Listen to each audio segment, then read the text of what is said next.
Twitch.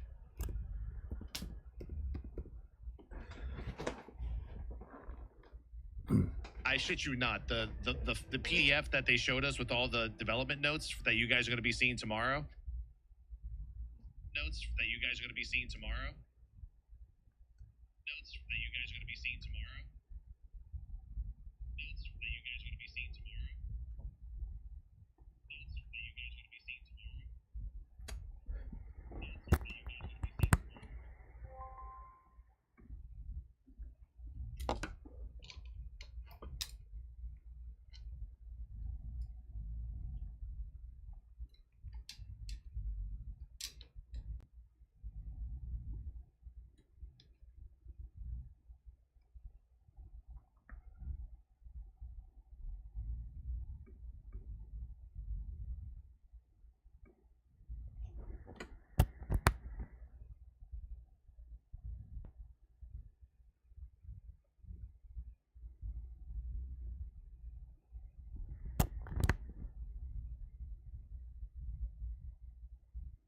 Yo.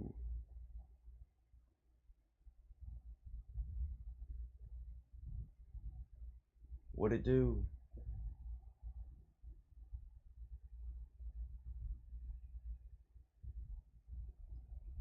Hello.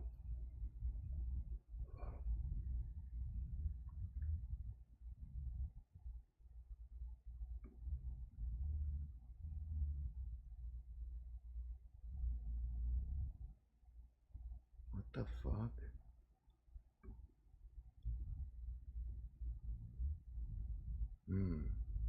Yes, indeed.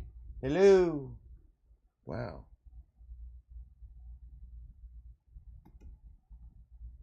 Why is it?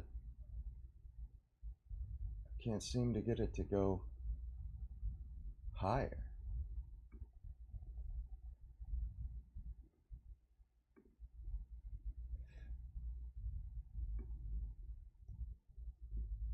Hello.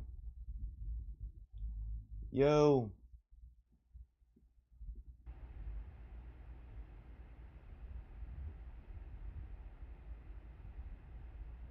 Hello?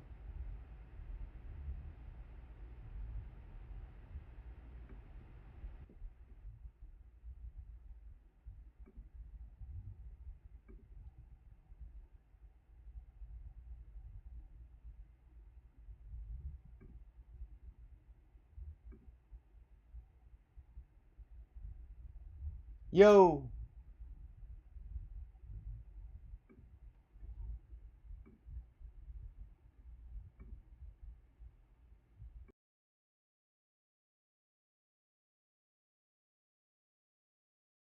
Hello?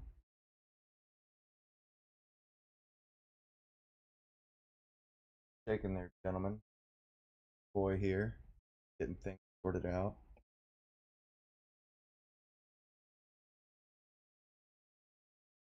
Yo.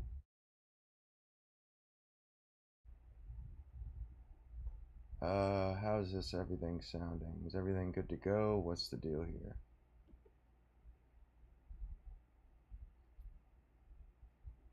Um,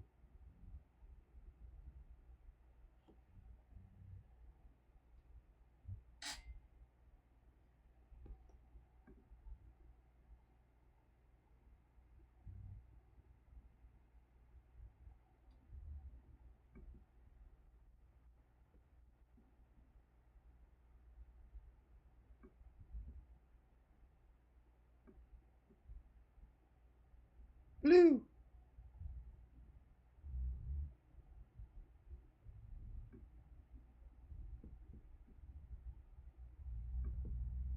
Oh.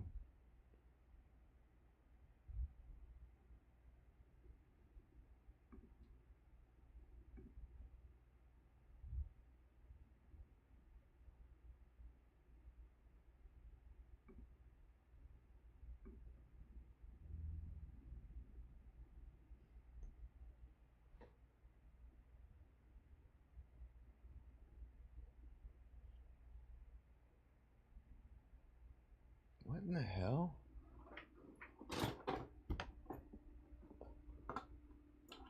Why is? Okay, yeah, I'll just go ahead and try this shit. Because this fucking mic isn't working worth it. Hello.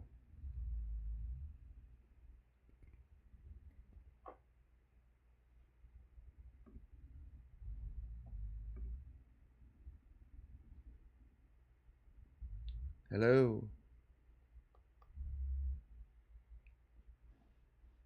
Mm.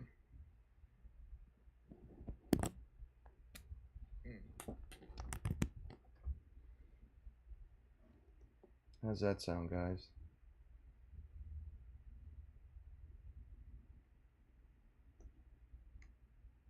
Pretty good.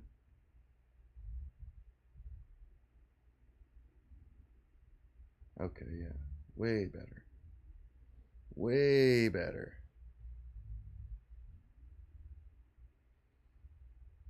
Excellent.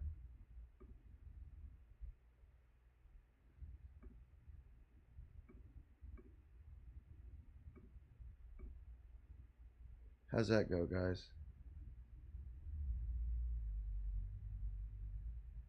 Okay, nice.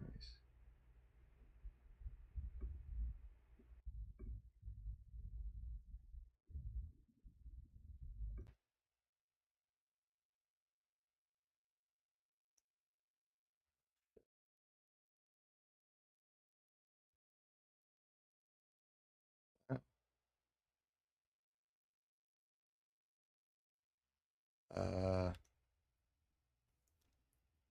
is it suppressing it too much? What's the deal here?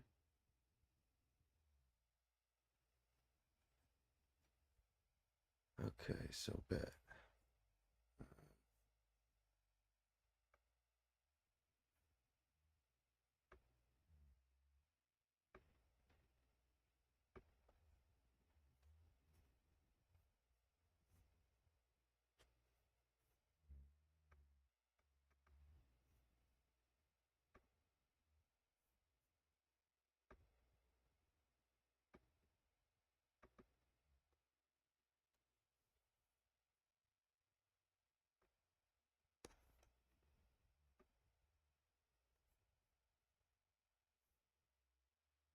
What the fuck, man? I want it bigger, god damn it.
and he was sort of an advisor showing British troops where the best routes were, bridge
series of demands, made everything really unpleasant, and then essentially kicked out a load of people who were already there.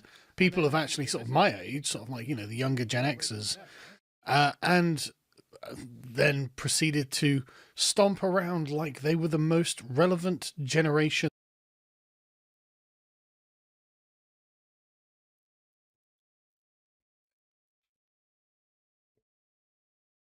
ever existed.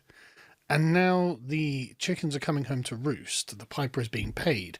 I mean, I do think that a large part of Donald Trump's win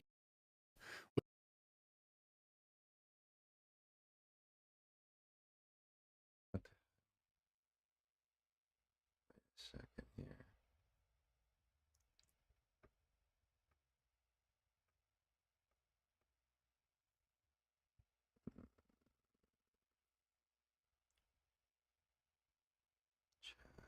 Discord.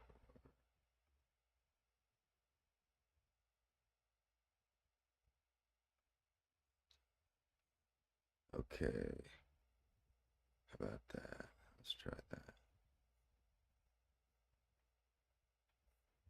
Oh yeah, okay, I get it.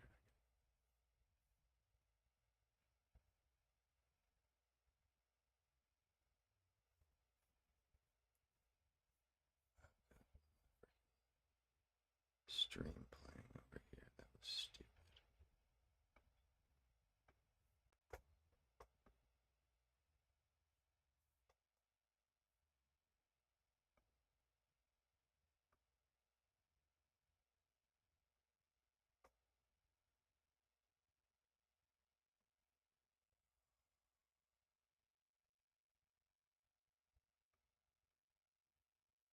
Okay.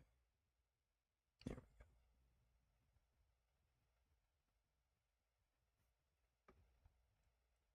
go. Got it. Got it. Excelente. Okay. Finally. Get all this shit together. Oh, whoa.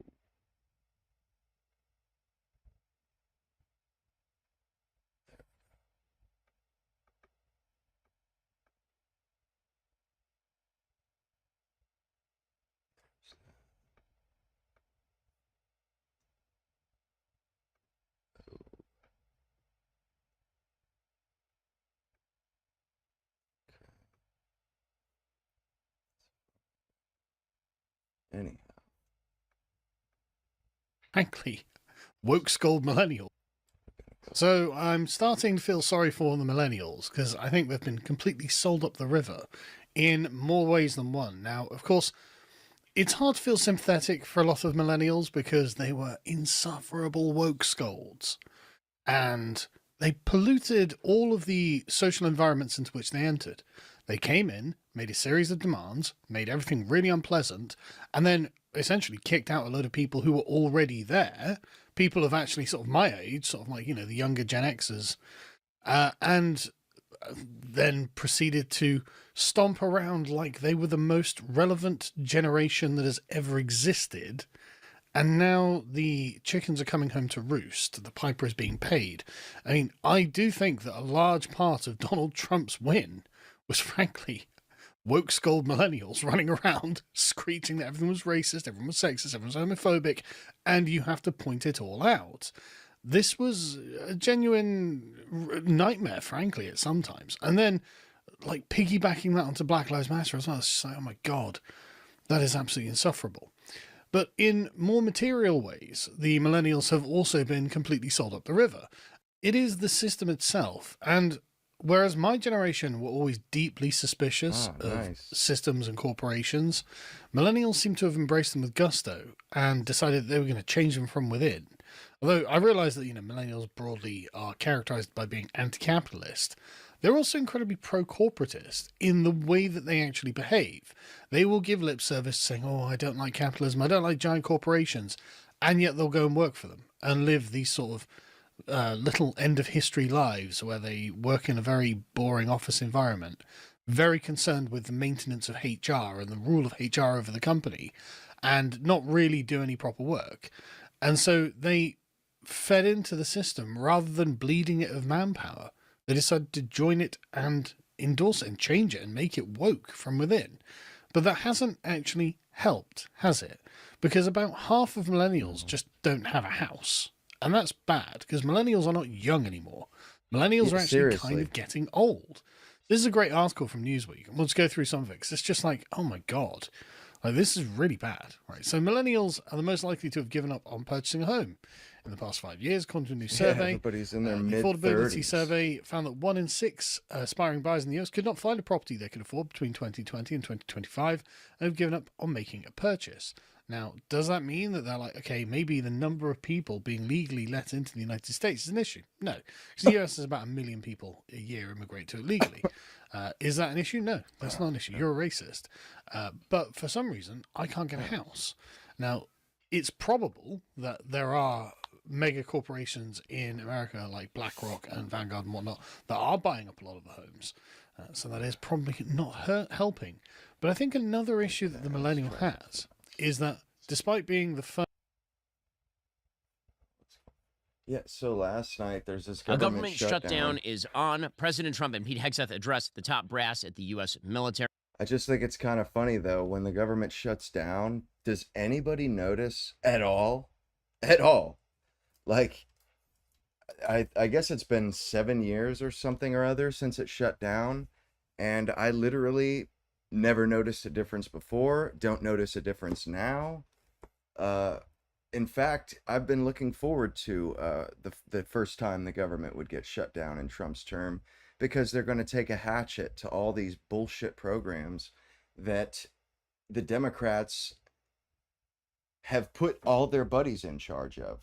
Stacey Abrams, for example, the last time I saw that woman, she looked like she had just won the lottery. Like, they had just given her $1 billion out of USAID, you know. So as far as I'm concerned, this is a good thing, so that, you know, the right people can get in there and start slashing, taking a chainsaw to shit, investigating the people running these agencies, because they're criminal, absolutely criminal.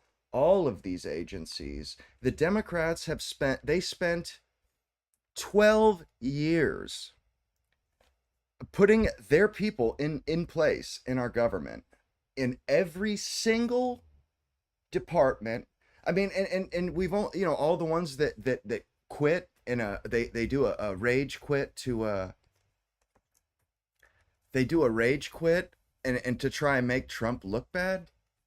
It doesn't make him look bad. It just makes them look like apparatchiks. Like, okay, now we know why the hell you were there in the first place. You were just drawing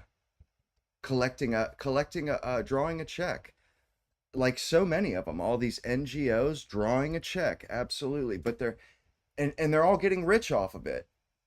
The Democrats, they discovered a way to fill the pockets of all their friends, crooked as it is, no doubt, with these NGOs, but they have no scruples. They have zero scruples. That's the issue.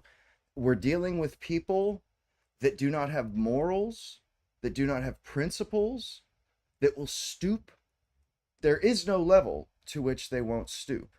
There is no level. Stacey Abrams gets $1 billion when she's never run an NGO, she's never run anything like that, and our government gives her $1 billion. I mean, that's incredible. That is incredible that anybody has the power, our government has the power to hand out our money as they see fit. The amounts don't matter. They can just give out billions. They can give out $1 billion to one of their friends, most likely one of their friends that they've put in charge of an NGO. I mean, it's just totally ridiculous that they've gotten away with it. We've let them get away with it, and now it seems like all we can do is oh, they did this, they took our money, and shake our fists at them, and nobody goes after these people. I'm tired of it.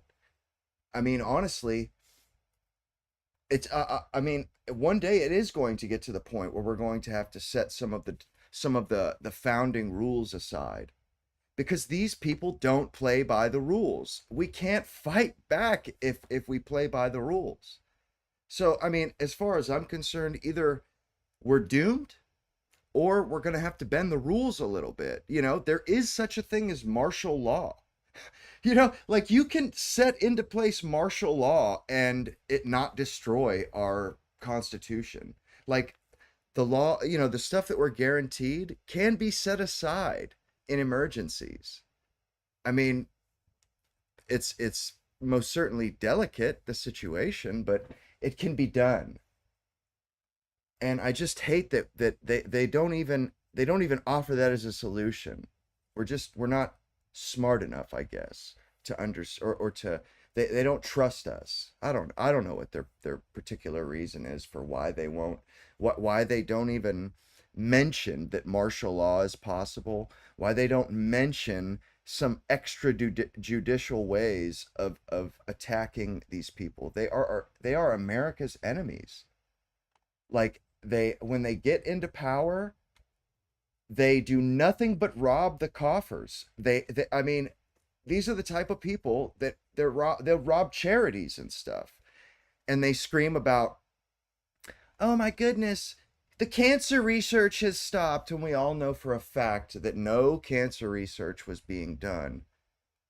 Not real cancer research, not like 40 or 50 years ago. It's a total joke. Sometimes you guys lose. Hey, listen, the American.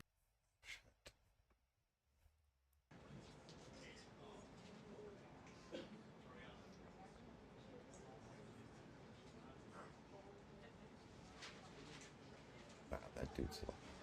Oh my god. I've been seeing this stupid post here on X all morning about some song called "All the Blacks Need to," or "All the Non-Blacks Head to the Back" or some shit. And I was saving it honestly for the stream. Where the hell is it? There must have been 200 of these posts just an hour ago.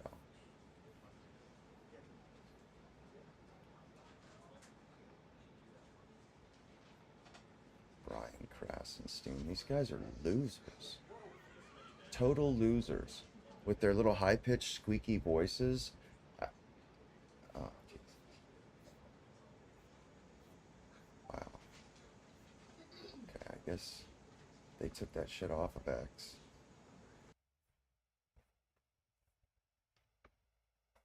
Joining me now is a key player in all of this, the Speaker of the House, Mike Johnson. Thank you so much for coming in. It's nice to see you in person. You have said, quote, "There is literally nothing to negotiate. There's nothing I can do." You are the Speaker of the House. There is, in fact, a lot you can do. Well, there's not, actually. Let me explain that. As you noted, they're voting right now on the Senate floor. We'll see how that turns out.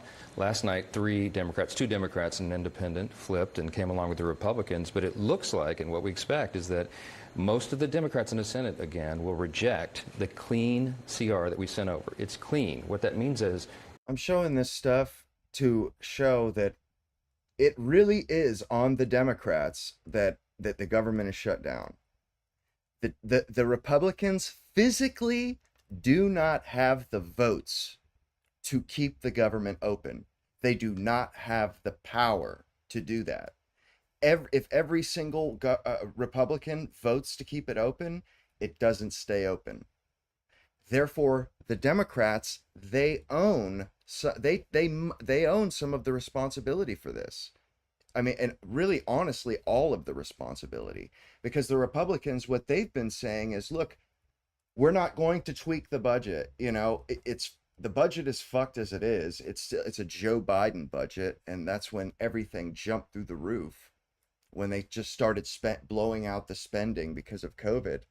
Well, they're just trying to keep the same spending as the last few years, which is a shit ton, but they're just trying to keep the government open while they work on other stuff. The Democrats have decided that it's not acceptable that we spend the same amount of money that we've been spending since COVID. It's not acceptable that we borrow trillions of dollars every year. They want another 1.5 trillion. They want another, and honestly, it's kind of crazy. It's insane. And for them to even consider for a second that they were going to get away with pulling this and holding us hostage over illegal healthcare, free illegal healthcare for illegals. I mean, it's enough to beggar the mind. It's psychotic. Partisan. We didn't add any Republican priorities or poison pills None. or gimmicks or tricks into that at all. It's 24 pages. I mean, everybody can read it for themselves. It simply continues the Biden-era spending levels that Chuck Schumer and the Democrats have already supported in the past. They just did it most recently in March, and he gave long speeches about how it was so critically important that we not shut the government down. Yeah, so no. there's nothing for me to give. There's nothing to negotiate. I don't have any Republican priorities to put on the table because we sent over a clean CR, and that's why none of this makes sense. Okay, so the Democrats argue that it's priorities, yes, that are maybe their policy priorities, but they also should be the priorities for people in your district and in Republican districts across the country. The biggest of which, they argue, is extending the subsidies for people who can't afford Obamacare to be able to afford Obamacare. I understand that they don't expire until the end of the calendar year. Right. The argument that they make is that insurance companies start to make a plan like soon. And so by the time they make that plan, the subsidies will expire. Isn't there something to that? No, that's a December policy issue. It's going to take But many, insurance many companies months have to make their decisions well before December. The benefits do not expire until December 31, and insurance companies can make different decisions, okay? There's plenty of time on the clock. That's an eternity, as you know, in legislative terms, to have 3 months ahead of us to do that. The reason we put a simple 7-week extension of government funding is to allow for all that debate. The month of October is going to be very important for us to determine all these things and to have a bipartisan discussion and deliberation over that. But we have to have the lights on in the building to do it. The first and most important function of Congress is to keep the government in operation. Every Democrat who's voting no today has said that many times.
Feel better if somebody is, if they're screaming into the wilderness or not, they don't care, but they feel better. And I do get it, because I remember when I was in I heard somebody commenting the other day that was saying something that Trump did, and somebody said, well, you would be freaking out about this if Obama had done that. And I thought about that for a second. I thought to myself, He's right. He's absolutely right. I would freak out about that if Obama had tried that or Biden had tried that. And the difference is, I voted for Donald Trump and I have faith in Donald Trump. I voted for the guy, I voted for his policies as much as I did for him himself. And I trust him. I think he has good judgment, he makes good choices, and he has not steered us wrong yet. I mean, truly, and the guy has a fighting instinct like no other. There is no scrapper like Trump. The dude, I mean, I don't know what he's got the comedic thing going on, but then he's also got the really deep cutting, like really sharp attacks where I mean, the kind of stuff where it like takes you aback for a second, like, whoa. I mean, it hurts just to hear him attack people sometimes, like little Marco and I mean, Pocahontas, or even like when they had that meeting of the governors at the beginning of the year, when he cut into that bitch from that whatever state that was, when he cut into her ass and said, yeah, I don't think you're going to have a political career. I mean, it felt so good to see him lay into that bitch like that. But at the same time, it's like, man, this dude is out there with buckshot. I mean, swinging for the fences, no doubt. But you know, this is what they and I have faith in Trump, so it doesn't scare me when he does things. When he talks about tariffs, that's not scary to me. I trust the guy.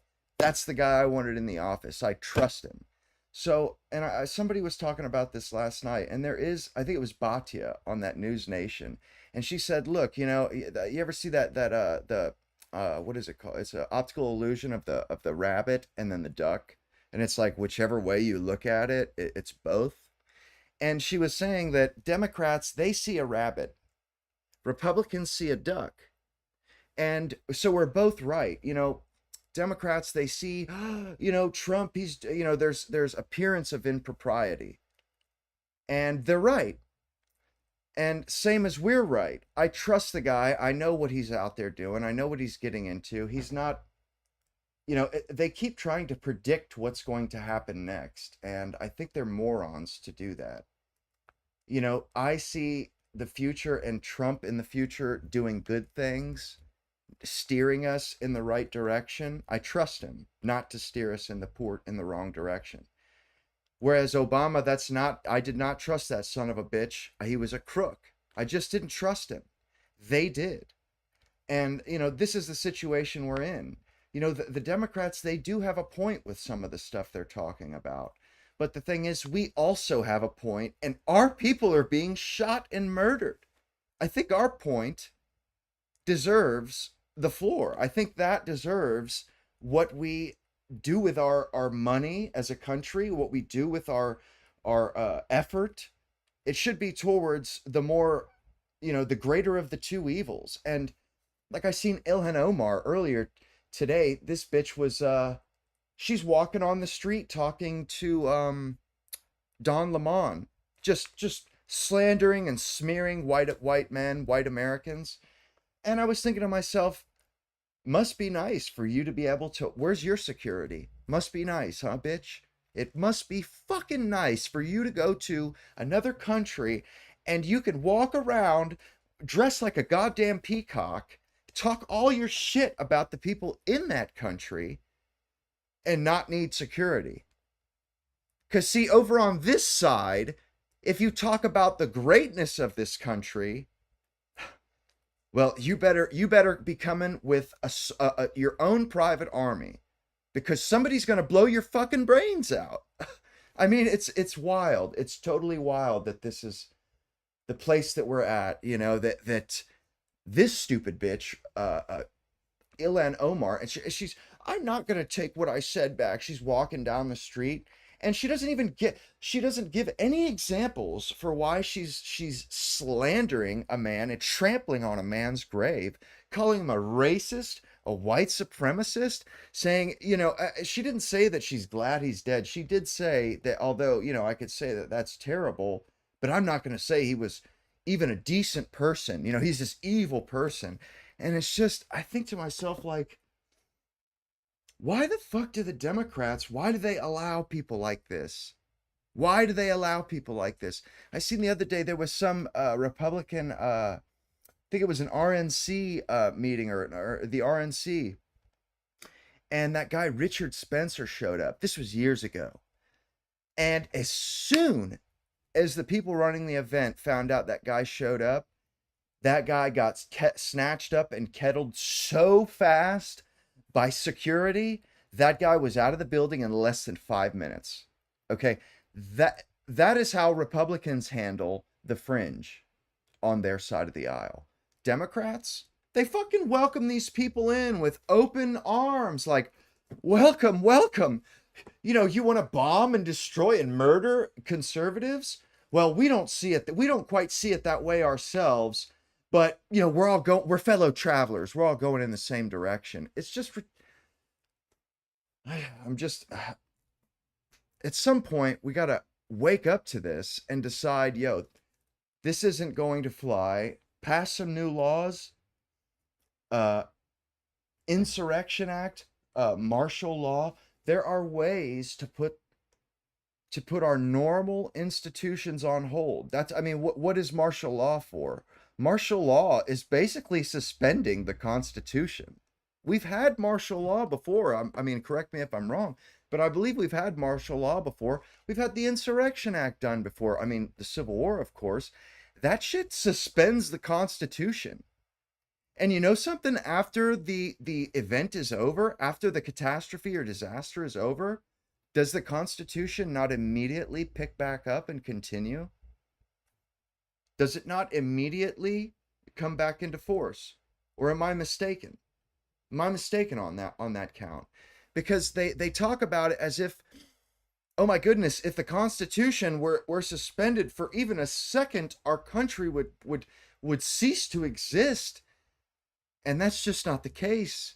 It's just not the case. It's like I just feel like our elites, or at least the people running things, the people in charge, it's like they're omitting a whole lot, they're omitting a bunch of possible solutions to the problem that we're in.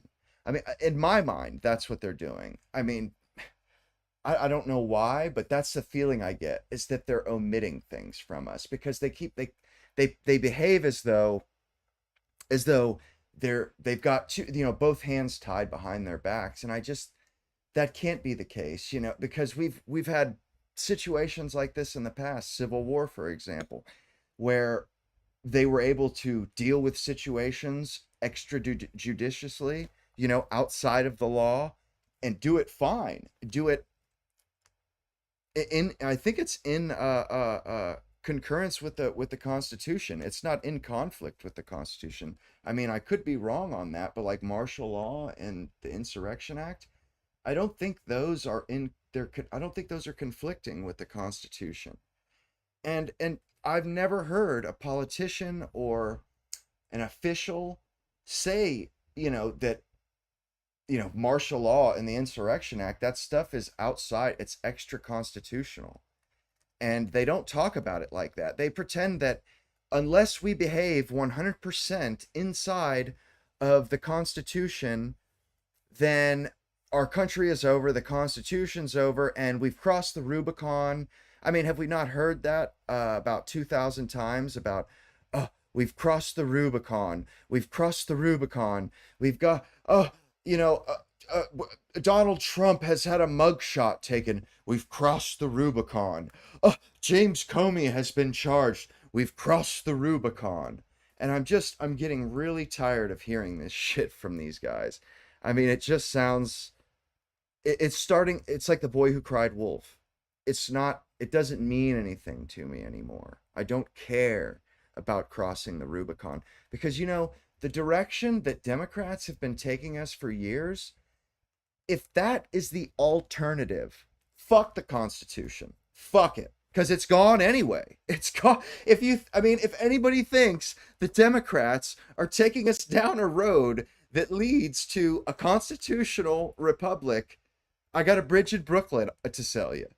Because these motherfuckers, they only they're only down with something when it serves their purposes. They only stick with the Constitution when they're out of power.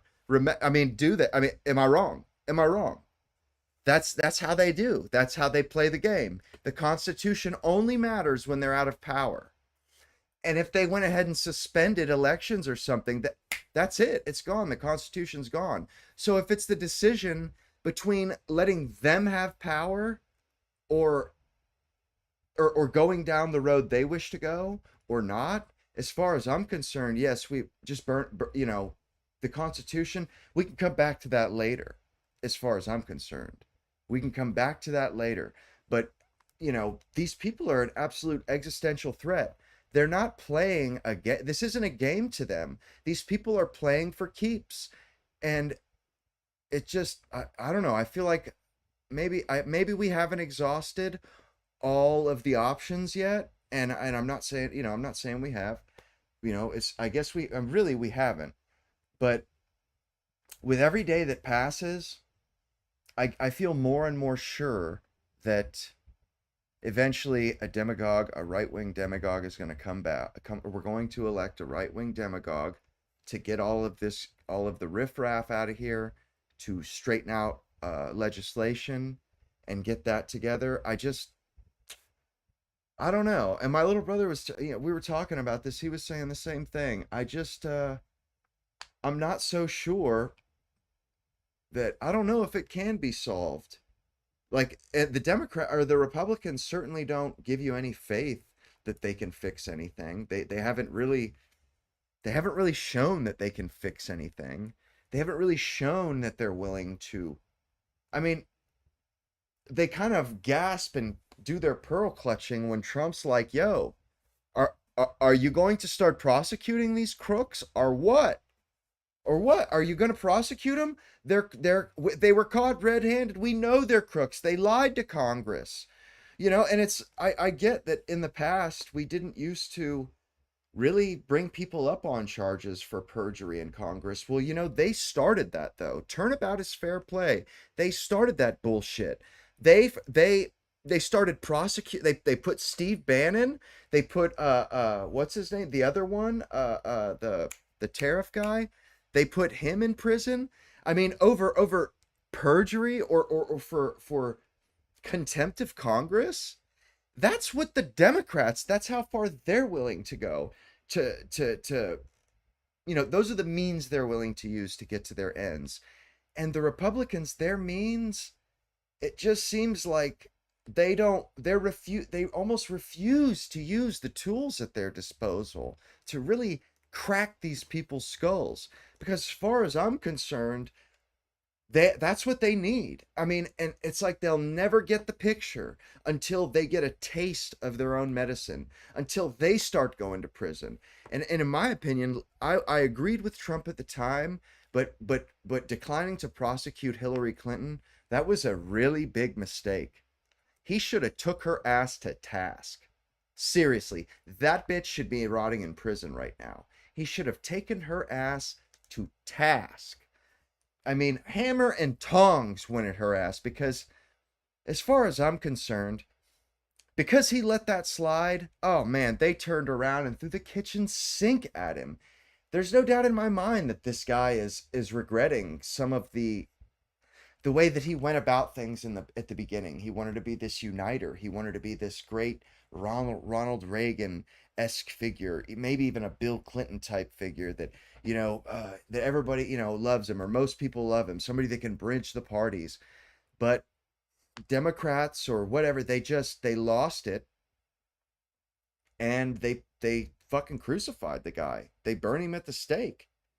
And so I guarantee you he thinks, man, I should have, when I had the whip hand in the first place, I should, because these are, some of these people were fucking with him back then, and if he had gone after him then, they wouldn't be around biting him in the ass. Adam Shifty Schiff, the other one, besides, oh yeah, Kinzinger, that scumbag.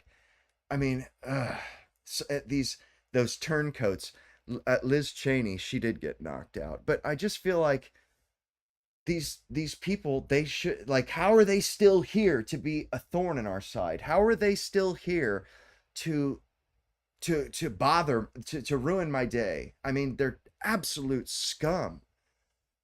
Especially that dude Kinsinger. Oh my God, the dude with the clear glasses. I swear, oh my goodness, I wish I could catch that guy on the street. He just looks like an absolute beta cuck pussy. I mean, but I mean, he tries.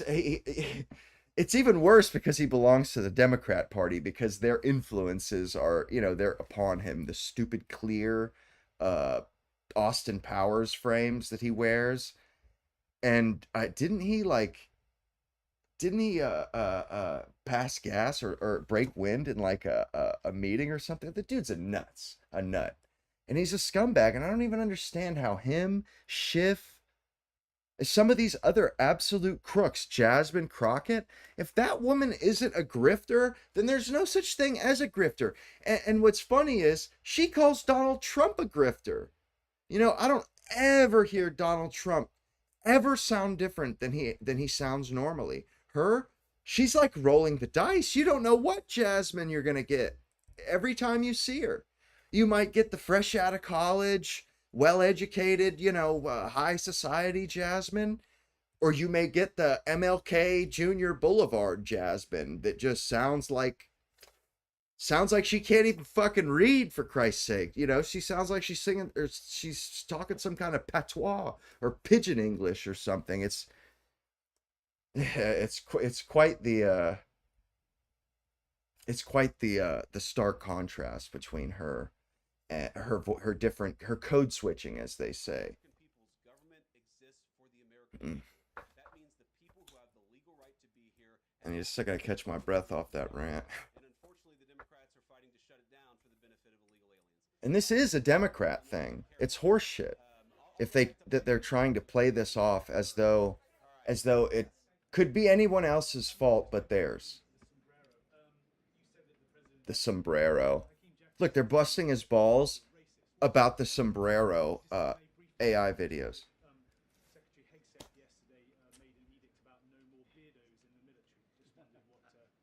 Good. Beardos. Because all those people were going for the exemption, the health exemption for ingrown hairs. So half our army's got beards, it's not at the standards that we used to have. Until Joe Biden came along and decided to lower standards, I think it was bad for our military and it was bad for our troops. When I was a young United States Marine, it is bad. I have a beard. I am now the vice president, so I get to do what I want to do. But I think Pete's trying to re-implement high standards, and that's a very good thing. On the sombrero thing, I mean, Hakeem Jeffries said it was racist, and I know that he said that, and I honestly don't even know what. It's such bullshit, man. Like, is he a Mexican American? Right? That is offended by having for real though. I mean, I saw one of the major TV stations put the meme up and then say this is AI generated, and he had like the curly animated mustache too. It's like, do the American people? Do you really not realize? Me over here, people recognize that he did not twisting my mustache. Wearing a sombrero and a black curly animation mustache. Like, give the country a little bit of credit. Seriously. Trying to do a very important job for the American people. The President of the United States. I mean, and honestly, this kind of stuff, that's racist. It's like, oh really? What about this famous rapper that's been putting on flesh tone makeup and putting on wigs, tattoos, freckles, and going out as a white guy? Is that not racist as all get out? I mean, what do you call that exactly when a black guy puts on, whiteface, basically? What's that all about? Or how about this? All these colored women and their bullshit blonde hair, they've got the blonde hair. It's like, yo, that's cultural appropriation. Black people and Asian people, there is no such thing as a blonde, black, or Asian person. Blonde, that solely belongs to white people. We can have every color hair. White people can. Red hair, that belongs to us more or less. Blonde hair, that belongs to us. But they can dye their hair and nobody says anything. But if you put dreads or dreadlocks in your hair, that's cultural appropriation. And it's just like, yo, if you two can play at this game, they keep wanting to play this game with us. And it's like, yo, if you want to play that game, we can do that, but you're gonna lose. For sure, you're gonna lose. I mean, or like Africans, and they're like, oh, we invented this, we invented that. And it's like, dude, if you want to play the whole invention game, we can beat you. You know, it's like we can do it all day. And the reason why, if you guys have ever wondered why it is that black people are so flashy, why why they wear so much jewelry, why they drive a nice car when their house will be kind of garbage, it's because they honestly they don't have a culture to be proud of. You know, they really don't. Uh, they don't know what their people were doing prior to Europeans arriving to Africa. Like me, I'm proud that my family comes from Scotland. I'm proud that my family has always spoken the English language. My heritage and my ancestors, I speak the same. I could talk to my ancestors 1,000 years ago and have a conversation. Whereas black folks, they can't do that. And even in Africa, they most of the time they can't do that. And they don't have that culture, that ancient culture with all those accomplishments and all that's done.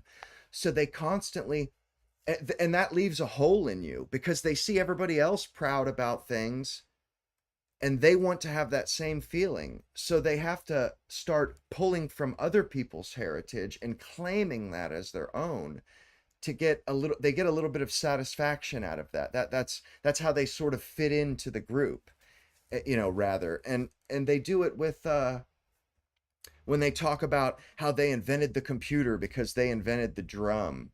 It's out of it's a self-esteem. It's they're just self-conscious about the past of their people, and it's not their fault. It's not even a bad thing. They're people that, Africa, it's easier to live on that continent. It doesn't snow there. There's a lot of fruit readily available. It's not crazy that, they were still living in huts with a dirt floor, and there's no reason they should be ashamed of it. But the fact that they try to pretend as though that's not the case, that is shameful. That is shameful. And at some point they're going to have to get over that. And all of the, I remember when it was a point of pride for a culture or for a group of people that was in America, when comedians started including you in their sets. When, because they always, comedians always have a set with, maybe a Jew joke, maybe a black joke. And what's his name was the master of this. He was in Kelly's Hero, Don.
That as a good sign, because the other option is that everybody won't speak to you. They won't, look you dead in the face.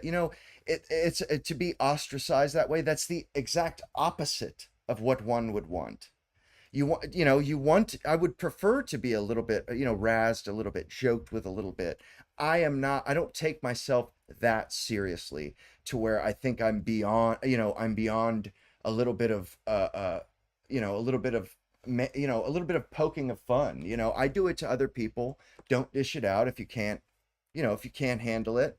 And this stuff, calling the AI generated video that Trump did with the sombrero and the mustache over Hakeem Jeffries, that's not racist at all. That's like that's an homage. That's a nod to, that we include that in our pop culture. That's fun to us. The sombreros. I mean, we celebrate Cinco de Mayo, for goodness sakes. And when you've been accepted into America, you must accept that you're going to get a little razzing from the rest of the country, whether that be white folks, whether that be black folks, whether that be Asian folks, whether that be Eastern European, African. Everybody gets their licks. And I remember when it was a really great thing that people absolutely loved about America.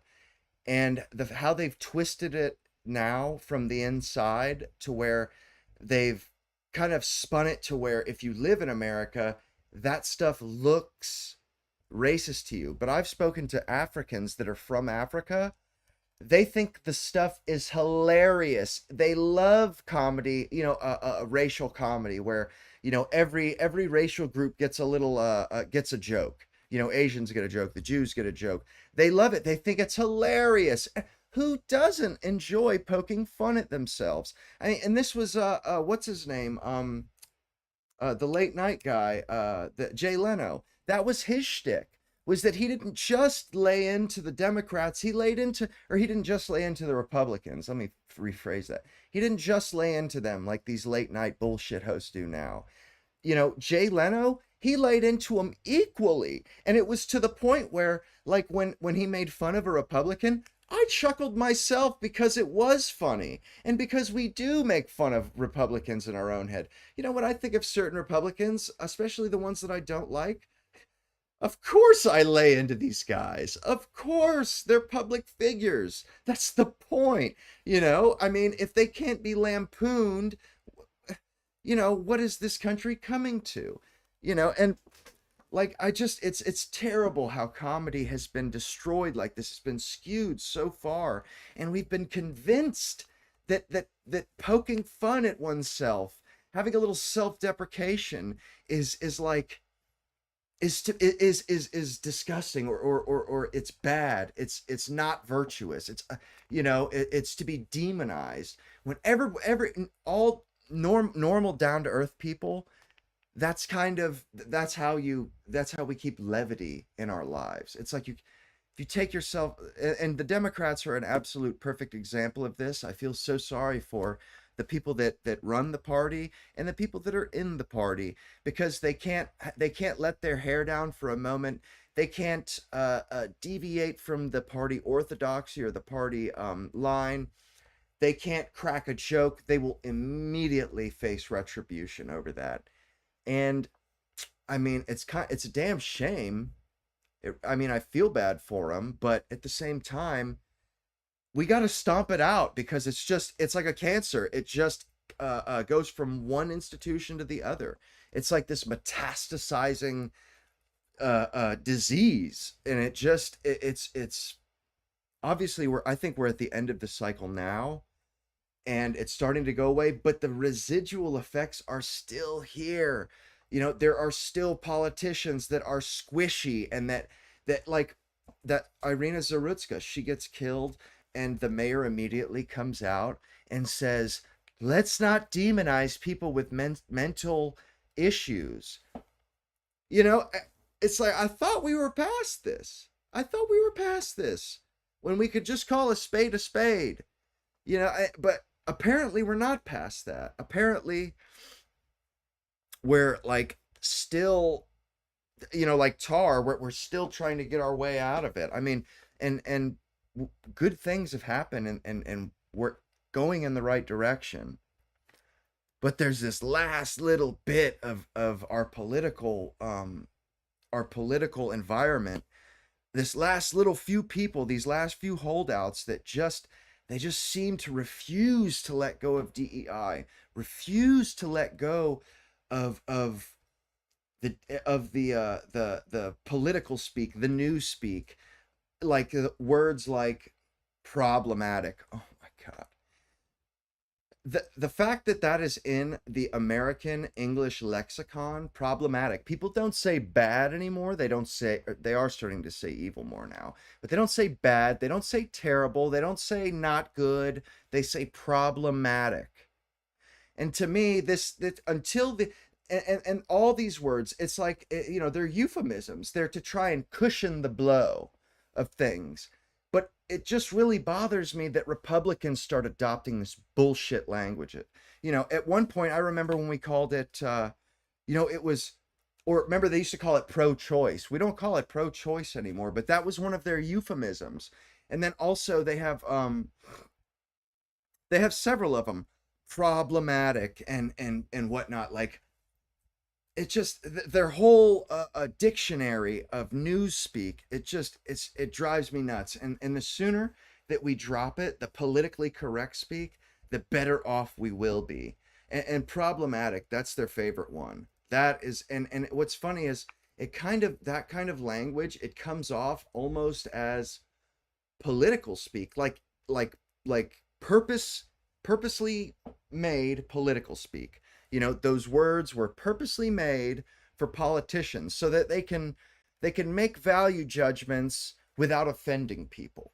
You know, they don't offend anybody. You know, and all their language, the way they speak, you know, it's you can tell they speak not in the purpose of getting a point across or to helping you understand their point or where they're coming from. They're coming from a place so as to not offend the people they're speaking to. They're less worried about whether or not you understand what they're trying to tell you, because usually it's bullshit anyway. They're more concerned about saying something because they have to say something but not offending anyone. And the thing is, decisive decisions, value decisions, you know, those are necessarily going to offend a few people. You know, to say, nope, we're not doing communism. I've decided, I'm putting my foot down. That's it. We're not doing it. It's no longer an option. We're going in this direction. It will piss off some people, but the majority, you know, will breathe a sigh of relief. And even if they don't, everybody can get behind it because at least you're going in one direction. And I think that's the appeal with Trump. He doesn't waffle. There's no wavering where it's like you're not sure what he thinks. You're not sure what, you know, the way he's going to react to a situation. We're positive how this guy's going to react to this situation.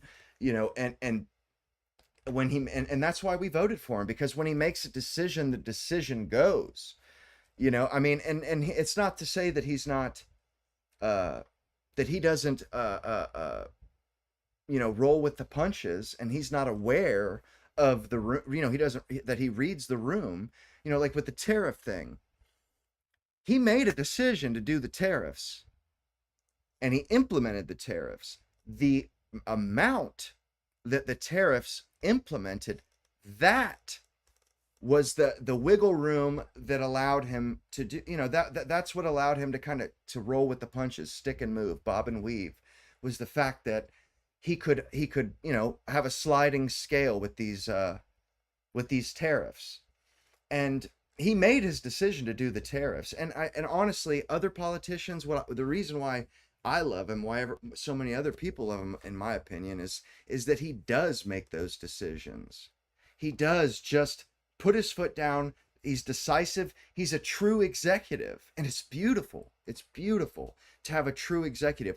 We've been stuck with these garbage mealy-mouthed politicians, Mitt Romney type politicians, and they didn't work. And not only that, who wants to follow people like that?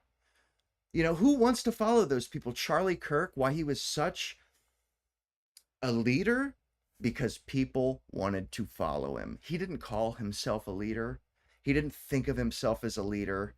He just did what he thought was right. And people naturally wanted to follow. And, you know, like in what's that, Field of Dreams, build it and they will come. That's what makes a leader, is doing his own thing, whether people give a shit or not, whether people follow him or not. Those are the people that other humans want to follow. They don't want to follow people that aren't sure. That's why captains on ships absolutely never display indecision or worry or anxiety, because that's how mutinies start. You know, that's what people want to follow. They want to follow somebody that has a vision, not somebody who's doing shit by committee. And honestly, that's how Republicans or how Democrats rule, by committee. That's why they're being destroyed constantly, because everything's done by a committee. You know, you can't get them, like, if there's breaking news in the middle of an interview with them, they won't answer it, or they won't actually, or they'll say, you know, it's a little bit too fast for me to, you know, decide how I feel about that. It's like, no, you haven't reported back to the party line to get, you know, what's the next, how do we handle this? I mean, that's the issue. And it's just like, you know, they don't realize that that's the last thing that people want. That's the exact that's why Kamala Harris lost. She was talking about why she why she didn't pick Pete Buttigieg, because she didn't think the American people were ready for a gay man. Well, if you were smart, you would tell the people what they're ready for. You are ready for a gay person to lead. Steve Jobs said, you're ready for this. Like he said, people don't know what they want. You have to show them what they want. You know, like, that's the way humans work. You know, the American people will not change, will not move on their own. They must be herded. They must be shepherded along. You know, for us to get into World War II, it wasn't just one day that we were just like, you know what, we're going to get into World War II. Yes, I understand that Pearl Harbor happened, but at the same time, that like, they had been getting us ready for war for years. Roosevelt knew that we had been isolationists for like 10 years. He knew there's no way that I can just throw this country, you know, they will rebel if I try to just toss them into World War II. So they spent the entire time that, like, the Battle of Britain and stuff, they were running constant propaganda to get people on Britain's side. Constant propaganda. And so when the war when Pearl Harbor happened, the entire country was ready to mobilize on a dime. You know, and that's the way it works. The American people, they don't change on their own. They don't, and nobody likes change. There, you know, and anybody who says people like change, humans as it is lying to you, because people don't like change. They just don't. And Americans don't like change. We will change, but we need a leader with a vision that we want to be a part of.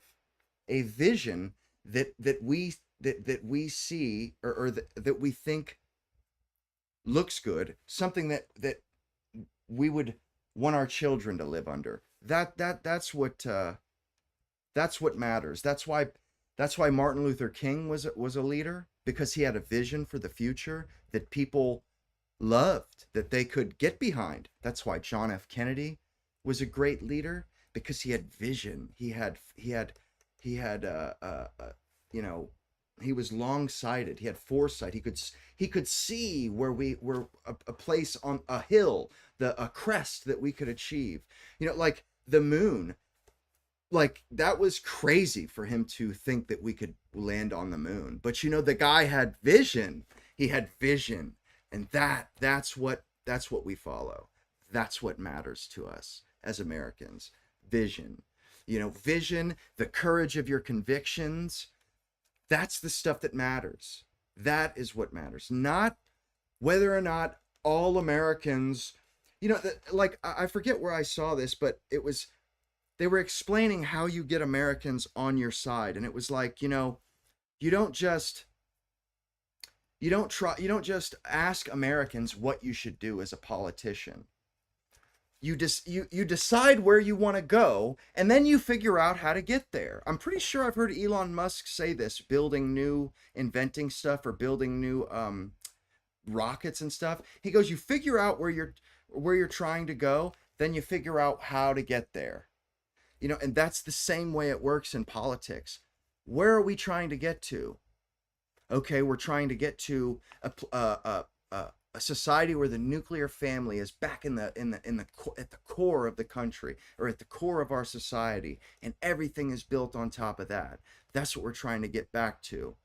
Well, how do we get there? How do we get there? What's the next best thing we can do to get there? Or laying out, you know, I forget what they call it when like companies lay out their stepping stones in the future. I forget what the term is, or the forecast, you know, but laying out a forecast, you know, this is why Kamala Harris was absolutely garbage. The woman had no vision, no ideas, no policy. I honestly, she was worse than a stuffed shirt. You know, she was as bad as Joe Biden or worse. And at least with JD Vance, this guy's got conviction. This guy has the courage of his conviction. He has a sense of morality. He has principles. And for those that don't know it, which I guess a lot of people don't know this, they say, people say this kind of stuff all the time, like, oh, I've broken my principles, or I bend my. You cannot break a principle. If you broke a principle, you never had that principle. That was never a principle to which you held. I remember my dad saying this to me when I was a kid. He said, principles are only things you're not willing to do, or only lines you're not willing to cross, that you're willing to die before you cross them. That is a principle. If you're willing to cross it, it's not. It's more like just like a guideline, more or less, you know, that you're willing to, you know, that you're kind of sticking by a guideline, but you're willing to break it, you know, and I feel like JD Vance, he's got principles, whereas the other side, they have no scruples, they have no principles. And honestly, we have to find a way to supplant these bastards so we have a proper antithesis, a proper nemesis for our party, because our country will be doomed if it's just one party. I mean, it can't be done that way. We can't do it that way. It's just, we know that it can't be done that way. There has to be a second party.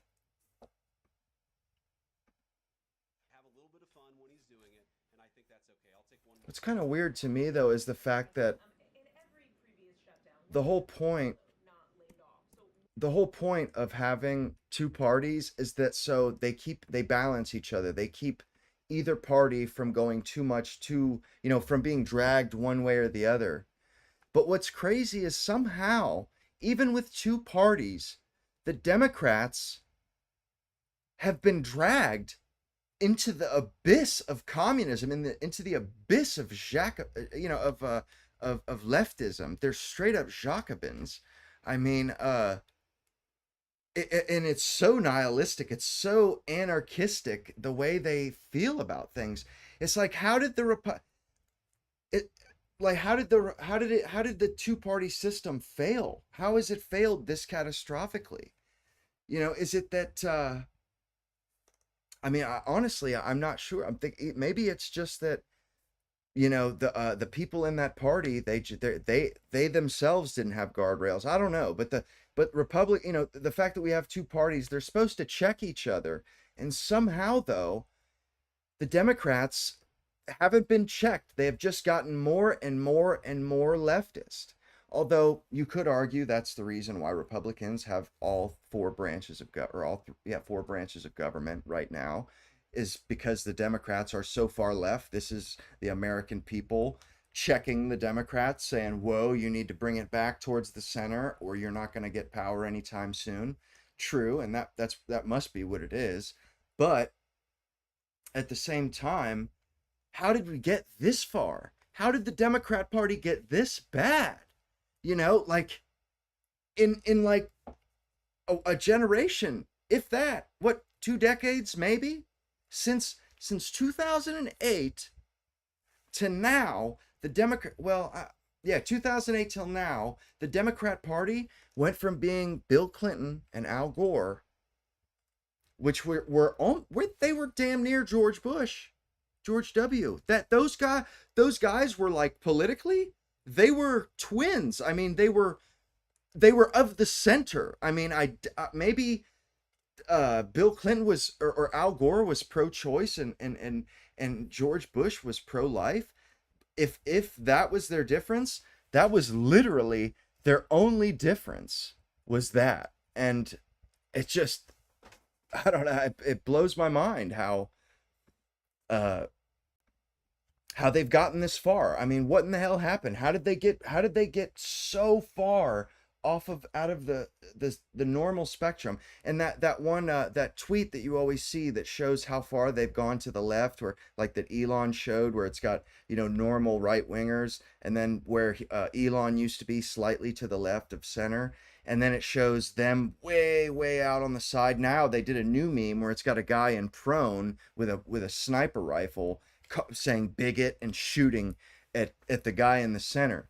Well, that's an accurate graphic of what's going on right now. And how did it get this bad? How did the Republican Party, how has the two-party system failed us so much, like this much? I'm genuinely baffled by it. I mean, truly. The president want to fire some workers and not just furlough them. Why is this shutdown any different? Well, first of all, we haven't made any final decisions about what we're going to do with certain workers. What we're saying is that we might have to take extraordinary steps, especially the longer this goes on. We're going to have to take extraordinary measures to ensure the people's government operates, again, not perfectly, because it's not going to operate perfectly in the middle of shutdown, but operate as well as it possibly can. Democrats, if they're so worried about the effect this is having on the American people, and they should be, what they should do is reopen the government, not complain about how we respond to the fact that Chuck Schumer and the Democrats have shut down the government in the first place. Thank you all. Caroline. Thank you. See you guys. All right, then. Let's let the fun continue. Vice President's a very busy man, and I'm happy to take some more questions. I know there's more news today. Another thing, like, about the administration right now, it's absolutely awesome that we get to see cabinet. I remember the first, did you guys probably saw the first cabinet meeting? I was absolutely awestruck that I was watching. No, it wasn't the first. It was the first bilateral meeting that I had ever seen, and it was with, I think it was with Zelensky, when he took him to task, or it was one of those. I was absolutely in awe that we got to see what was going on behind the scenes. We actually got to see, it wasn't a smoke-filled backroom deal. I mean, and that, to me, that's the first time I've ever seen that in my life. In over 3 decades, that's the very first time that I've ever seen politics done out in the open. And then the same thing with those cabinet meetings. And I get that there is, it is a little bit performative, but I don't think that's intended to be that way. I think they're just, honestly, I think they're trying to outdo one another. They're trying to, like, show, oh, look, I've done more for, because you can tell the whole point of those meetings is the MAGA agenda.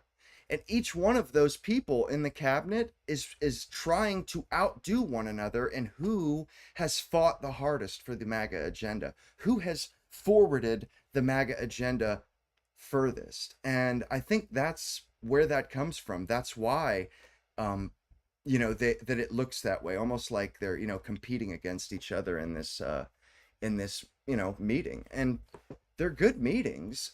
A lot of it, like people say, it's all ass kissing. I don't think it's ass kissing, but I do think that they're trying to show everyone what they've done, how much they've, and as far as I'm concerned, that's a good thing, to have people busting their asses so that they can get accolades for doing good on our behalf.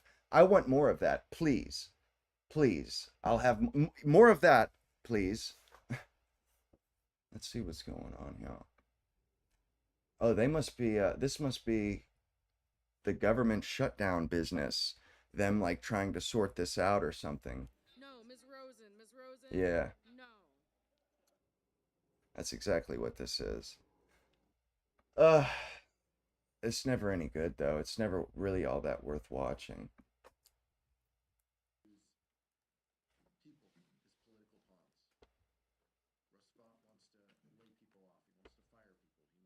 Oh hell yeah. Hell yeah.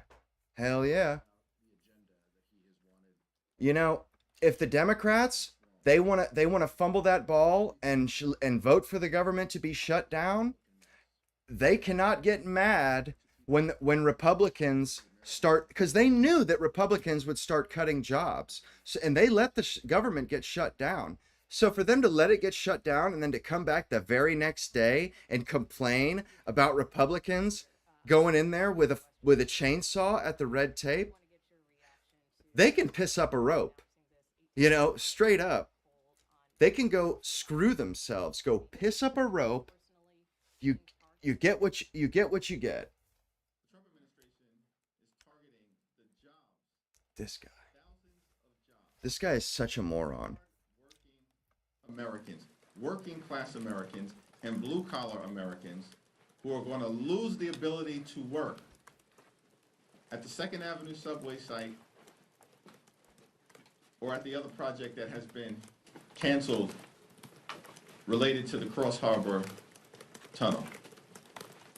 That's consistent with what the Trump administration has consistently done throughout their time in office. Lose jobs, cause economic pain and hardship for the American people. It's shameful, but it's very consistent with the Trump administration's honestly, track record. sometimes I can't even believe that Nancy Pelosi actually handed the baton off to this guy.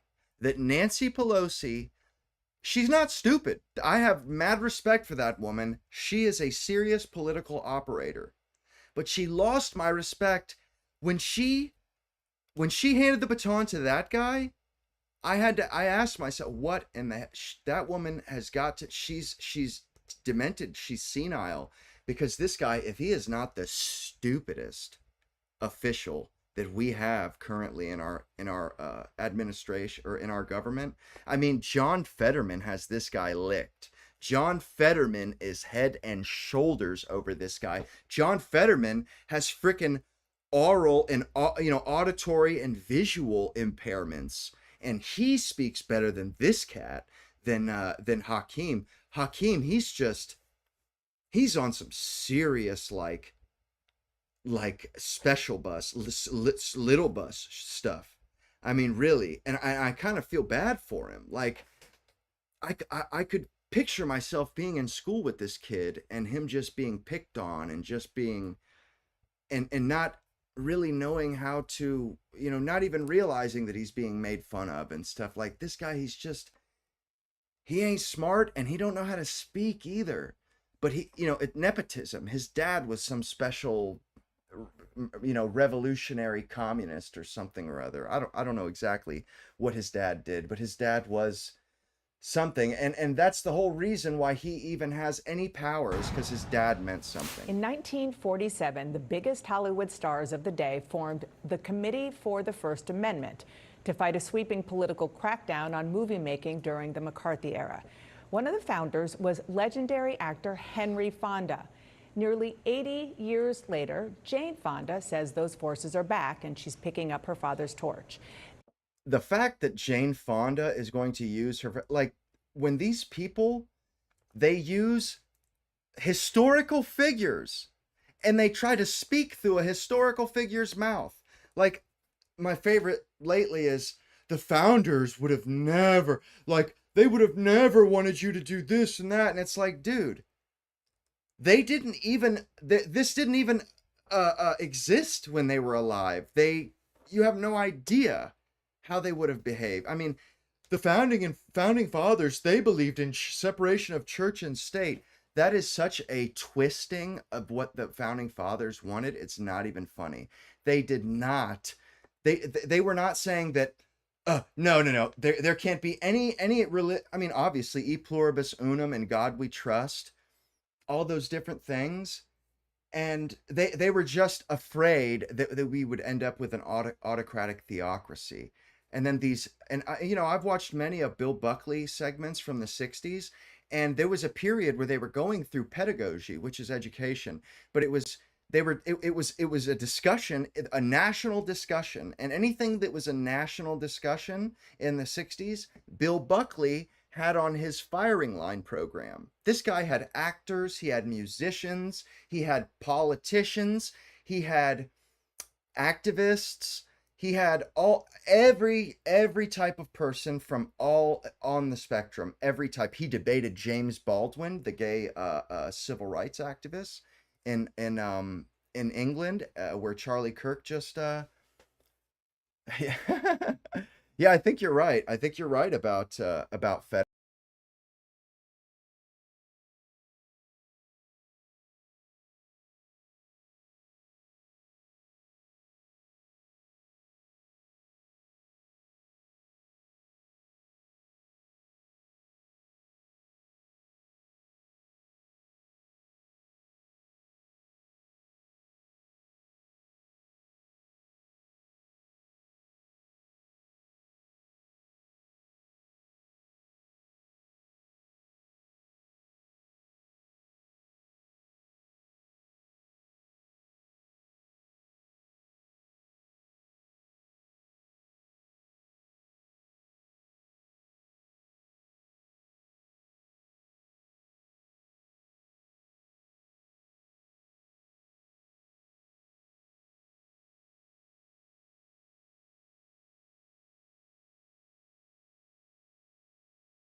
I don't want my son to have to pray or to feel left out and this and that, and they got it thrown out of schools. They got it all cut out of schools.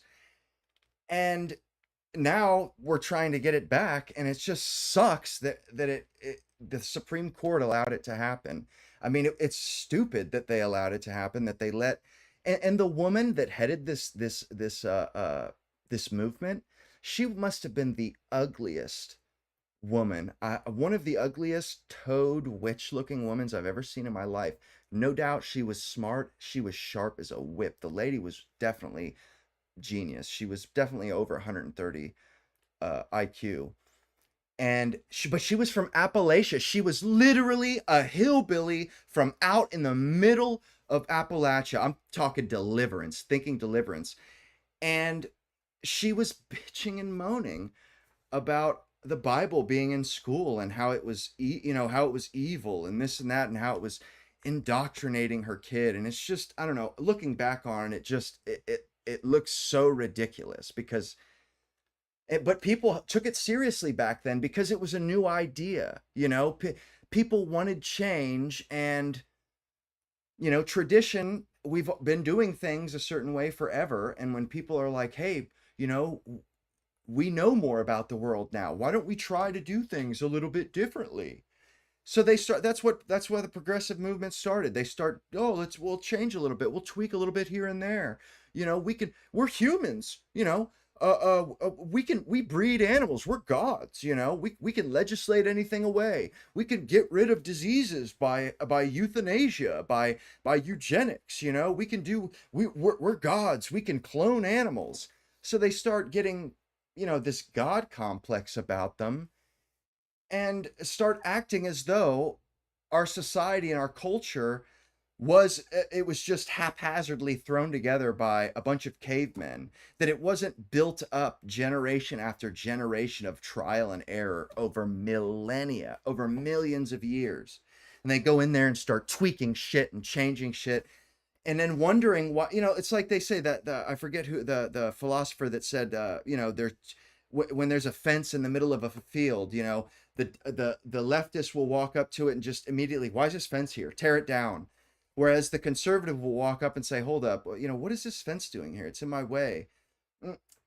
Actually, you know what? I better go and check and find out what this fence is here for, because I don't know what I will be disrupting if I get rid of it.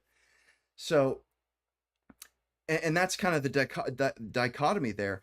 The progressives, the whole 20th century, they were taking an axe, a hatchet, scissors, chainsaw to our society and our culture, destroying it, basically.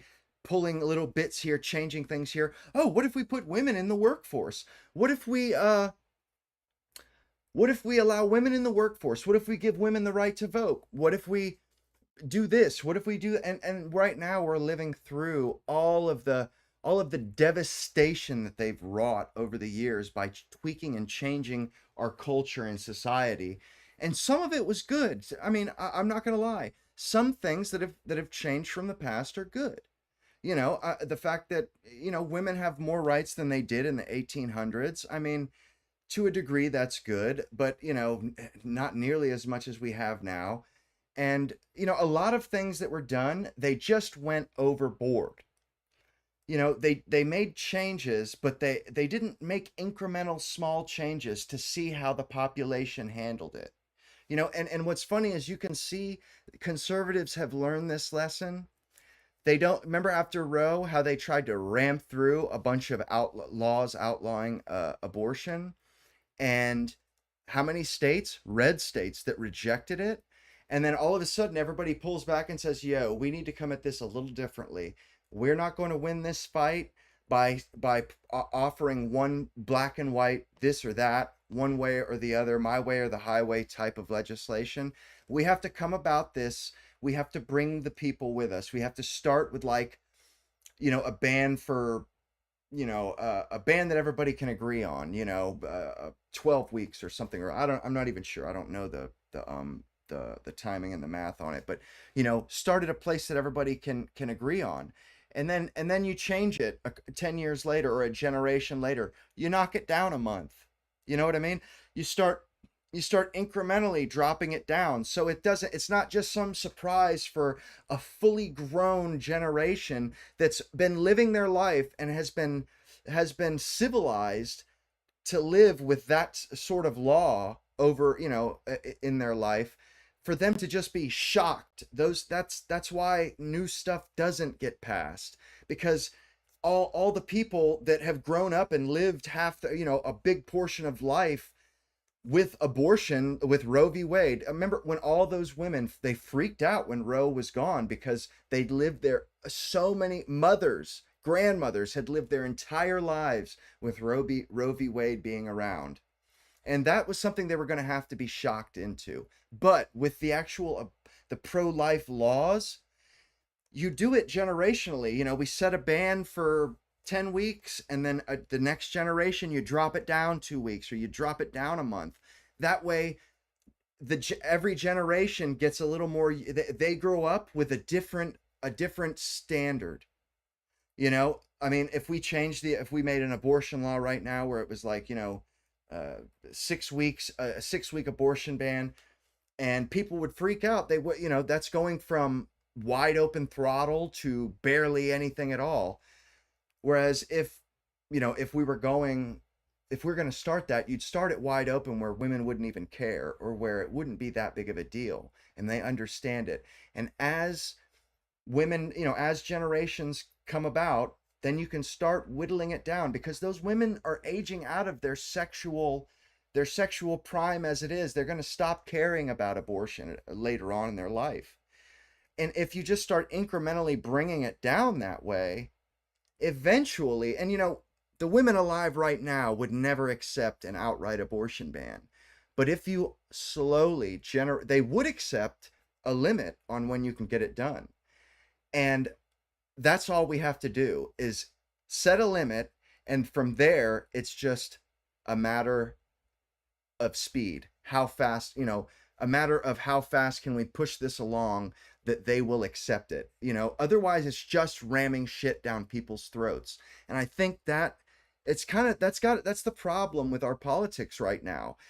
everything is on or off. It's either everything's rammed down our throat. Nothing is a slow, slowly being raised, to a point, to a volume that we can handle, or to a place that we can handle. Everybody, they just want to. I mean, it's kind of ridiculous. It's either one way or the other. We outlaw guns completely. I mean, and this is why they're idiots about the Second Amendment. First of all, they're never going to be able to do that. But if they even, like, I won't even listen to a gun ban. But if you want to have that discussion, you can't say a gun ban. You would have to talk about something that was incremental and that was much more pared down, much more focused. Then we can discuss some bipartisan common ground. But this whole my way or the highway, or this or that, one way or the other, this is no good. And our politicians have gotten really used to using one half of the population to sort of strong arm the other half. And it's ridiculous, because there is a middle point that everybody can agree on almost every issue, every subject. Like Ben Shapiro is a staunch pro-lifer. Just recently was the first time that I heard Ben Shapiro say that that yes, he thinks that there should be no such thing as abortion, but that's not what he advocates for anymore, because he knows that what he wants isn't what the people want, and it's not going to help him to do that. To just, to try and cram his opinion down on people, because really that's what it comes down to. You're just trying to ram your opinion down somebody else's throat. But when that's not how America was ever supposed to be. I mean, and you can see it, like with slavery.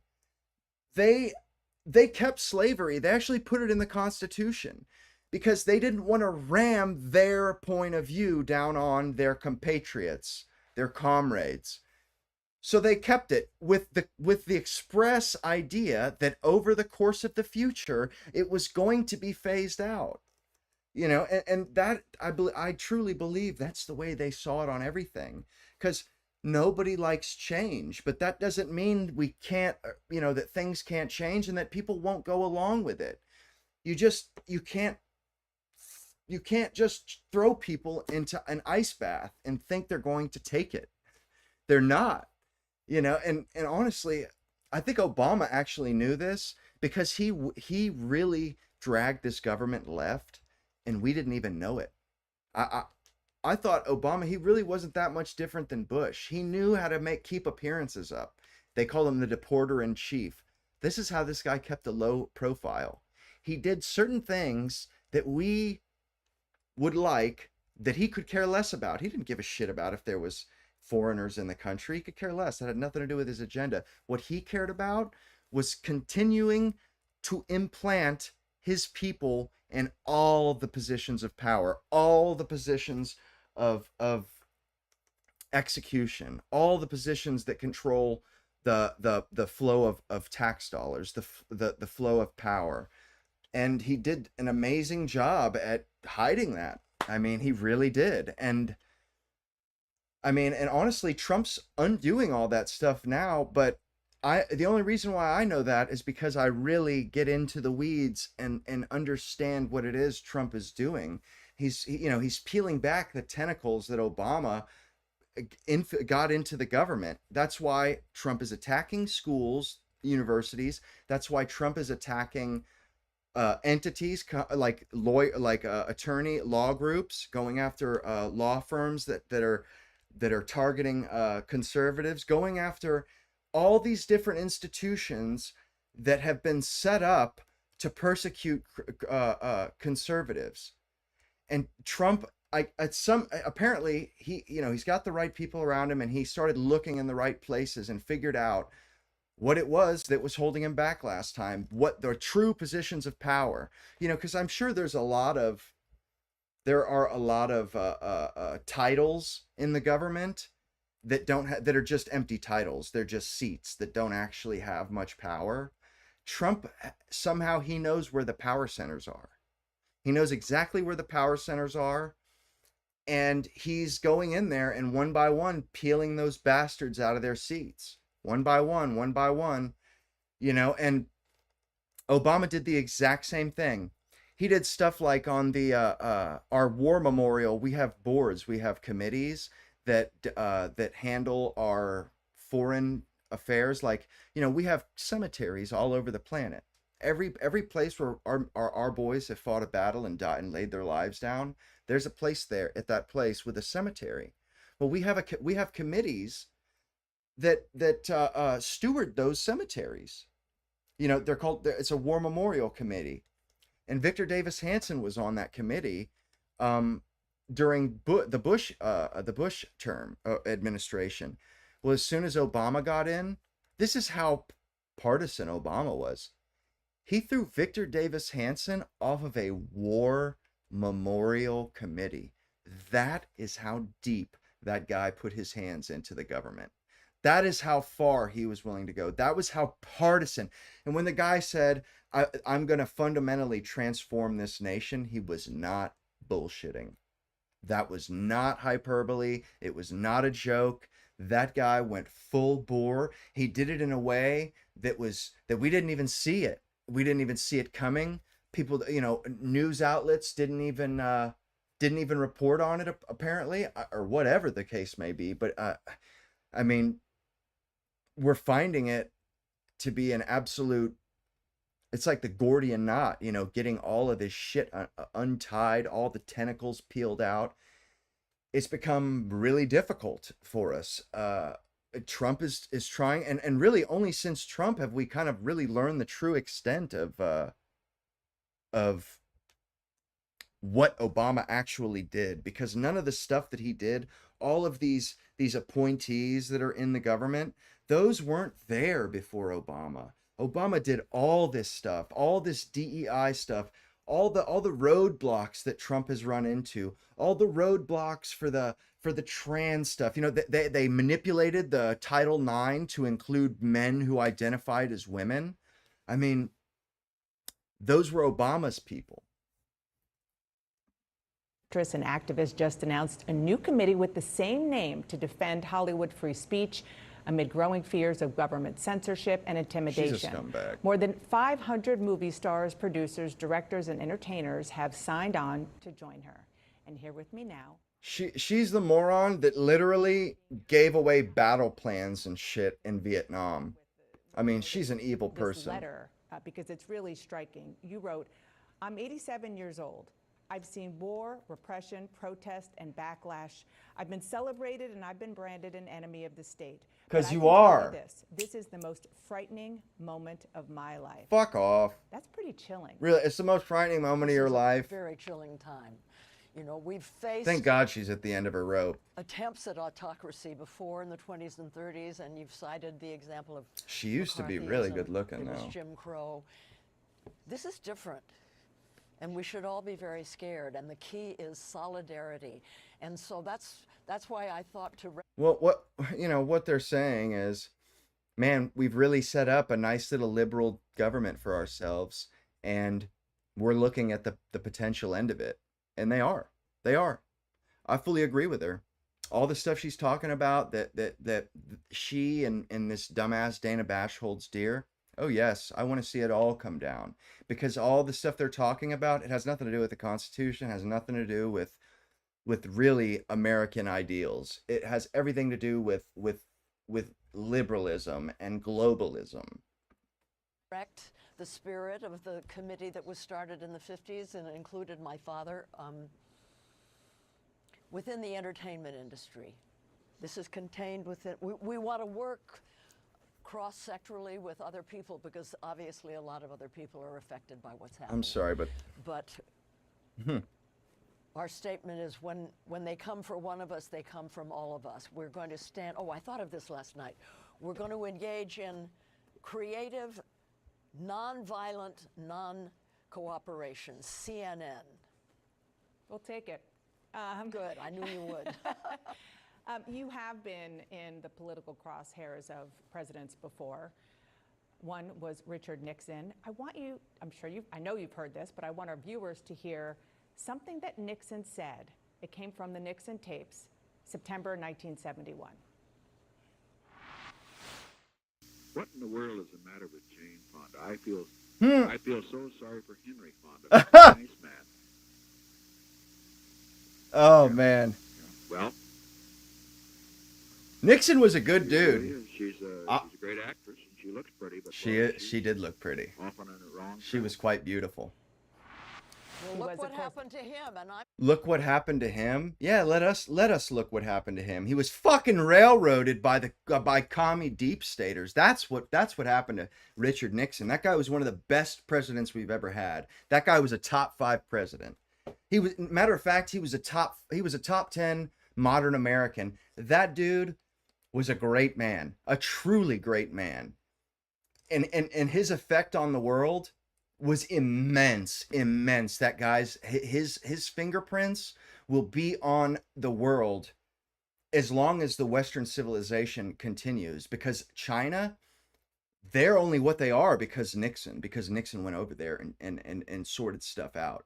I mean, and yeah, they're an enemy right now, but that's just what I mean. The effect on the world that Nixon had. I mean, for goodness sakes, that's a pretty big effect considering China, they were starving to death in his day versus now. I mean, that's the contrast between the two is huge. And he was a good guy. He was an aw shucks, true blue American. He was, and I think really they went after him for stuff that presidents do routinely, normal stuff that presidents do. The thing was, though, they got caught, and I guess he made the decision to cover it up, or to try and not let it out rather than just owning up to it, which would have behooved him in the end, truly. Damn. Still here. Yes, you are. He was talking about your anti-Vietnam War activism. You were on his enemies list, I believe. And so listening to that, knowing that history, living that history as you did, and you're still saying this is different, what makes this time so different? No president has ever sent troops into the democratic cities across the country saying full force. Bullshit. They did this in Montgomery, Alabama. When they would, John F. Kennedy did that to literally force a state at gunpoint, force those kids to go to school with whatever happened to a freedom of association. At gunpoint, they forced those kids to go to school with people they didn't want to go to school with at gunpoint. So she right there, she's full of shit, absolute full of shit, because that's not what happened.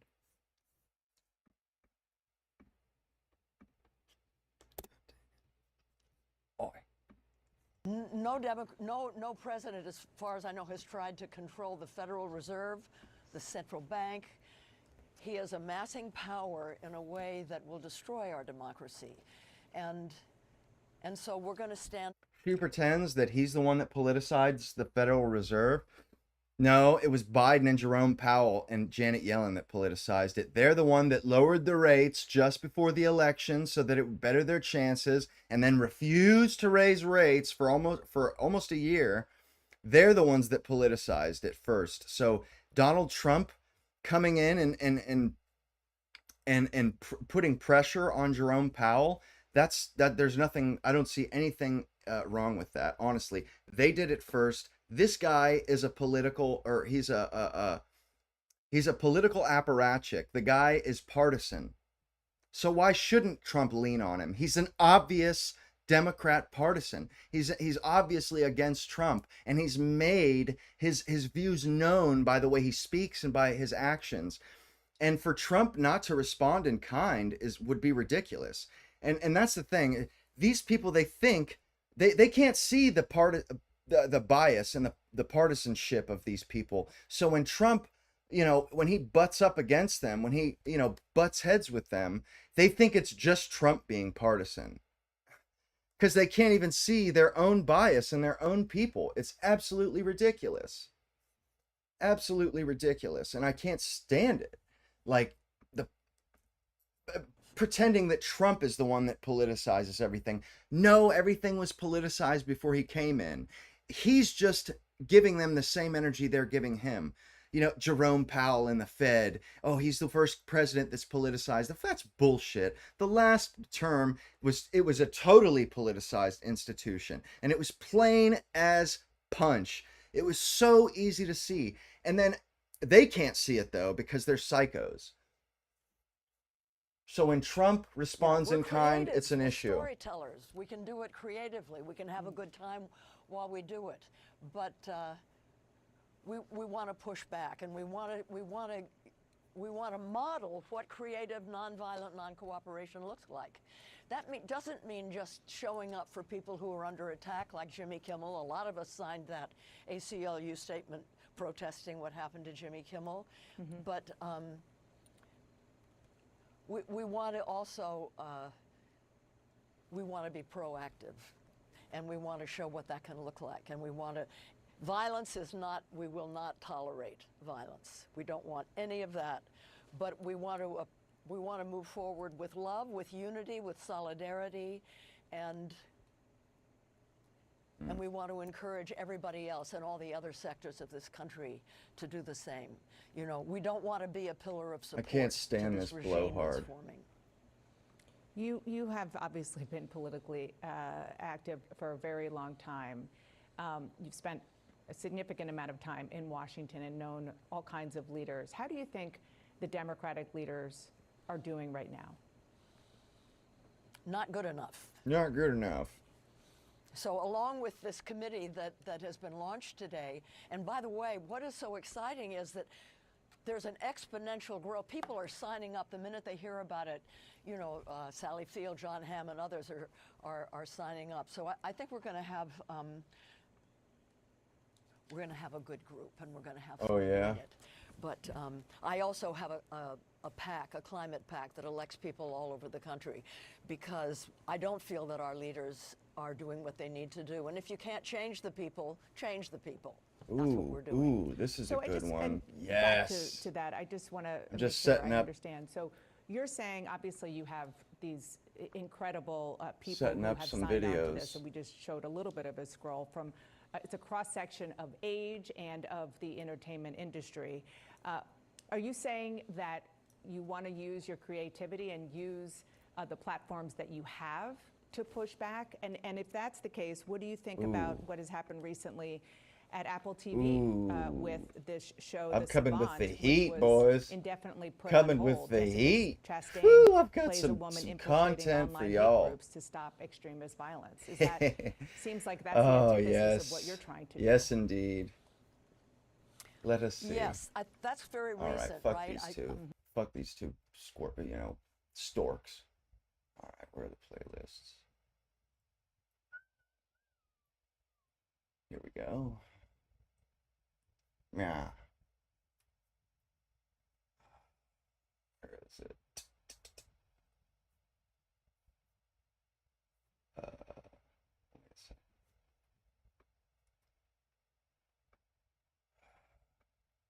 Save to oh, it's a watch later, that's why.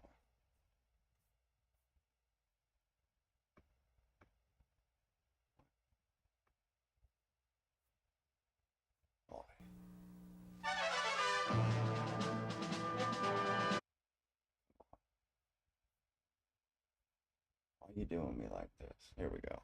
Here we go. Culturally advantaged. Here we go. I'm wondering if you guys have ever seen this. My boy Thomas Sowell chatting it up with William F. Buckley. Thomas Sowell produces a new book, which means we live in exciting times, since he tends to do this quite often. Indeed. 3 times in 1981. Man, I'll be right for back. I gotta instance. go use the bathroom, right? The economics gotta go hit and the politics head of real race, quick. I'll be right back, guys. Subtitled An International Perspective, asks most of the questions we are all asking ourselves about race and progress and politics. What sets Professor Sowell apart from many of his colleagues is that he sets down exactly what his researchers indicate without any attempt to conform to fashionable political notions. Thomas Sowell was born in North Carolina and as a boy moved to New York. From high school in Harlem, he went to Harvard, where he took his first degree in economics. His second he took in Columbia, and his PhD at the University of Chicago.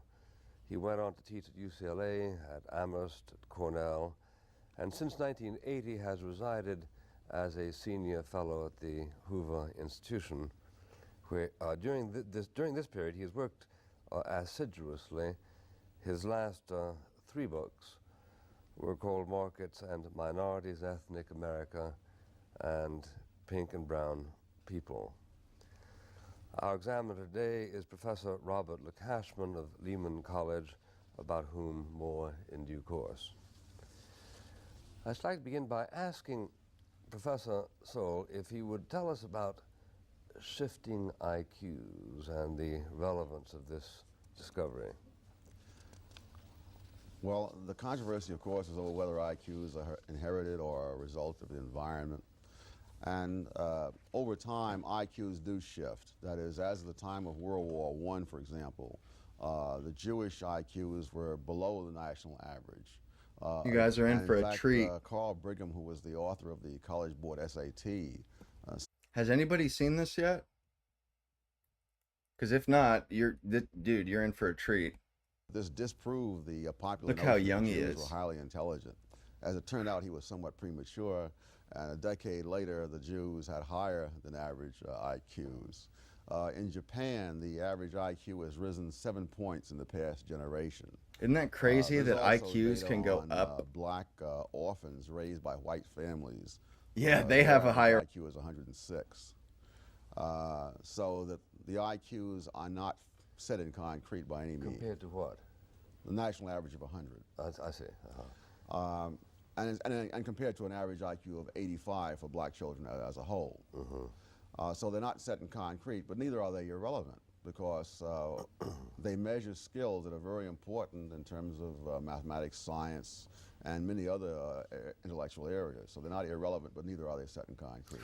Let me read a sentence from your book, which I think grabs, at least grabbed this reader. How can you not help but love this dude's transatlantic accent? He actually has this guy, William F. Buckley. This is what's considered the quintessential transatlantic elite accent, where you could be an elite from the American side of the Atlantic. You could be an elite from England or Paris and speak like him, which he is from all 3 places, actually. It's kind of cool. Instantly, when you wrote, the real question is what confluence of circumstances produced the fortunate conditions that a relatively small part of the human species enjoys today. To what extent can these peculiar combinations of historical circumstances be analyzed, recreated, or grafted onto other societies? Now, you tell us that Jews came here and their IQ was at this level, and just a little bit later it rose to this level. This was the impact of America, right, on something you call human capital. Describe that, would you?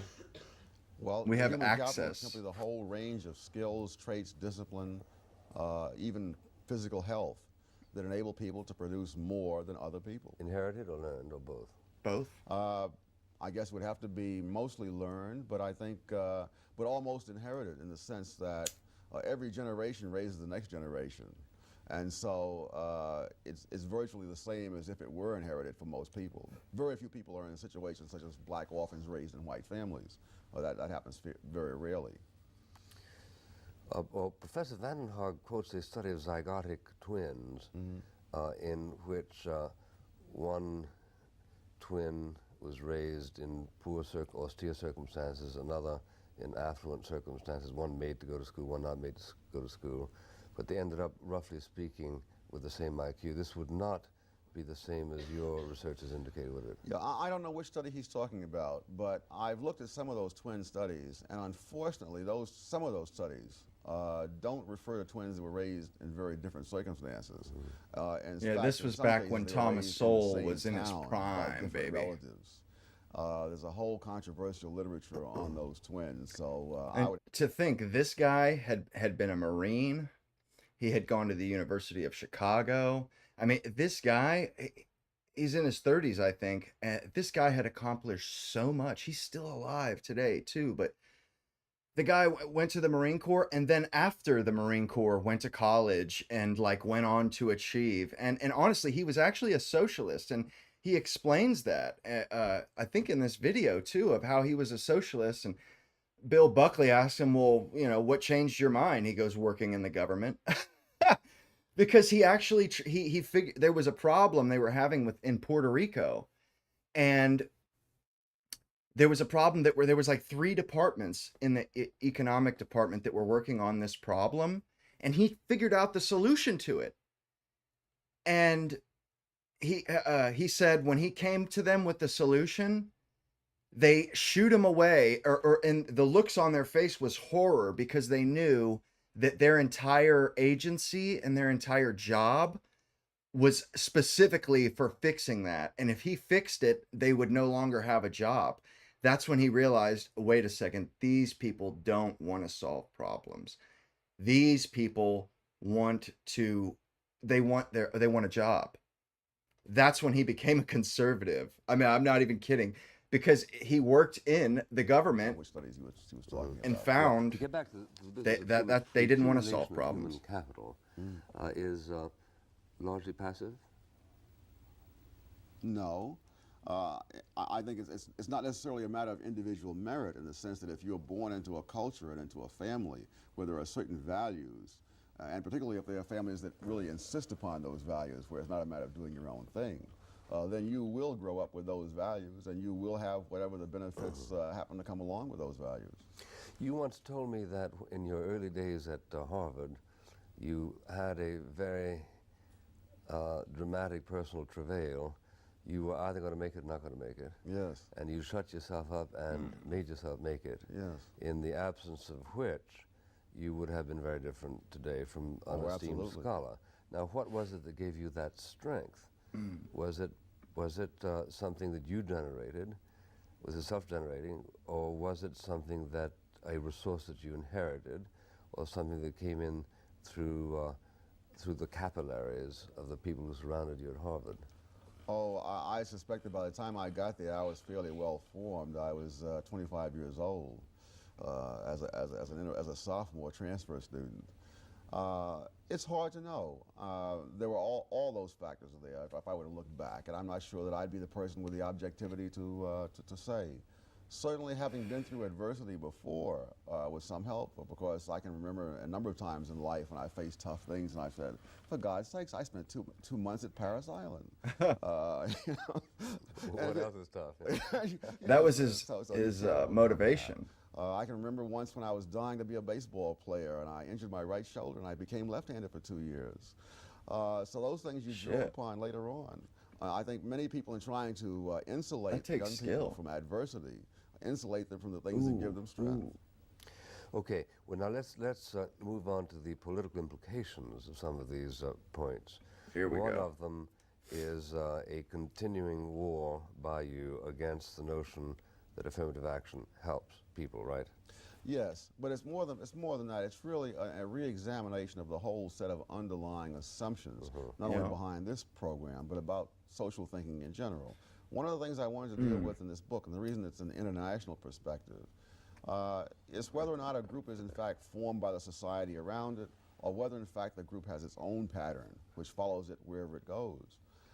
Many people who criticized some of my earlier writings said that I arbitrarily attributed to groups characteristics that were really a function of the world they lived in the United States.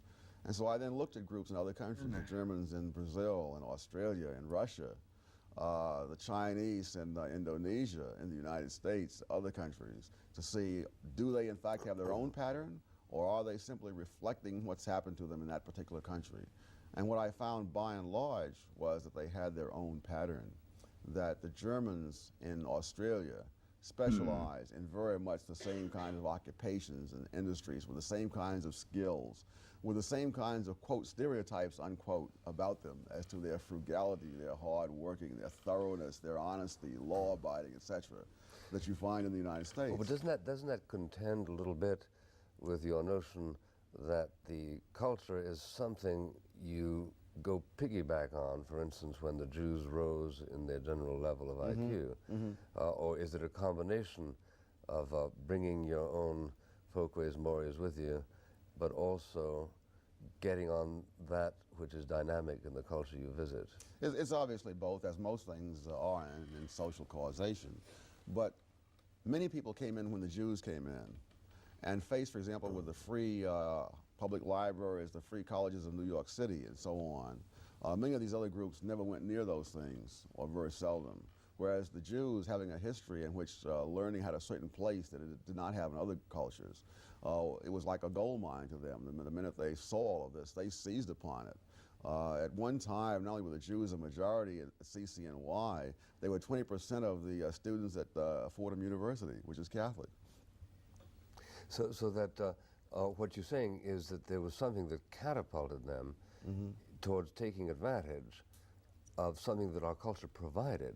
Oh, absolutely. Therefore, that permitted the ascendancy of their IQ. Oh, yes. Which would not have been the case if they had found themselves, say, in Brazil. Yeah, absolutely. In fact, in Israel, I understand that the Sephardic Jews, who have been in the Arab countries for centuries, have lower IQs than the Ashkenazic Jews who have been in Europe and the United States for centuries. So clearly the society has its impact. But it's also true that there are people facing exactly the same situation. For example, youngsters sitting side by side in the same classroom from different groups, living in the same neighborhood, and yet the IQ differences that you'll see will be as large as those among blacks and whites going to school on the opposite sides of town in Mississippi in the Jim Crow era. Well, now, Ms. Soul, the scare word in any discussion of race is, of course, the word genetic. Yes. Because too often people are delighted to affirm genetic differences, which allow for superior and inferior races and so on and so forth. Now, how, in fact, is one to distinguish between that which is genetic and that which is so impacted culturally that it might almost have that effect? You speak about the Ashkenazi Jews and the Sephardic Jews, and continuing differentials notwithstanding that the melting pot in Israel is now 40 years old. How do you account for that? And do you run the danger? Oh, wait a second. Insisted there we go. inclinations. I guess that my emphasis would of course be on the cultural. The Sephardic Jews, for example, who came to the United States and did not have these centuries in the Arab countries, are not at any disadvantage vis-a-vis Ashkenazic Jews in the United States. I think that's probably true in places like Brazil or Curacao as well. So it would be cultural primarily, at least in my judgment. You know, really, what he's those who would attribute it to genetics. I had an argument with someone like that last week.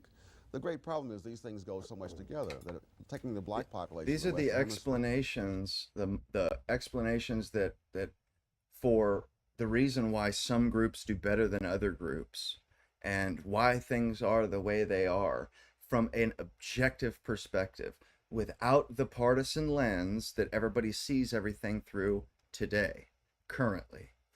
Back then, they hadn't become so racially charged. It hadn't become such an off-topic or a taboo topic that you could discuss it. And Thomas Sowell did an absolute ton of research all over the world to see if the black population was some outlier or exception, to see, you know, if the Jewish people were an outlier or an exception, and they're not. They're not. Like he talks about in Malaysia, they have a group, an enclave of the Chinese in Malaysia. Well, these Chinese are very industrious. They own most of the stuff, or they owned most of the companies in the country. They own most everything in the country. They did obscenely well in Malaysia, and all the Malays basically voted to throw them the hell out of the country, because I guess they were making them look bad or whatever. But you know, it was the same situation as the Jews have here, you know, or in many other places. Like in Asia, the Chinese are seen as like the Jews of Asia. Wherever they go, they seem to flourish. I mean, in spite of prejudice and bigotry, in spite of being a minority population. And it's just kind of the flip side of the same coin, you know, where like Africans, how they seem to just not do good anywhere they go, versus Chinese, where it really doesn't matter where you put them. They have the tools culturally to survive, and not only survive, but to thrive and flourish. Whereas Africans, they don't seem to have that culture, or they don't, because they hadn't had millennia of heritage with writing and language and civilization. We showed up 400 or 500 years ago, and they were living in dirt floor huts like they still are now. So they hadn't had generations of time for their culture to adapt and become compatible with everybody else's. And like the Asian culture and the European culture, they kind of rose up together, and they traded in, there was a constant flow, the Silk Road. There was a constant river of knowledge and of trading. Either it was physical goods like spices and jewelry and silk, or it was stuff like gunpowder. And then on the inverse of that, they sent us gunpowder, we sent them guns. They never considered building a metal barrel, and putting a charge of powder in it with a projectile and letting it off. They never considered that.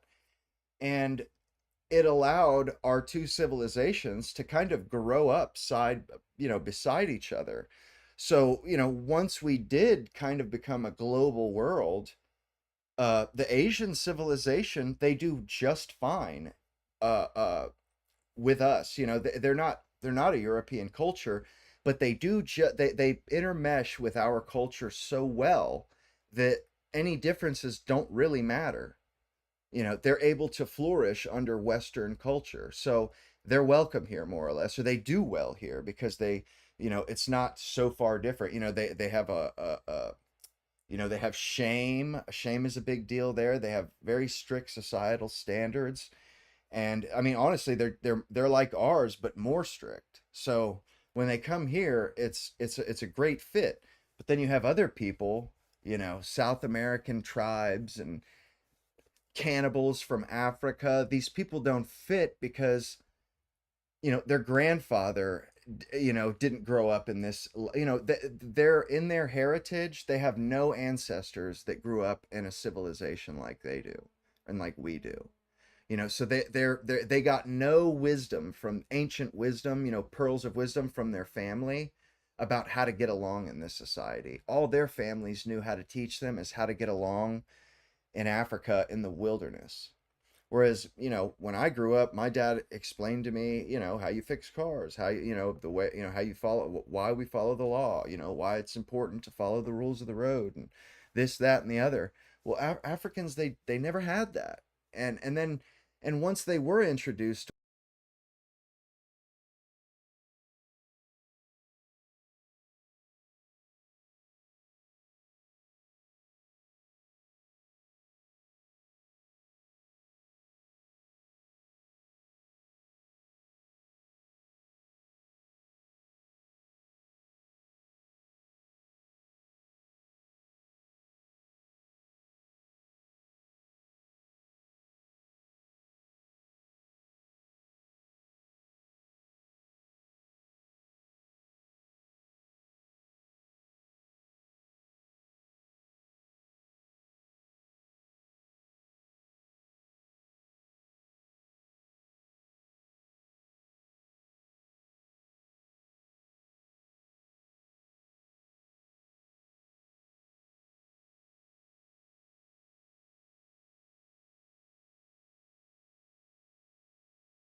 like you can change so much. You can only change so much before everything comes to a collapse, and I mean that's where we're at now. They've changed so much, we don't know where the hell we're at now. But and it took over a century for people to realize this. They were still changing shit in the 60s. We were still, oh, we're humans, we know this, we got this, we know best. Our traditions, those are garbage. Those are just what dumb ancient people thought was a good thing. We know how humans were created, we know evolution. We know we built the atomic bomb. We went to the moon. We know what's best. Paying no mind to the fact that all of our customs, all of our standards and our culture was refined over millions of years. Our ancestors were, every generation were trying, because even us as a generation, we want our kids to have a better life, and for the world as it is to be better for our kids, and we want our kids to be smarter and more adept and more adaptable.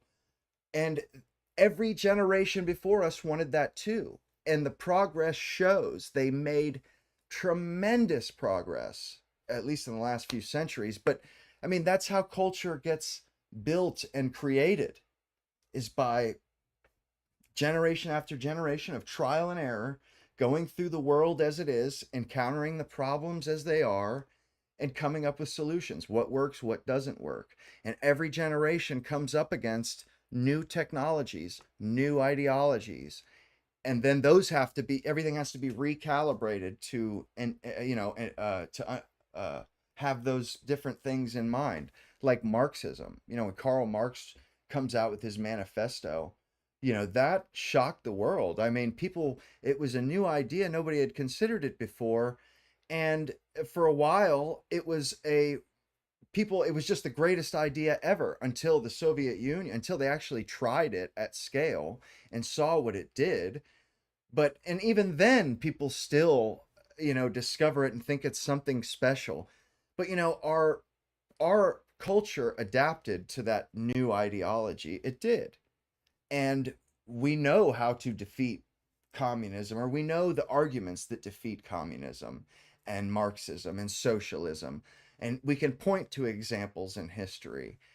I mean, we've gotten to that point where, and that's the whole idea of conservatism, I think, it's like traditional values that we inherited from our culture, and then we add a little bit to it as we go. You get your core cultural values from the people before you, and then you add a little bit to this recipe to adapt to the current climate, the current reality of the world that you're living in.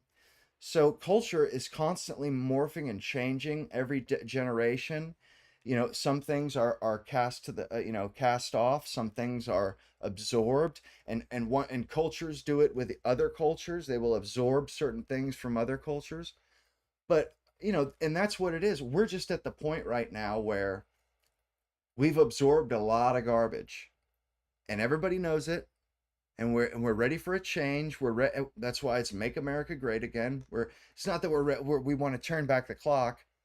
It's that we want to forget these newer ideas that we have. Some of these newer, like the boss babe and women in the workforce. That's a bad idea. We can see that now. It's simple. It's simple, easily identifiable. We want to get rid of that. Go back to a time when women did what they do best: focus on their children, focus on their family, their husband, and allow men to do what they do best. And that's just an example of some of the modern changes and iterations that our culture has gone through. And right now we're just in the period of really going through those line by line, all those different cultural changes, and deciding whether or not those were for us or not. Because the women in the workforce, that's not for us. That's just, it doesn't work. We've done it for so long and it doesn't work. And then other stuff like affirmative action, or we realize it just doesn't work. It doesn't work. It does the opposite. DEI, it doesn't work. It's like it does the opposite of what we intend it to do.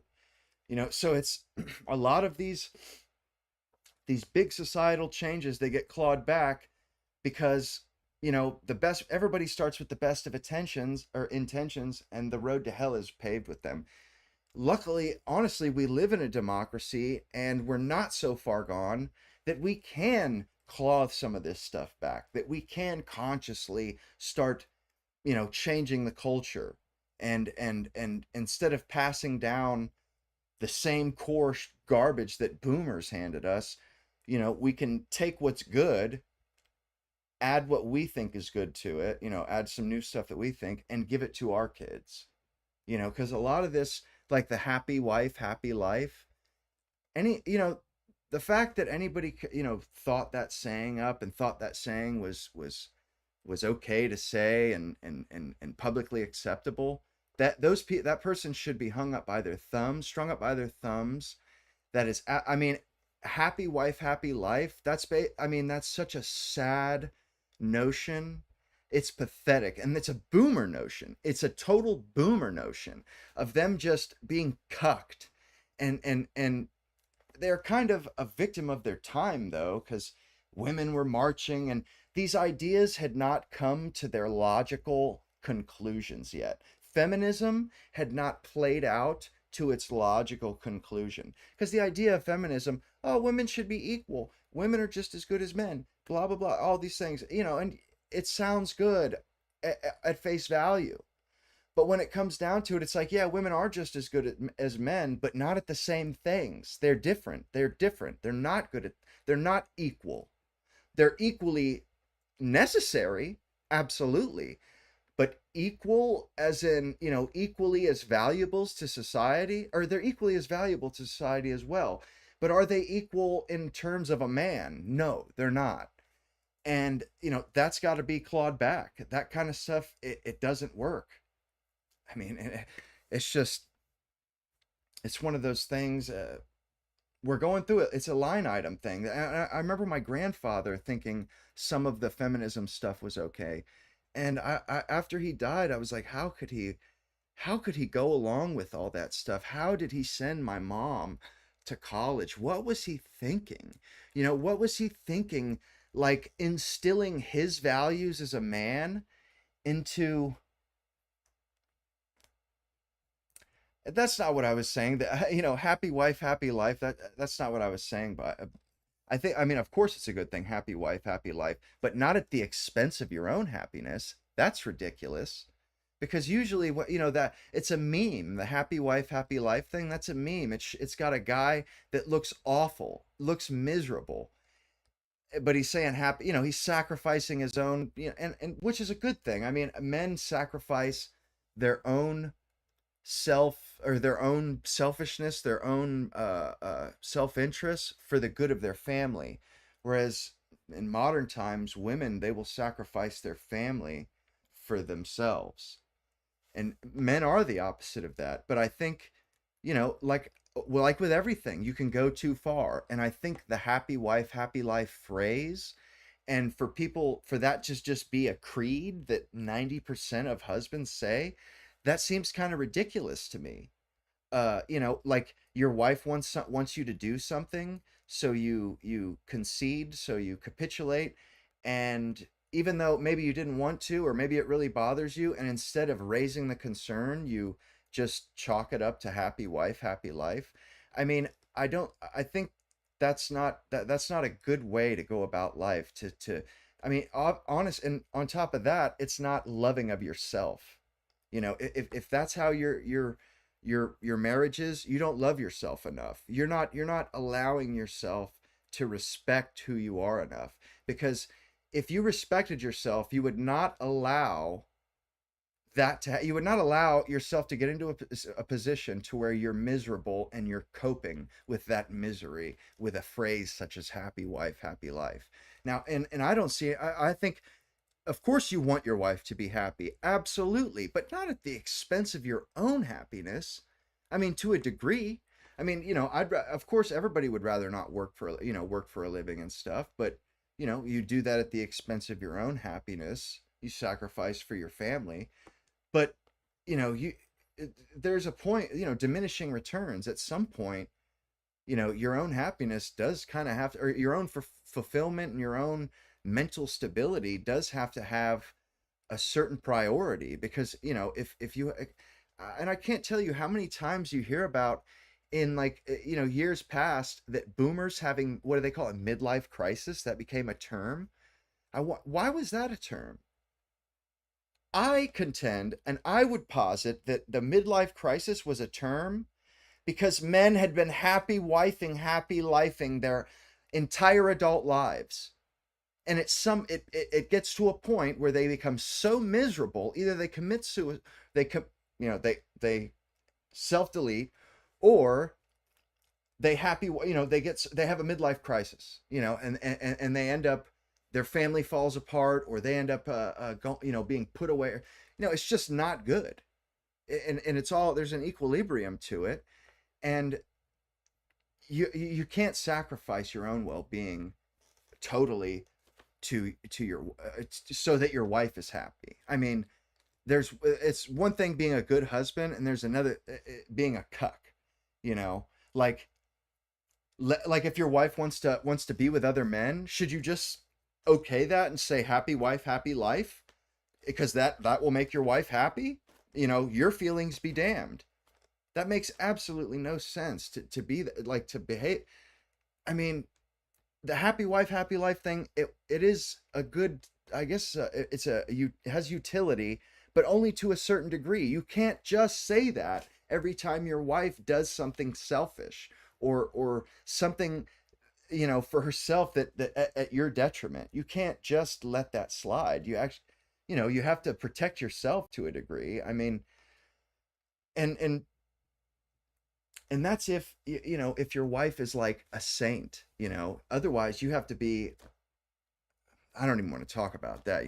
If you're in a marriage with somebody that isn't a good person, I mean, it's not a good place to be. And honestly, a lot of people nowadays, I feel like women, they're just not really, nobody has shown them the value of a family or of raising children. Like, instead, they've been told that what's valuable is what men do. The values of men, those are the pinnacle of human values. And women, they had values, their own separate set of values, for forever, until a century or so ago, a little more than a century ago. And they decided to the feminists decided to cast those aside, and we'll take on men's values. Well, and you see all these videos on TikTok nowadays. Women are miserable. They don't like men's value. They don't want to work. They don't want to, like, that. To them, that's not, they don't feel successful at the end, like they do with kids. And really, men, I mean, I don't think men even feel successful unless they have kids. The work is just a means to an end so they can have the kids. But women, they get, and what's sad is that the society tries to tell them, hey, no, you're not going to care about work after you're not going to care about this when you're older. You're going to want kids. But they see that as society pressuring them to do something they don't want to do. They don't see it as society trying to look out for them and steer them to steer them on a path that they will be more fulfilled, or the most fulfilled in, or a path that the majority of women that came before them found fulfilling. They see that as they're being oppressed. And conformity, I used to be very rebellious, extreme, like to a fault. And as I've gotten older, rebellion is a good thing in some sense, but conformity is also equally as good, if not more, even if not better. Conformity. I wish I had conformed sooner. I would be better off if I had conformed sooner. And and women say this all the time. And parents say this. I wish I had had kids sooner. I wish I had done this sooner. It's because our culture, the leftist culture, the dominant prevailing culture in schools is basically telling women that it's putting on glasses that basically shield out any good faith effort of society to steer them in the right direction. It gets them to, it changes their viewpoint. It skews it to where what they see is always colored. I'm being oppressed. Oh, that's society oppressing me. When really, what feminists call societal oppression, I would call society caring, society looking out for your best interest. Because it's not like this is the first woman that's lived the first life of all time. We have billions and billions and trillions of women that have lived before, and the vast majority got fulfillment out of a certain type of life. And why would our society not try to steer women to that path? Why would it not try to steer them to the one that more, that has the highest odds of that woman feeling fulfilled and good at the end of her life, not bitter and resentful and hateful like they are now? They see it as oppression. I see it as society just looking out for them. And there are instances where society, the conformity thing goes too far and people are lost. They slip through the cracks. They're lost to whatever. And that used to happen, people that were just different, slightly different. I mean, if you were gay, you would be ostracized back in the day. And I mean, it remains to be seen if rightly or not. Or how about this, having kids outside of wedlock? That was so taboo. They called them shotgun weddings because you literally married that woman at the point of a gun. That was a societal standard we used to have. And it enforced our society and it kept it flourishing. It kept it kept that same, the same mold that has worked for so long. And it forced it. The father enforced that societal norm. No, you're going to get married. You don't have a choice. It's either that or you're not going to do anything else for ever again. That's the end. I mean, and that's such a good example of that too. And there's no such thing as that now. There's nobody enforcing the societal norm of getting married prior to having children like there was with shotgun weddings. And people, again, they see this stuff as oppressive. And even like arranged marriages, I mean, it is, you could see it as somewhat oppressive, but there are some places that's a part of their culture. That's the same thing as shotgun weddings, as what our culture does with conformity. It's saying, hey, this is out of all the things we've tried, this one right here yields the best results, yields the best, when we ask women at the ends of their lives, the women that are the happiest, they had this, they went through these, down this path. So that's, and they institute it. That is the norm. We're going to choose one way of doing it, and that's how we're going to go. And it's arranged marriages in India, places like that. And it works. A lot of times, the people grow to love each other, at some point. Not only that, but people think of arranged marriages. You marry somebody that you've never met before, that you have no idea. And that didn't used to be the case. You used to grow up in a little village or a town, and the person you married, or you knew who you were going to marry before you were in school, when you were like 4 or 5. All the kids playing together, the girls and boys, and then they, it's the high school sweetheart trope, or the childhood sweetheart trope, where kids grow up together and they just kind of, both of them just sort of assume they're going to get married when they get older. And I think that's a story as old as time. But, they just assume they're going to go, their neighbor, the girl next door type stuff, the boy next door, they get married. So it's not just you're marrying some random person, that's somewhat of an arranged marriage. And, and that's why sheriffs and stuff, like there's laws against vagrancy and, like Rambo, the reason why that sheriff was trying to run Rambo out of that town, because your daughters only see the men in your town as suitors. And when a man comes strolling through town, women, he's a fresh blood, they've never seen him before. He's not the same old tired guy that they're used to. He's a new guy, so that women will flock to that guy. And a lot of times drifters, they just keep right on drifting.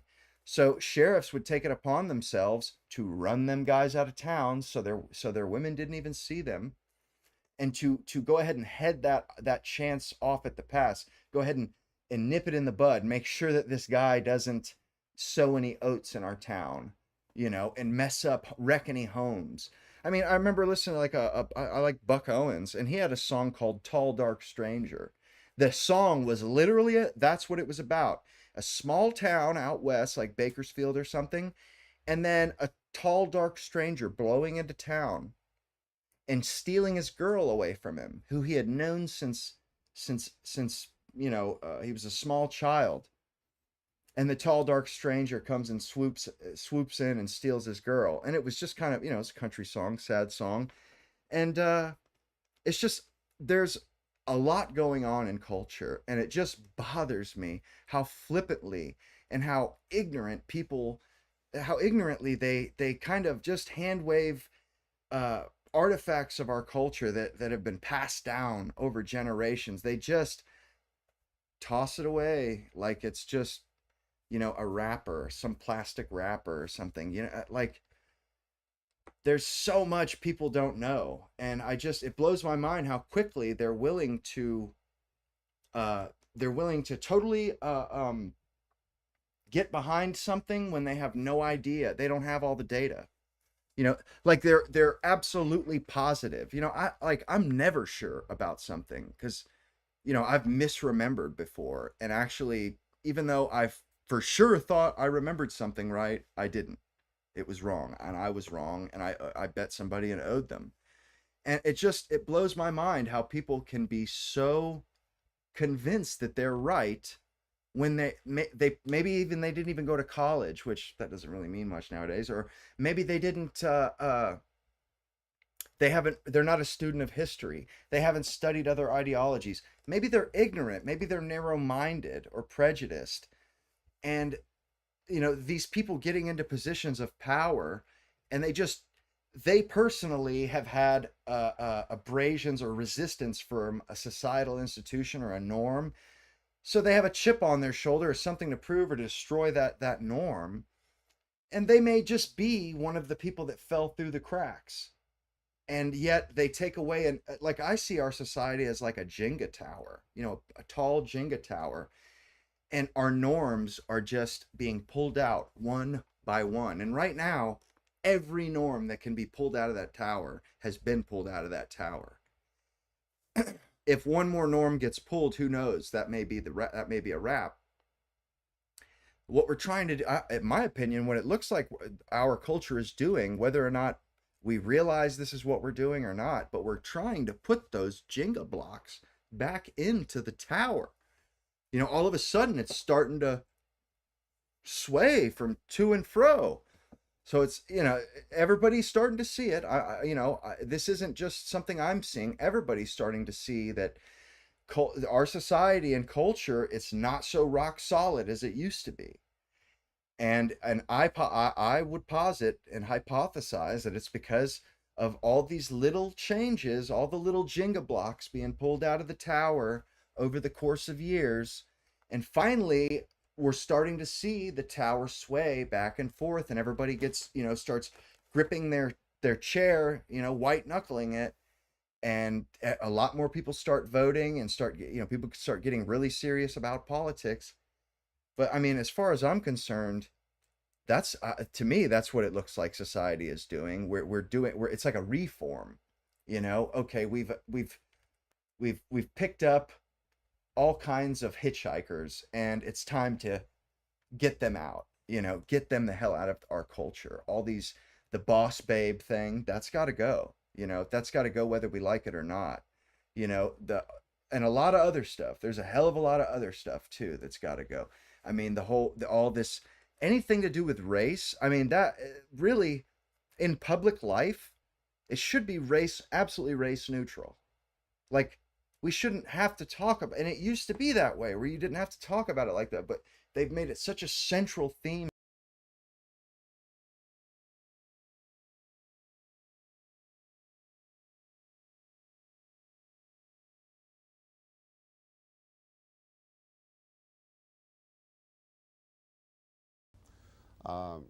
Those blacks who have a higher percentage of white ancestry have had enormous social advantages historically. In the United States, when there was slavery, the overwhelming bulk of the slaves were black, but 37% of the free blacks were in fact mulattoes, which is in the American definition, half white or more. In Latin America, there are countries in which more than half of all the free blacks were in fact mulattoes, and in which the great majority of the slaves were black. And advantages inured to them? Advantages inured to Oh, them? absolutely, enormous. Well, freedom alone would be one big advantage. But even under slavery itself, there were distinctions made between the mulattoes and the blacks. The mulattoes being very often the offspring either of the slave owner or of the overseer, and therefore getting preferential treatment.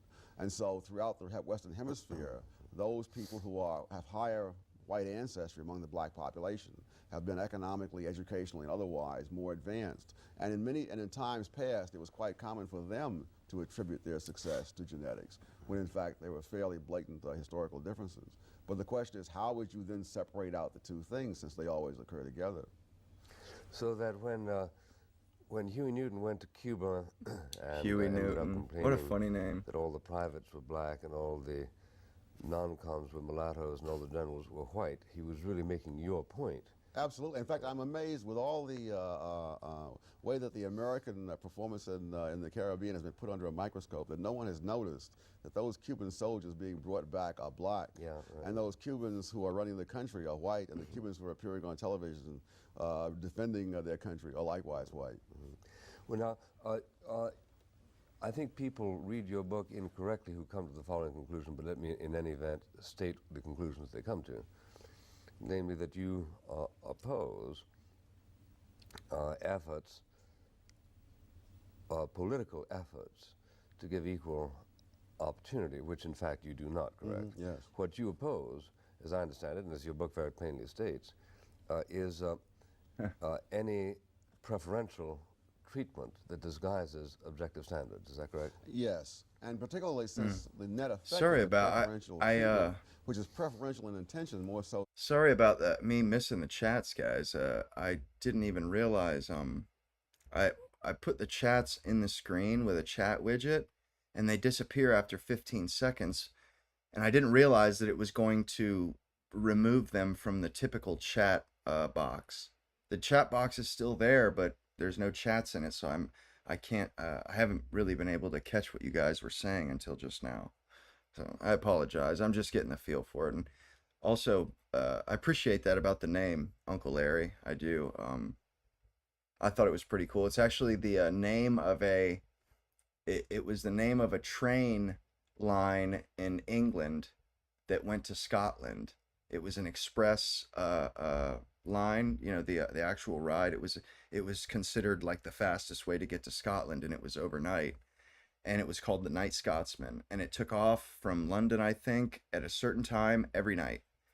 And I actually ended up, I used to run a moving service, and somebody was throwing out a picture, and it was like a graphic, and I think it was Art Deco, the designs, but it said the Night Scotsman with a train underneath it. And I don't know, I just never really been able to, I've never really forgotten it. I've always thought it was pretty cool. Anyhow. The results is that those blacks who are particularly disadvantaged have fallen further behind under these policies, that such policies have typically benefited those blacks who were well off, who became better off. And this is true also in other countries. In India, there's a program in Bombay, and someone who wrote about this commented that this program is for the benefit of the clerks, not the coolies. But that's been true in general, and that's what's true in the United States. That it's not the coolies that benefit, it's the clerks that benefit, who then aspire to higher occupations. For example, blacks who have relatively less work experience, lower levels of education, black female-headed families, all these groups have fallen further behind during a decade or more of affirmative action. Black female-headed families have had an absolute decline in real income over this span. and have fallen further Okay, behind good, white yeah. female-headed families. It's not muted. At the same time, black couples who are both college educated earn higher incomes than white couples who are both college educated. So that this whole program makes it, provides incentives to hire blacks who are safe.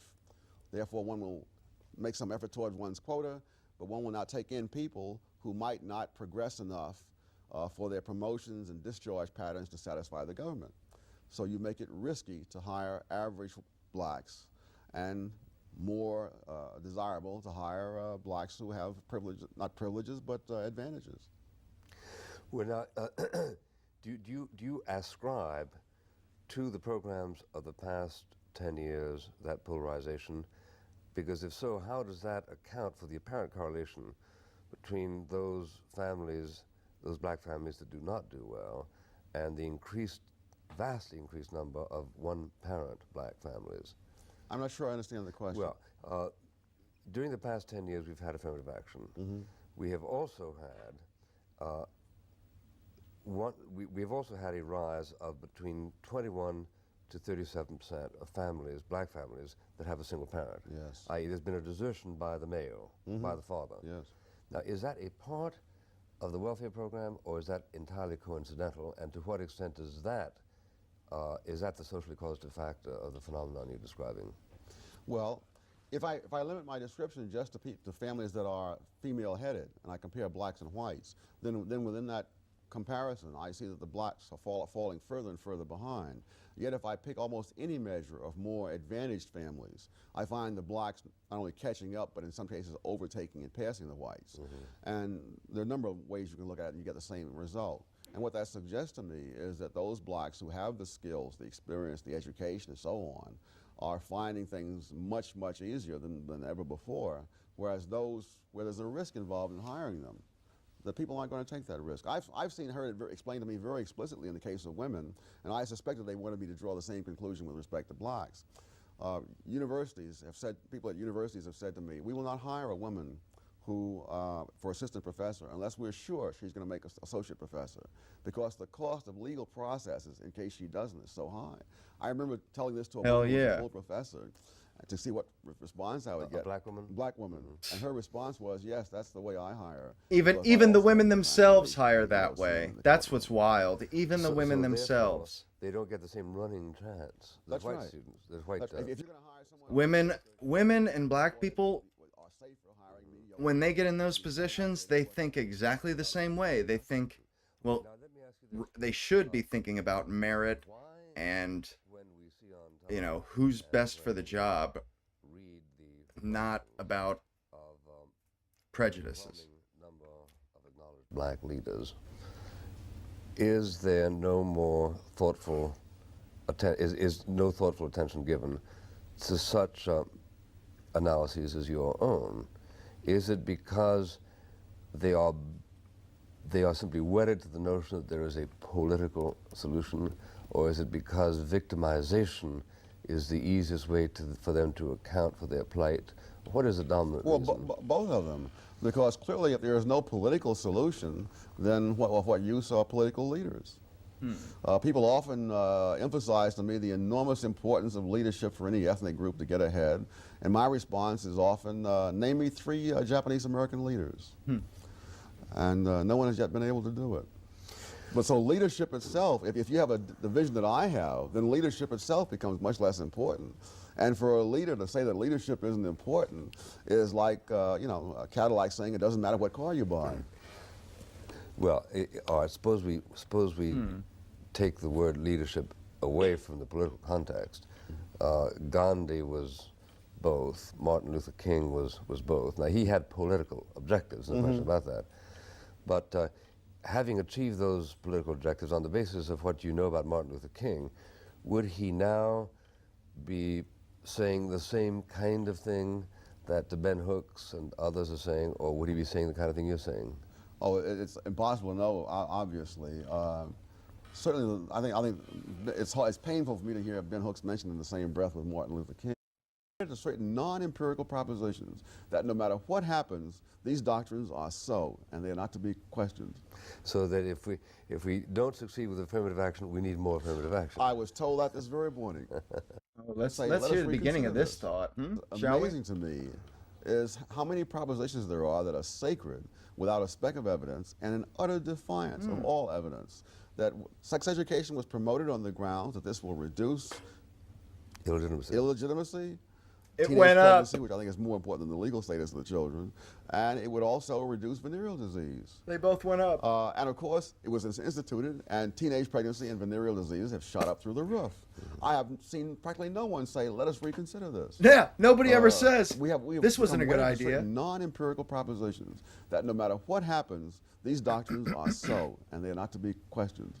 So what I've been talking about is all these doctrines that these fucking liberals have come up with over the years that are sacred cows, affirmative action, the 19th Amendment, all these sacred cows, they're fixing to go the way of the dodo.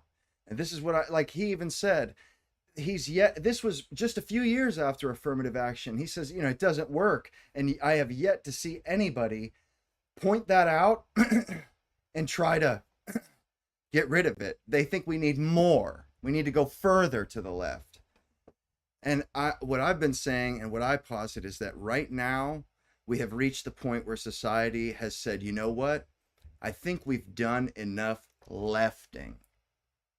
Maybe we should turn right for once. Maybe we've gone too far left over the years. Maybe these stupid doctrines that are unimpeachable, maybe they are impeachable. Maybe we need to really get down and dirty and do a proper analysis of these things now that we have 50, 60, 100 years of data to inform our decisions, rather than the people that instituted these laws, most likely in good faith. They weren't around to see how these things ended up. Same thing with feminism.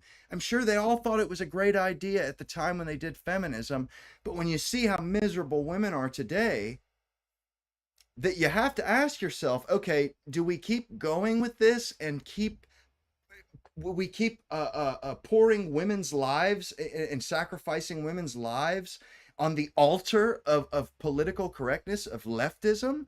Or are we going to admit that this was wrong and it was stupid of us? It's against human nature. Let's get back in harmony with ourselves. That's the way I see it. Is finally people are starting to acknowledge how flawed some of this thinking is.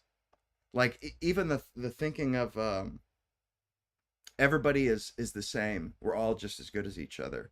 Like you could adopt an infant out of Africa, and the kid's gonna do just as good as everybody else. Or you could bring a kid from 16 years old from Africa, and he's gonna kick ass here in America. As long as you teach him the right stuff. And that's just not so. It's not so. There's so many habits that are picked up from the cradle that that civilize us and that prepare us for civil society, prepare us to play nice with others. And not everybody is equal. Some people are not as good as other people. Some people are evil. Some people are crooks. Some people are selfish. And to say that we're all just interchangeable cogs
don't do that usually, you know. And I just feel like us as humans, we that's like a weakness of ours, is we constantly we're not self-aware enough, or we're too sure of ourselves. We're too confident in our opinions, too confident in the direction we're going, too quick to dismiss other opinions or other options. And I think it's always going to be with us, but I'm getting a lot of hope by the way society has been behaving as of late. It just seems to me like, there's definitely a shift in the culture, and we're trying to get back to a place we once were. And it's lovely to see that. I mean, I'm not gonna lie, it's absolutely lovely to see people waking up, because it's been happening for a long time. It's been happening since like the 60s, and it's been radical. It's been fast at some points and really slow at other points, the change, I mean. Anyway, hang on, I had another wait a second. If we don't succeed with affirmative action, we need more affirmative action. I was told that this very morning. I pointed, it reminded me of the alcoholic who wakes up with a hangover and figures he has to have a drink to get over it. Hair of the dog that bit you. Yes, there's a tremendous range of these things, not only in the racial area, but throughout the whole social thinking today.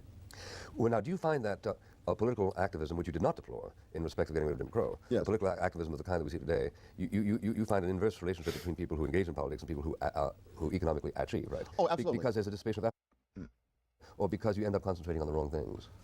Indians. Oh, yes. And the boat people are a classic example. That most of the boat people were Chinese, and the reason they couldn't find a home was precisely because they were Chinese. Ooh, this is what I was talking about earlier. Who have the entrepreneurship.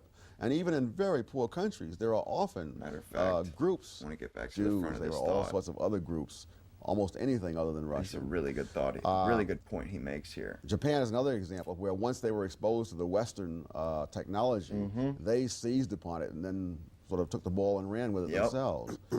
There are other cases where the stuff comes in and it sits there, and the people around them don't seize upon it. Africa. And again, these are areas where I would like to know the answers, but at this point, I'm happy just to be able to ask the questions, because those questions have been ignored so much. Which is why we spend too much time now in modern life answering questions, and not enough time asking questions. It just seems like people they don't critically think anymore. Schools don't teach that. People don't. I mean, it just seems such a lack of self-awareness.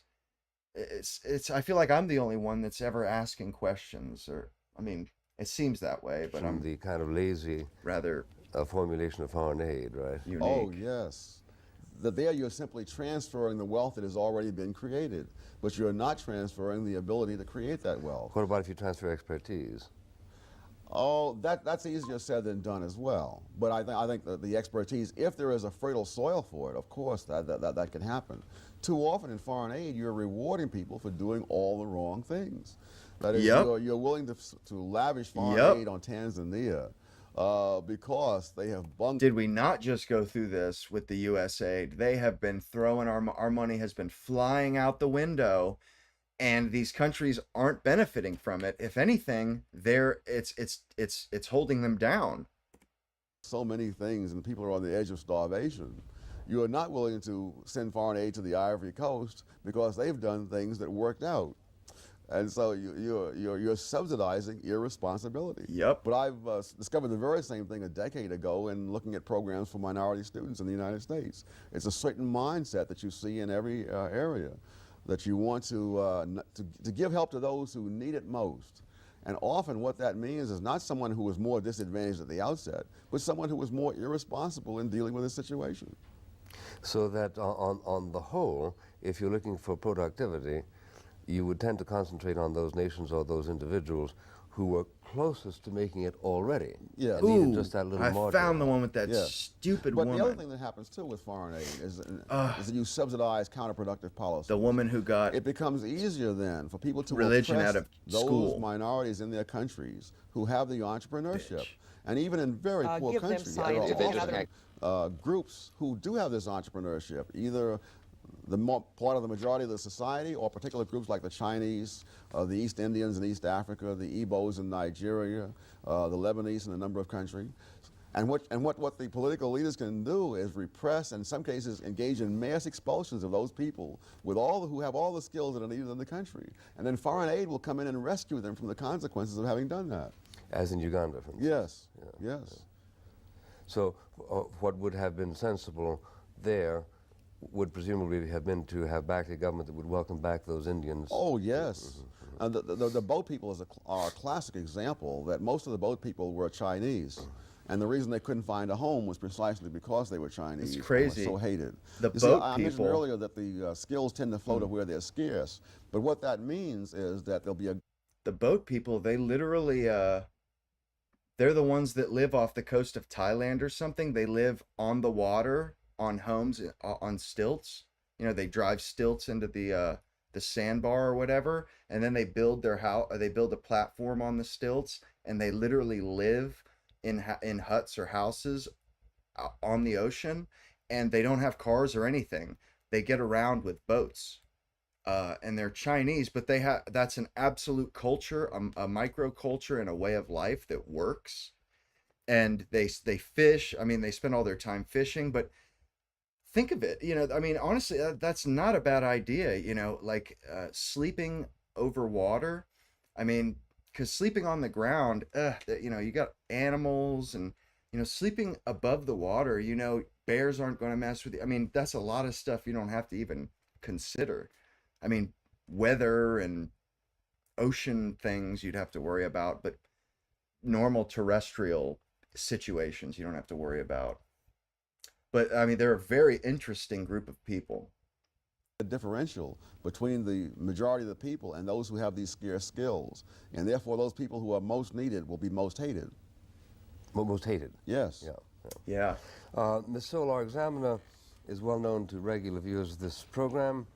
He is as distinguished as a left-wing economist. Here we got, this is the question and answer. Professor Robert Cashman teaches at Lehman College. Look at this guy. He is at the University of New York. He is the author of a number of books. This is your quintessential greed white, is not enough. liberal. Presumably we need greed and a strong defense, right, Bob? What is it? Limousine liberal, champagne socialist. Earnestly, Mr. Buckley. Dr. Sal, we are, it is true, both economists, horrid creatures, as John Maynard Keynes called us, but necessary for a while. What I'd like to explore at the beginning with you is the relationship between markets and politics. I was struck in reading your book with the very, very strong view that you take that politics broadly are ineffective in altering the condition of any given group, and markets are very powerful. No, I would have to disagree with that. Politics are very ineffective in improving the position of any groups. Politics can be quite counterproductive for all sorts of groups. Let me accept your correction. Take two groups who have indeed been successful for long periods, both of whom you cite, Jews and overseas Chinese. Now, as I read your account of their success, it struck me that what they were lacking was effective politics frequently. The overseas Chinese, time and time again, have been expelled, persecuted, just like because the they were Jews. so successful, which to my mind Just like the translates Jews. into the proposition that because they didn't organize themselves politically, they were exceptionally vulnerable to the envy and the hostility and the demagoguery, if you like, of This is a typical liberal. the politicians in the assorted countries. We're talking about the Jews going back to the 15th century and earlier in Spain, who, because they were powerless politically, precisely, were unable to preserve the economic advantages which they had gained. Or Germany. Or what? Or Germany would be an example. Or Germany, certainly, yes. Well, as I think of that, the problem is finding examples, because the groups that have succeeded as spectacularly as the Jews and the Chinese have done so staying away from politics. And so I'd have to find the counterexample. The counterexample I can think of would be the Chinese, after the rise of Chinese nationalism in the early 20th century under Sun Yat-sen, where they exported this to Southeast Asia, where this Chinese nationalism was taught in the schools, where Chinese who had thought of themselves for generations as Thais and Burmese and so forth, now began to think of themselves as Chinese, even though they lived in Burma or Thailand or whatnot. And it's precisely the rise of this that rekindles the hatred against the Chinese in Southeast Asia, which then culminates in the tragedy of the boat people. So that this is the problem the Jews are experiencing in America right now. Right now, you know, they've become a larger population, and their political capital is causing them to be a focus point of hatred, because they have quite a bit of sway on our government, apparently. I mean, from what it looks like, and nobody cares about people that want to do their own thing culturally until they start trying to meddle and tell everybody else how they should be doing things. And that's basically what he just said was, those people, it's like letting sleeping dogs lie. Those people, the country they're in has no problem with them being successful. It's when they use that success as leverage to impose their will on the majority population, which is what's happening in America right now. The Jewish people, or a lot of Jewish people, they're really exercising their political power to get concessions out of us for another country, for, you know, Israel. And it's causing there to be hatred for them, rightfully so, because they're not just making money here and enjoying, you know, being Americans. Now they're using the tools that America has given them against America. That's why they're hated so much, politically anyways. You know, they are literally, nobody had a problem with them running Hollywood. Nobody had a problem with them running or owning clothes companies and running stuff. It wasn't until they start trying to twist our arm behind our back in terms of Israel that people start getting, you know, they start having issues with it. They start having issues with that political power. Chinese belatedly were dragged into politics, in this case provoked from overseas, it blew up in their face. Something very similar happened with Germans in Brazil. Again, Germans being very apolitical. In the First World War and before, the Kaiser's government tried to make political capital out of them. They began to publish things in Brazil, promoting the Germans and so on. That also blew up in their face and led to mob riots directed against German businesses and German residential. See what I'm saying? I mean, it's like a perfect juxtaposition to what we're going through now. We have no problem with people coming here, imbibing in the culture, enjoying, you know, making a life for themselves and their children, and conforming and to integrating. It's when they start, once they have conformed and integrated, and are in a position of power, then they revert back to this, to their default cultural setting and start trying to enforce that default. Like Muslims, they're fine to abide by American laws until they get to a majority. Then they start trying to force that stuff until they have situated themselves and collected enough power. Then they start imposing their will on everybody around them, like in Dearborn, Michigan, where they have fucking prayer call 5 times. I mean, it's insane. And that's what he said, that this is what draws the ire and hatred of people, of other groups, is when these groups get together and decide that they want to change our country to suit them better. And the only reason they have the power to do that is because we allowed them to do that. We let them come here first off, and then we, you know, leave them alone enough and allow them to you know, strike out and make it for themselves, make their own life, and then they turn around and used what they've gained to shove stuff down our throat. And no wonder people bucket and kick back at it. It's no good. It doesn't help. Neighborhoods. So I can't believe that that more of the same would have been better. But, you know, it leaves one in a very gloomy mood, does it not? Because it does very suggest gloomy that mood. It however, does suggest, yes, it suggests. and with Farage and with everyone else. And I think they're just well aware at this point that they just keep running for as long as they can and as desperately as they can, getting as much as they can done, because this is not happening twice. I feel so bad for Britain right now. I mean, and I'm so tired of hearing people talk about how they're just done. Stick a fork in them. Mob riots directed against German. They're done. You know, their day is done. They're going to be a failed state soon, and I just think that's total horseshit. They're not a failed state. They're not. They may be in trouble right now, but is that so different from the typical rises and falls and what crescendos and nadirs of life? You know, I mean, that's the way life is. Ups and downs, straight up. You know, it's crazy.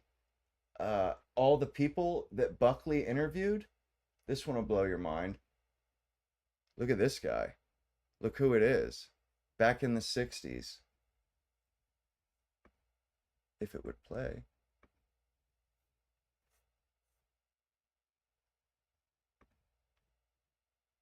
Benjamin Netanyahu. Can you believe that?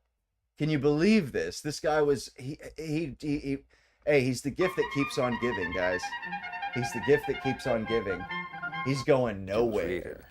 A Jerusalem Research Foundation on Terrorism. A member of the board of directors of that institute, Benjamin Netanyahu, is the brother of I mean, how can somebody stay in power?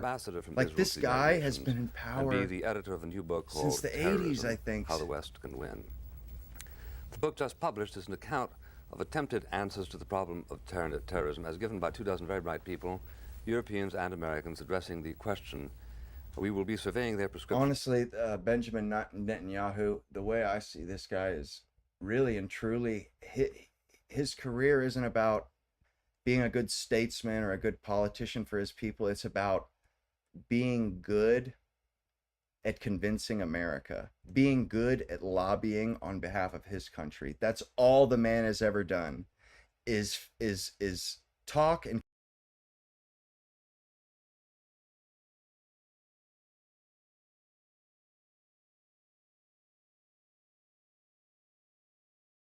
of his political life, his public life.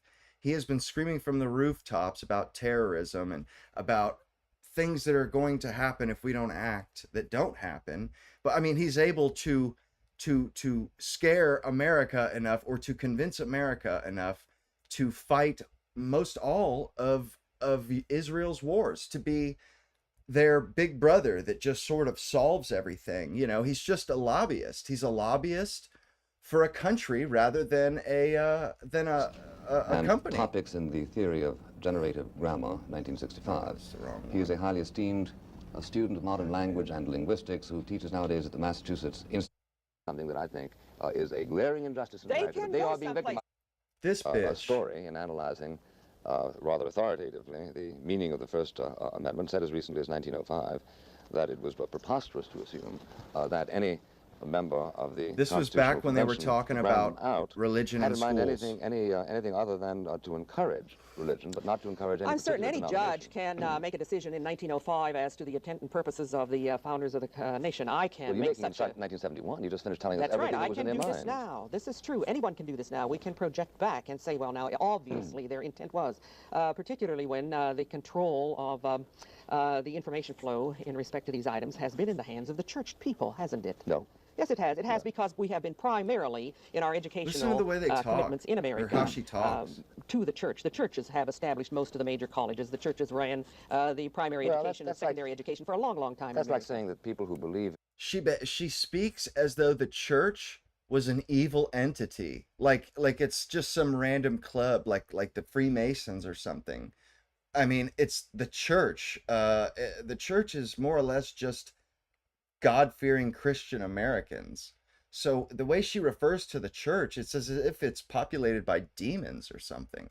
The right to practice free speech do so because they tend to practice free speech. It's a meaningless statement.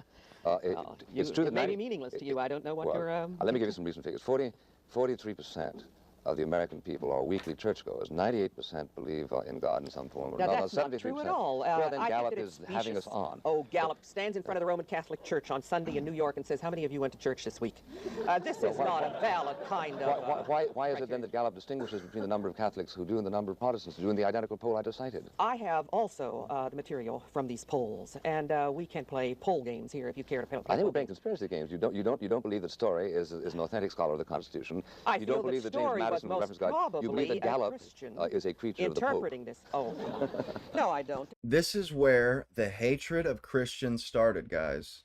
This is this period in time, maybe even this woman, but this movement she is representing right here is what basically destroyed Christian America as we know it.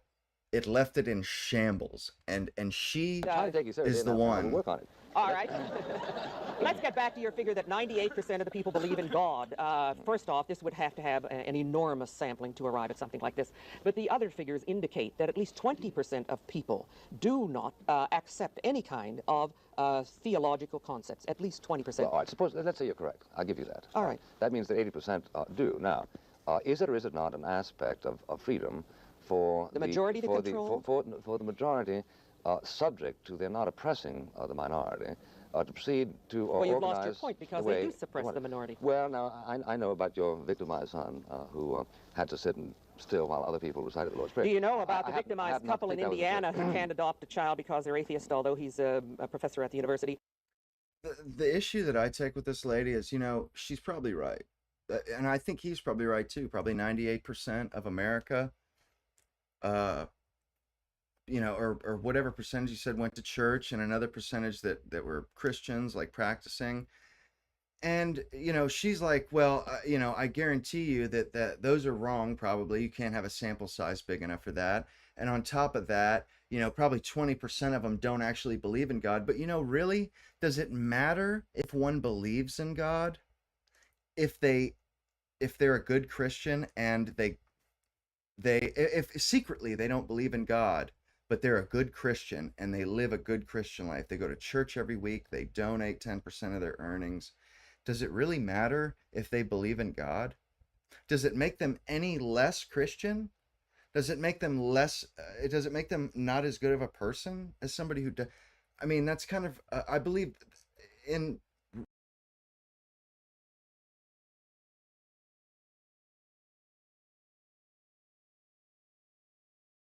by the tree that we're concerned with here. What are the fruit the tree bears? The fruit that Christianity bears, we know that's a good fruit. The fruit that this atheism bears, it's hedonistic, it's deviant, it's terrible. It's this moral relativism that is just an absolute, it's anti-human flourishing. And it sucks because the Christians back then, they lost the argument, but it's obvious to me that, you know, there's a serious amount of utility in religion, you know, that it's like the fabric of society, and it takes up a lot of really important roles in society: charity, relief, you know, welfare, making sure everybody in the parish is taken care of. A lot of stuff that the government didn't have to take care of. But now that religion has been stamped out by ugly, disgusting human beings like this woman, the government then has to start doing welfare. They have to start offering childcare and this and that and the other, and it's just horseshit.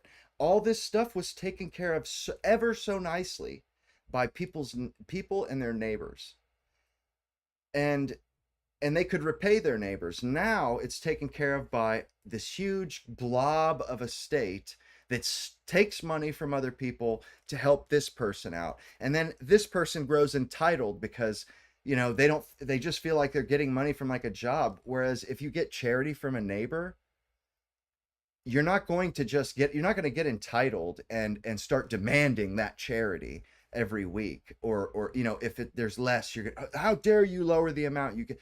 You know, you're not going to treat your neighbor that way. You're going to be more appreciative. You're going to be more looking for a job harder and more earnest.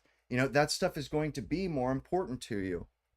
If it's your neighbor or a private organization that is bridging the gap between jobs for you, or that is helping you in a tough time.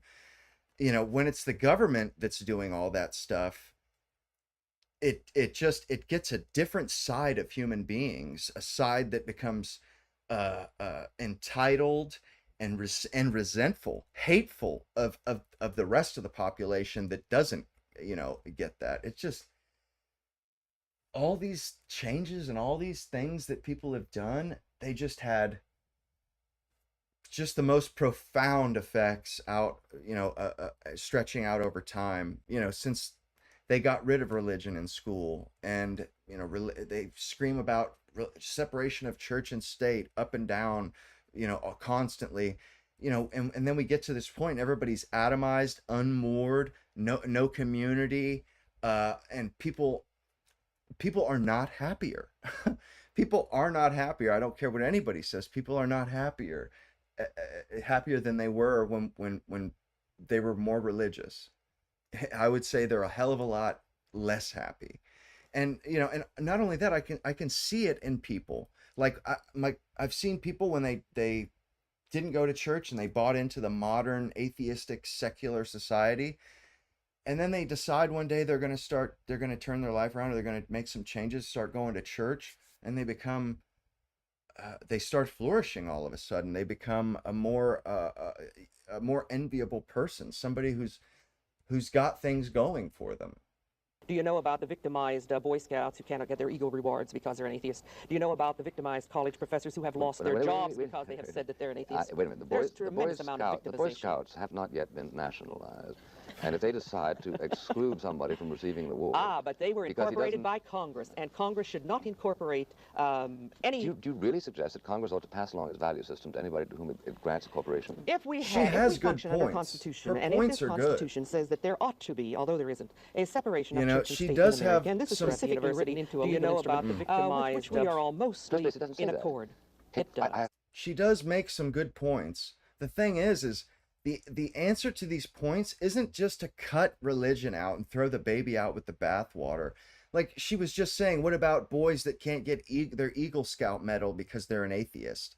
Okay, well, how about we just get rid of that rule? How about instead of throwing the baby out with the bathwater, we'll just fix these things as they come, as we'll cross those bridges as we get there, or for the people that, lose their job because they're an atheist, or they can't get such and such because they're an atheist. Okay, we remove those barriers so that those people can. But to take religion out of school, it was not a good idea. I really don't think it was a good idea. Because even if, atheist kids going to school, like, honestly, I don't see anybody saying, oh, I don't want my kid learning how to live amongst other people in harmony. Because really that's what they're saying. Tradition, the people, all the millions of generations that came before me, they don't know shit.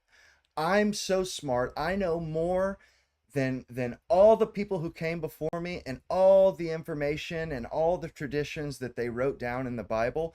I know better. Me and my 40 years on the planet, we know better than the billions of people who contributed to the Bible and all the teachings in it. This woman is setting herself up as smarter, knowledgeable, more wise than the collective knowledge of the collective human civilization over thousands of years. And it just beggars the mind that people can be so arrogant. She's just arrogant. People like this are so arrogant. It's ridiculous. And it's like, when does it end? I hope you can quote accurately the First Amendment. There are two clauses in the First Well, the one Amendment. we're talking about. And these have to do with free exercise of religion, and they also have to do with establishment. Can you quote it? Congress shall make no law in respect to religion. I mean, No. it's so... Well, that's inaccurate. Yeah. You want to quote it accurately? I don't care. Add a word. Maybe you'll change your mind if you hear it quoted accurately. No. Well, it says I'm very Congress- pleased that you memorized it for your performance today, knowing that you would ask the question. Oh, I was told She it's thinks true. she's just smart as paint, man. I don't have to go back and review those things She's because too- I know the principle, and if you know the principle, it's not necessary to know the exact word. I agree. In your She's so position, arrogant, much it's easier to be ignorant of ridiculous. the meaning of the Constitution. But it says Congress shall pass no law respecting the establishment of Of a religion, free the religion. establishment That's of right, religion, and the free or, exercise or thereof. abridging the free exercise thereof. Mhm. Now, for hundreds of years, roughly speaking, the establishment of religion meant only a single thing. You know, back in this time, people knew these things by heart. They knew they could recite the First Amendment by heart off the top of their head. You know, they could recite the Constitution. I mean, back then, we had such an excellent education system that people left high school being, you know, with more knowledge than doctorates leave college with now. And then the stuff you learned in college back then was it was interesting, it was gripping. You learned about the Greeks, the Romans. I mean, it's such a far cry from what we have today. All of a sudden, people are actually looking you straight in the face and saying that it's to establish a religion. What did it mean? To permit the rabbis, priests, and Protestants, who for once in their life agreed on a single formulation for a prayer a few years ago, to have that prayer recited in a public schoolroom, even though it was That wasn't my specifically case. authorized. Anybody who didn't want to bow his head or even be present in the room didn't have to be. Now, all of a sudden, they call it But the you see, establishment no, of it religion. was all right as long as the Roman Catholics were challenging it, wasn't it? We're challenging Because what? starting in the early 1800s, the Roman Catholics began to challenge all over the states, particularly here in Louisiana, a very famous case, the recitation of the Lord's Prayer from the King James Version of the Bible. Mrs. O'Hare. Yes. Whatever they challenged. Because they wanted the King James version out and the Douay version in. Whatever they challenged in the 19th century had no bearing That at can get all on up what to you and I 20 are or talking about. Yes, it does, no, because you see, for let me tell you hundreds why. of years, the principle Okay. was the same. Until, For the 19, until inception of our country. 1925, what you and I are talking about was not considered something that the Supreme Court had any rights to Oh, talk but about. there was a constant shuffle. There was a case in Washington. There was a case in Minnesota. There was a case in Ohio. But it where was the not a Roman constitutional Catholics beat case, upon Mr. the doors and said, please. Let me tell you something. The First Amendment of the United States Now, said when the Congress, atheists do it, it's said illegal. Congress shall pass no law. Now, Congress shall pass no law was interpreted as meaning Congress. And you hear what she said there?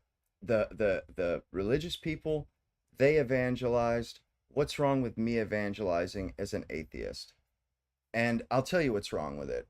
Religious people, they actually have a vision. They have a set of values. They have a view of the world and a list or a value structure and a way of living your life. You know, a way of life that they evangelize. Whereas the atheists, it's the opposite. They evangelize no way of life. It's not even that they evangelize a different way of life. It's that they evangelize no, don't listen to anything. Just go about as you do, as an atomized individual, and just do your thing. It's totally ridiculous.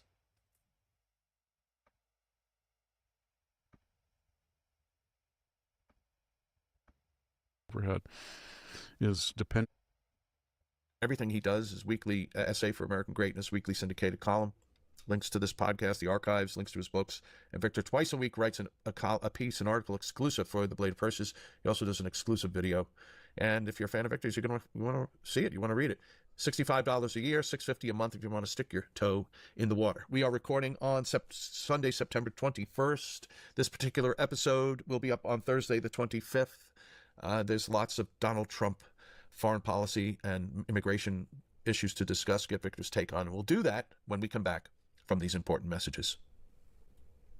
We're back with Victor Davis Hanson Show. By the way, I'm Jack Fowler, lucky man for 5 years or so now. Been in the position to ask my good friend Victor questions.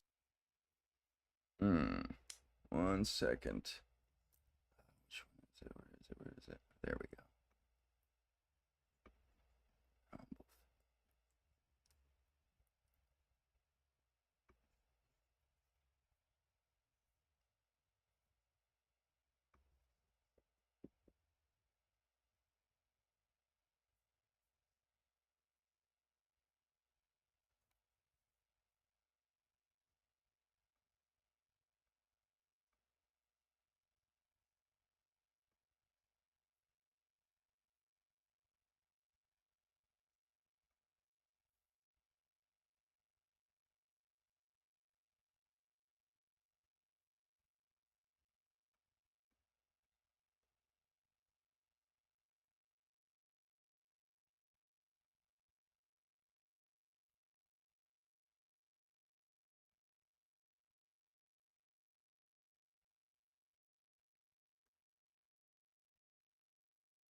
Hmm.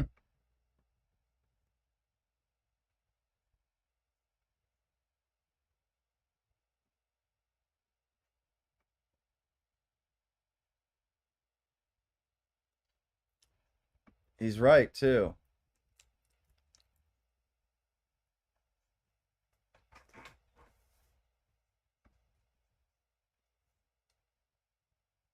A cuck.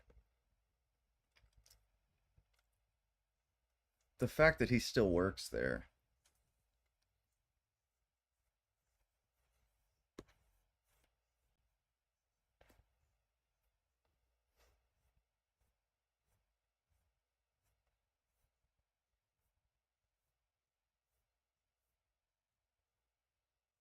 Hmm.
Hmm.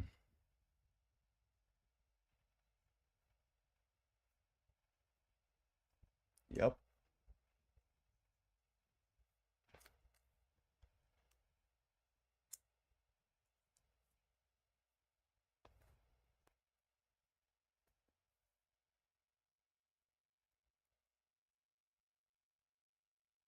America.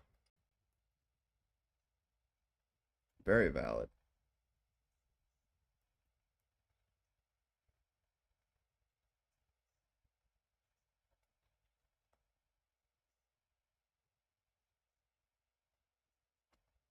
Mm-hmm.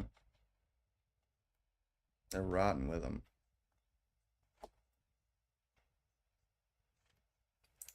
Ugh.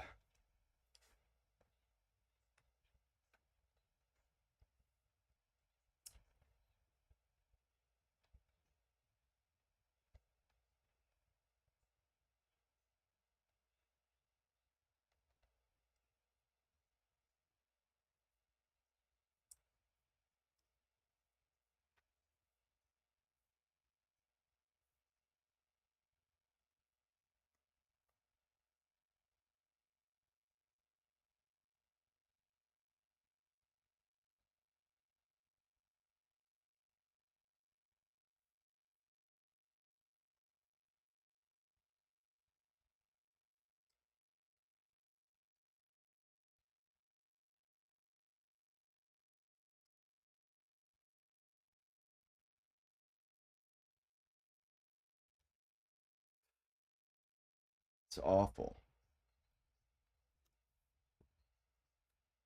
Mm. Hmm.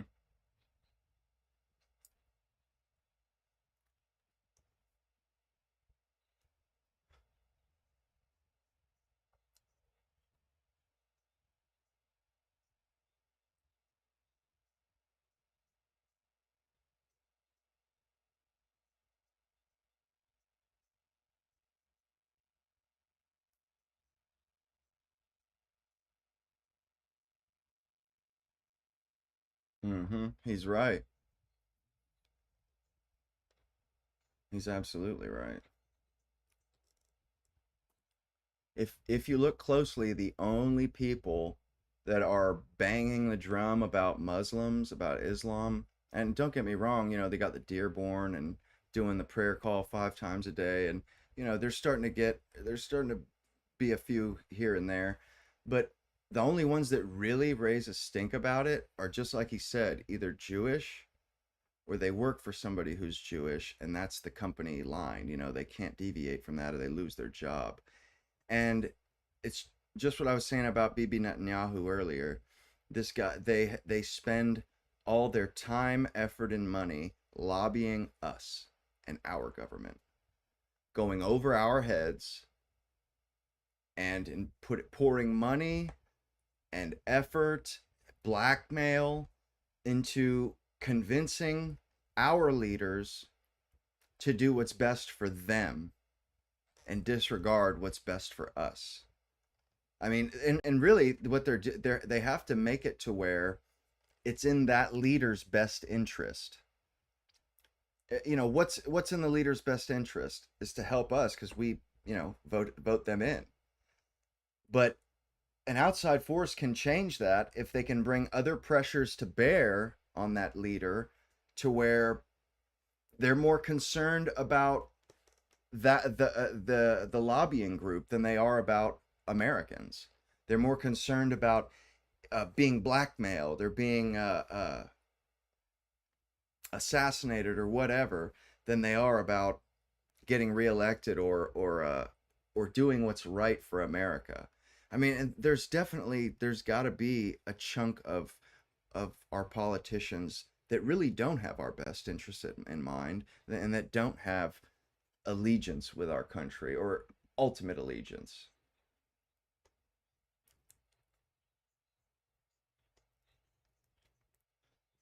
They do.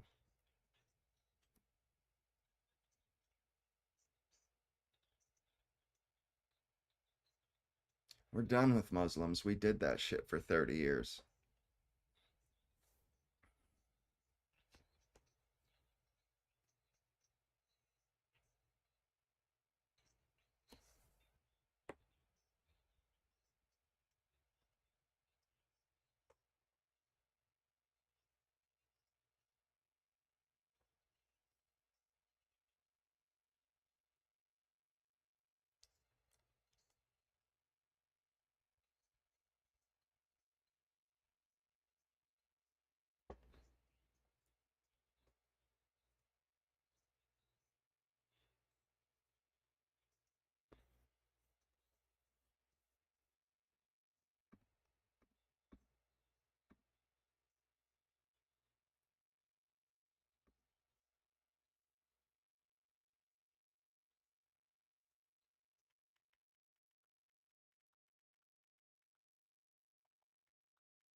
Hmm.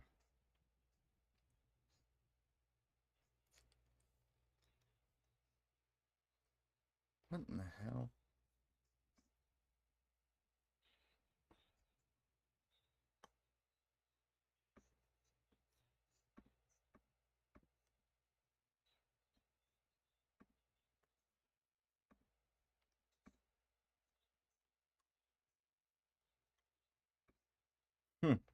Right. He's right. They have to go full America first to cover.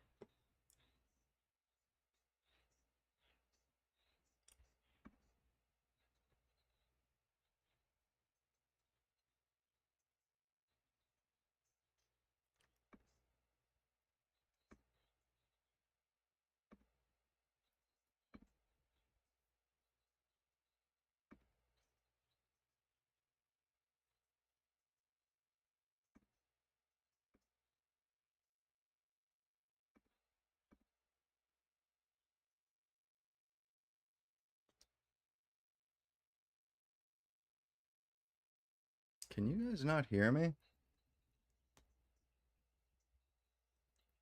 Hello.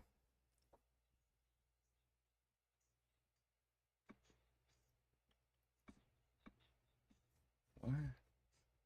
Is it muted? What the hell?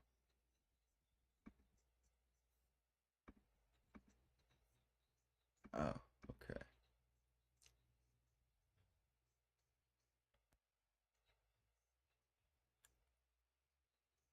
Oh, shit. That's the problem.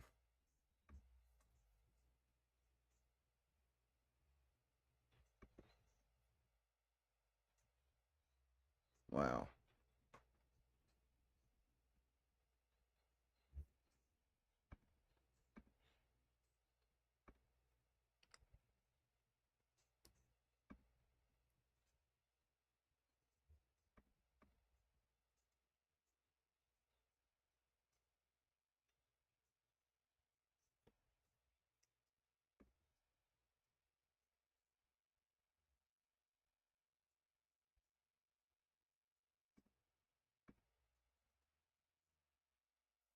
What the fuck is going on?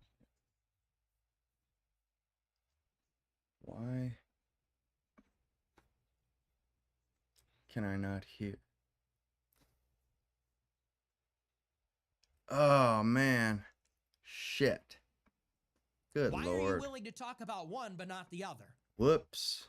You talk about our black crime Damn. problem. You talk about the Muslim Dearborn problem. You talk about the That was Hispanic dumb. illegal immigrant problem. And by the way, those are all problems. That's all legitimate. But you never talk about the Jewish running media, academia, Hollywood, government, finance problem.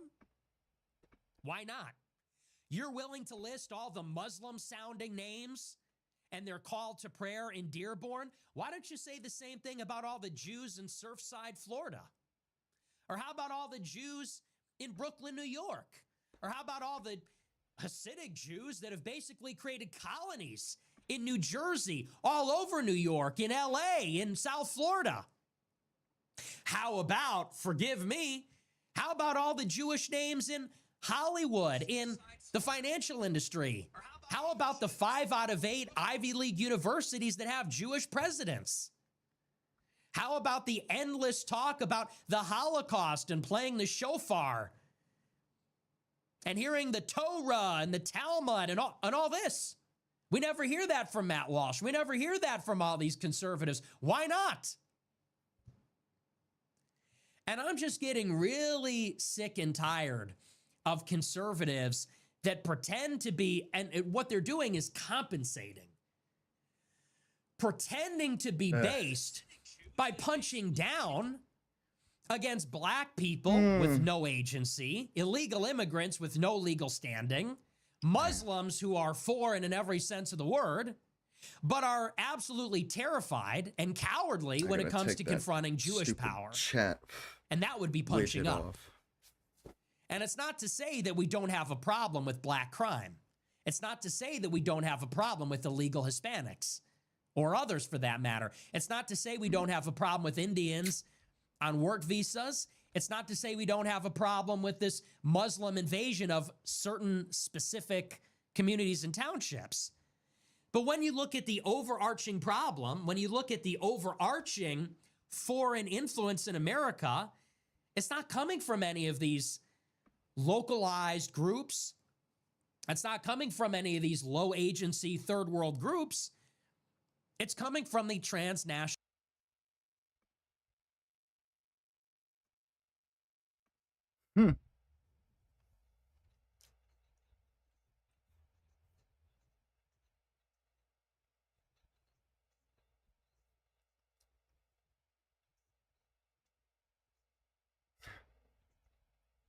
He's got a point.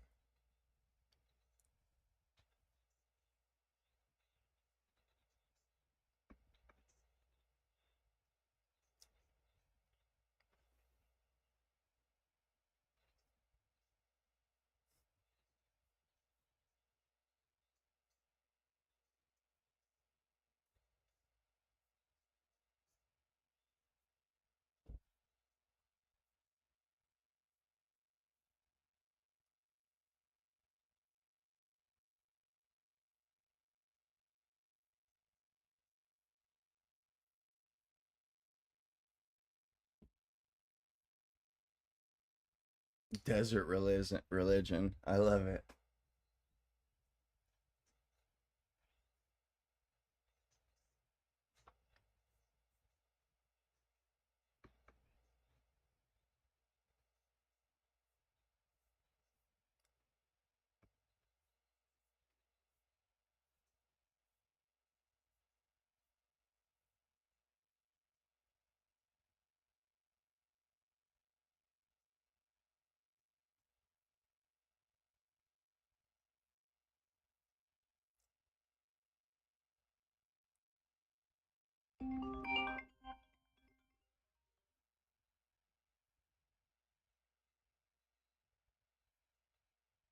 Hmm.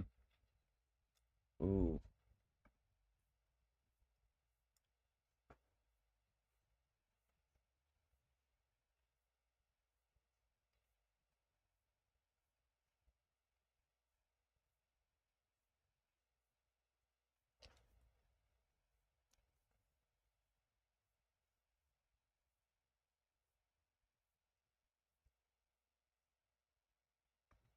Hell yeah, it is.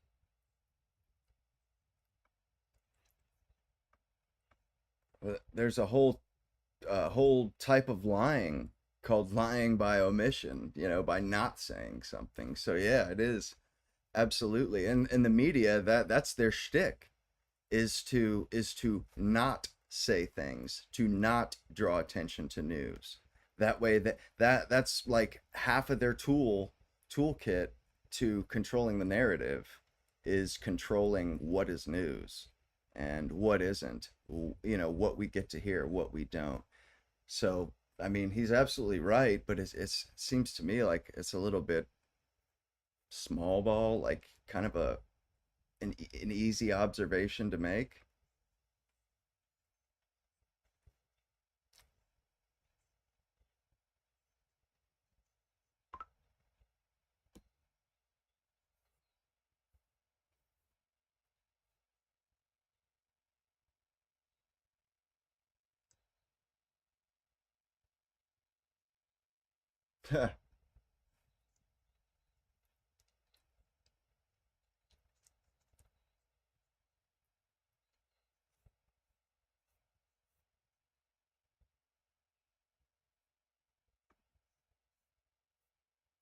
Flannel shirts.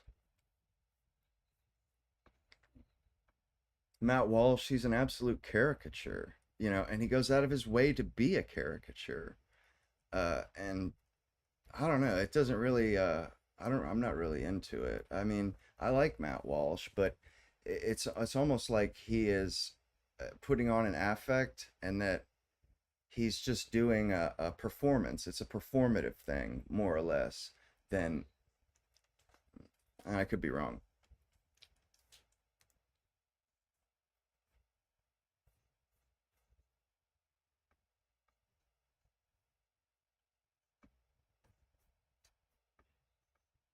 If you're gonna call balls and strikes, and that's one thing, but and if you're gonna call everybody out equally, that's how it should be done. But this picking and choosing bullshit.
We all know.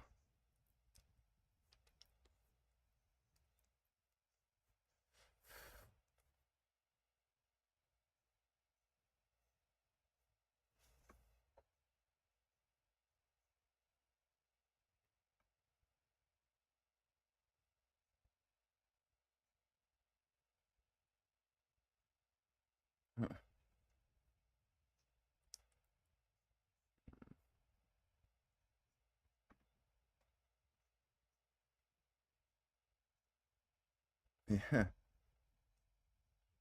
Yeah, he is kind of too good for Nashville with the rest of his guys.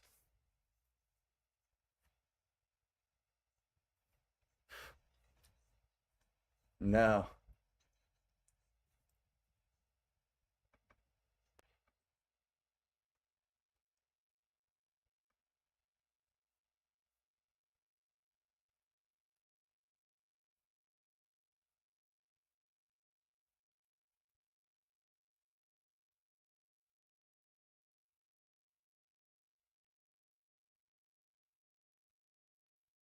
Yeah. It's because the last time,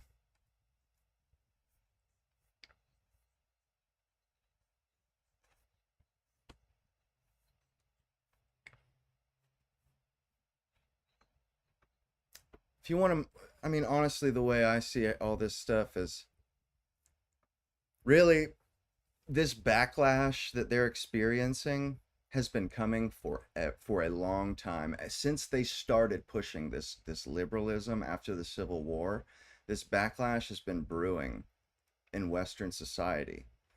And I think it's the exact same sentiment that people had in Weimar Germany. And I think the powers that be, the liberal powers that be, stomped Weimar, or they stomped Germany out because it was bucking the whole liberal worldview and saying, no, that's not how it is. No, we're not going to do it that way. So they stamped it out, and I think it left such a scar on those generations too, that anything that was right wing, they automatically see, right, a conservative ideology leading to Nazi Germany. But really, it's a symptom of an underlying issue that these progressives and liberals have been tweaking and twisting and changing and damaging our culture and our way of life and our society. Since the Civil War, they've been doing this. And Germany stood up and said, no, we aren't going to take this anymore. And they got stamped out for it, straight up. They got stomped on, stamped out. And ever since then, they've kept a cap on this conservative sort of pressure in the pressure cooker of politics. They've kept a cap on it after World War II. What we're going through right now is the cap being blown straight off. We're coming to the same conclusions, maybe not as extreme of conclusions, but a lot of people are starting to say, they had a point there with that. And that there, they kind of had a point about that too, and because that's the way I see Nazi Germany. It was a critique of Western civilization. That's what Nazi Germany was. That's what Nazism was. It was a critique of Americanism, and it got out of control, so we stomped it down. We did. And ever since then, there has been a portion of the population that doesn't like where we're going, leftwards, always leftwards. And it's like they won't give us or allow us to speak until we get serious, like they did in Germany. It's like things have to get to that point before they give or before we take, more or less. Like it seems to me like they're kind of going to force our hands. Like, I don't see them sitting down and being reasonable. I feel like they are going to, and they're already calling us Nazis. They see us the same as people saw the Nazis back then and the way they see the Nazis now. They see us as rebelling against their liberal worldview, their liberal world order, their precious liberal world order, their globalism that they've put so much thought and energy into, but no thought into how it would affect human beings on the whole. Well, humans rebelled and rejected it in the 40s or in the 30s. And it took 80 or 100 years from then to now for people for the pressure to build up for the same thing to happen again. People throwing off the yoke of our government. I mean, because really, when you look at it, it's the same as like when communists, when they have, you know, they throw off the yoke of their imperialist government. Well, right now we're under the yoke of the liberalist authoritarianist government. That's what we're under the yoke of, and people have had enough. And apparently it requires a movement like MAGA. It requires people that are willing to do what's necessary to put them down, the liberals, because they'll just drive us off a cliff and they'll take us with them.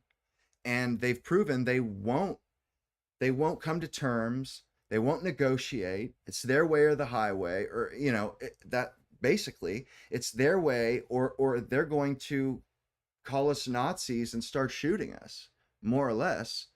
And to my mind, they're just trying to get, they're moving away from traditionalism. They know best. They can do it best. So they're pushing ever further away from traditionalism. And I mean, when I think of the National Socialist movement, I think of them being more human centric. They bucked the move leftwards. They bucked the move away from people. And I don't say they did it in the right way. I'm just saying it was the expression of the same political forces that we're feeling now. We're feeling the same political forces that the people felt in Weimar. And I mean, we're watching our civilization crumble around us. And that's how they felt in Weimar after the crash, the stock market crash. I mean, people were going around with wheelbarrows full of money. And, you know, their world was falling down about their ears. The same thing is happening to us. You know, we are the political environment we're in is an expression of the angst that we feel, the same way that the National Socialism in Germany was an expression of the angst those people felt. They felt a powerlessness, a futility, a tiredness. And we're feeling the same thing. We're going through the same thing. And I don't think, you know, I think we're a different people with different values, and things will go differently. Of course, we're not Germany in the 30s. But I think that is the gravity of the situation. And right now we're up against people that as soon as they would kill us as soon as let go of power. And I mean, it sucks.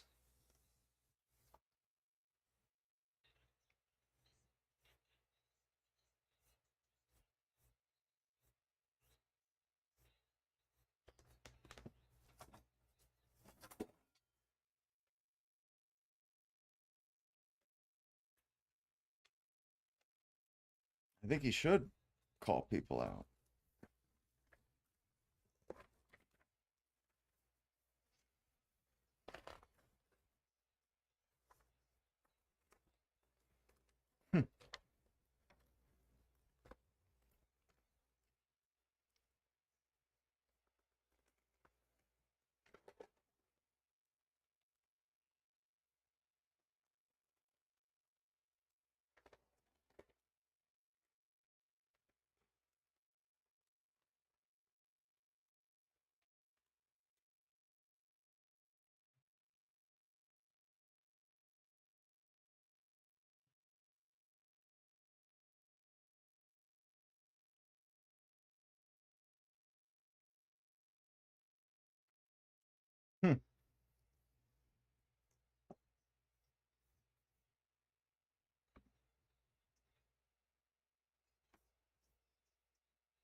You know, and another thing that bothers me is that, you know, the Democrats, I feel like their policies are basically policies that will fix the things they have fucked up.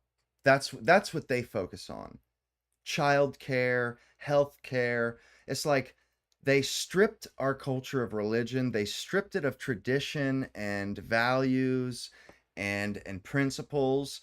And now we have a lot of problems that have resulted from this stripping. You know, we have all these fatherless homes. And instead of them saying, what did we do that caused this stuff to happen? They say, they don't do that. They don't think about that at all. They think, what can we do to solve this symptom? But they don't see it as a symptom, it's a problem. They think, what can we do to solve? You know, we have a fatherless homes crisis. Let's not figure out how to get back to traditions and a way of life that promotes marriage before kids. How about we just offer free childcare? How about that? Let's not offer real solutions. We'll just throw out band-aids. Because, that's really all they know how to do. They chose their side years ago. They chose their side of the anti-humanist side.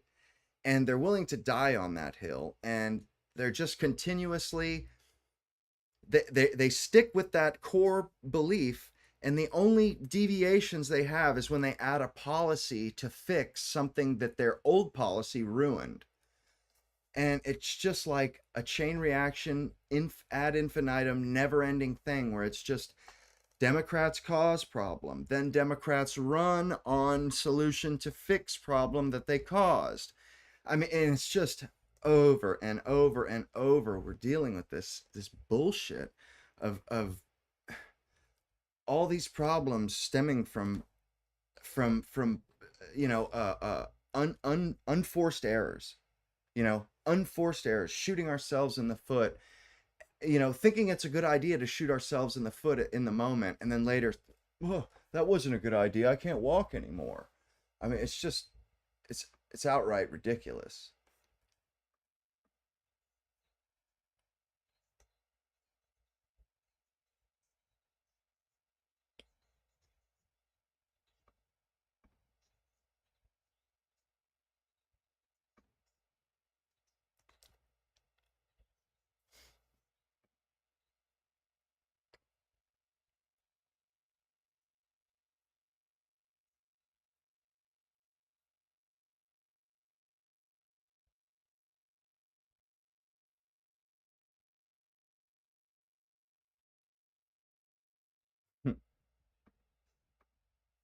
I don't know about all that. He's going pretty far with that stuff. I guess I don't know. He seems to do all right with his whole shtick, but I mean, I don't buy, or some of the stuff he says I can agree with and get on board.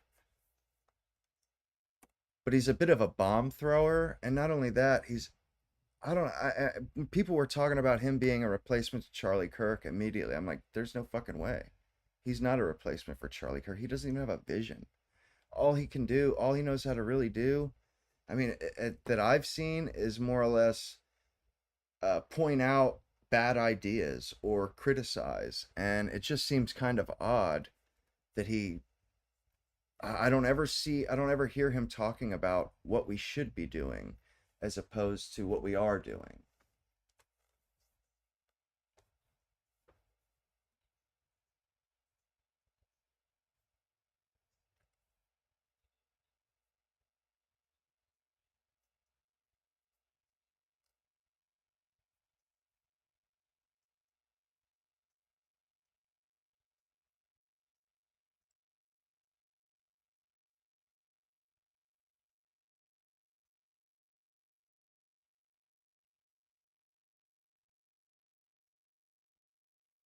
Mm.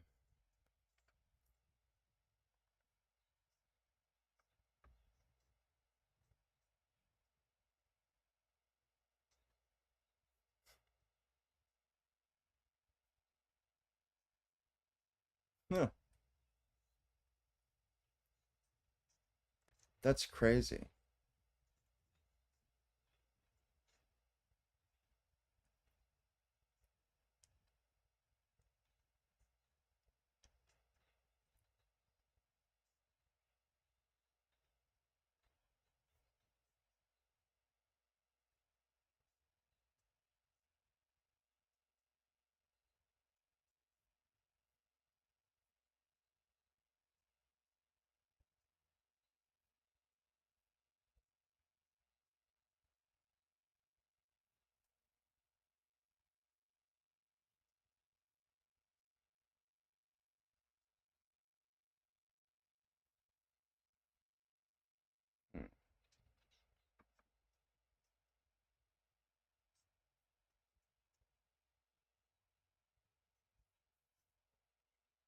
it does suck that TikTok's going to that Larry Ellison guy.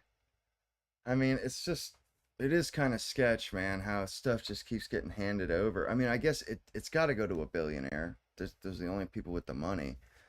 But it just really sucks that why are these guys collecting these things? They're collecting these platforms like trophies or something. Like, although, I mean, I would, if Elon could get TikTok, I would be hip for that. I would be down with that. But he's the only one that is really above reproach in my mind. I mean, the rest of them I just see as a bunch of crooks, that don't give a shit about us or the future. Elon, I mean, he's shown he's got the bona fides. He has his reputation is above reproach, to my mind, anyways. I mean, he's absolutely an American. He's America first. Although, there are little variations here and there, like with the H and stuff, which is total garbage. We'll get to that, I'm sure, here shortly.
Yeah.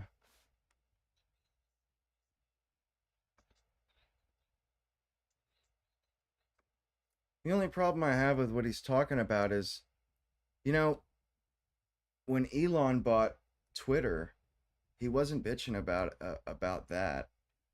You know what I mean? It's like he doesn't care that somebody buys it. What he cares is if he agrees with them and if they espouse the same. It just seems kind of ridiculous. Like, you're not gonna get your way all the time. Like, we're not going to like, who are we to think that only Americans are going to control these institutions? And honestly, we can always stop using them. We don't have to use these platforms, like, straight up. So I don't really. He's kind of getting his sharts in a knot over. I'm not sure if any real purpose.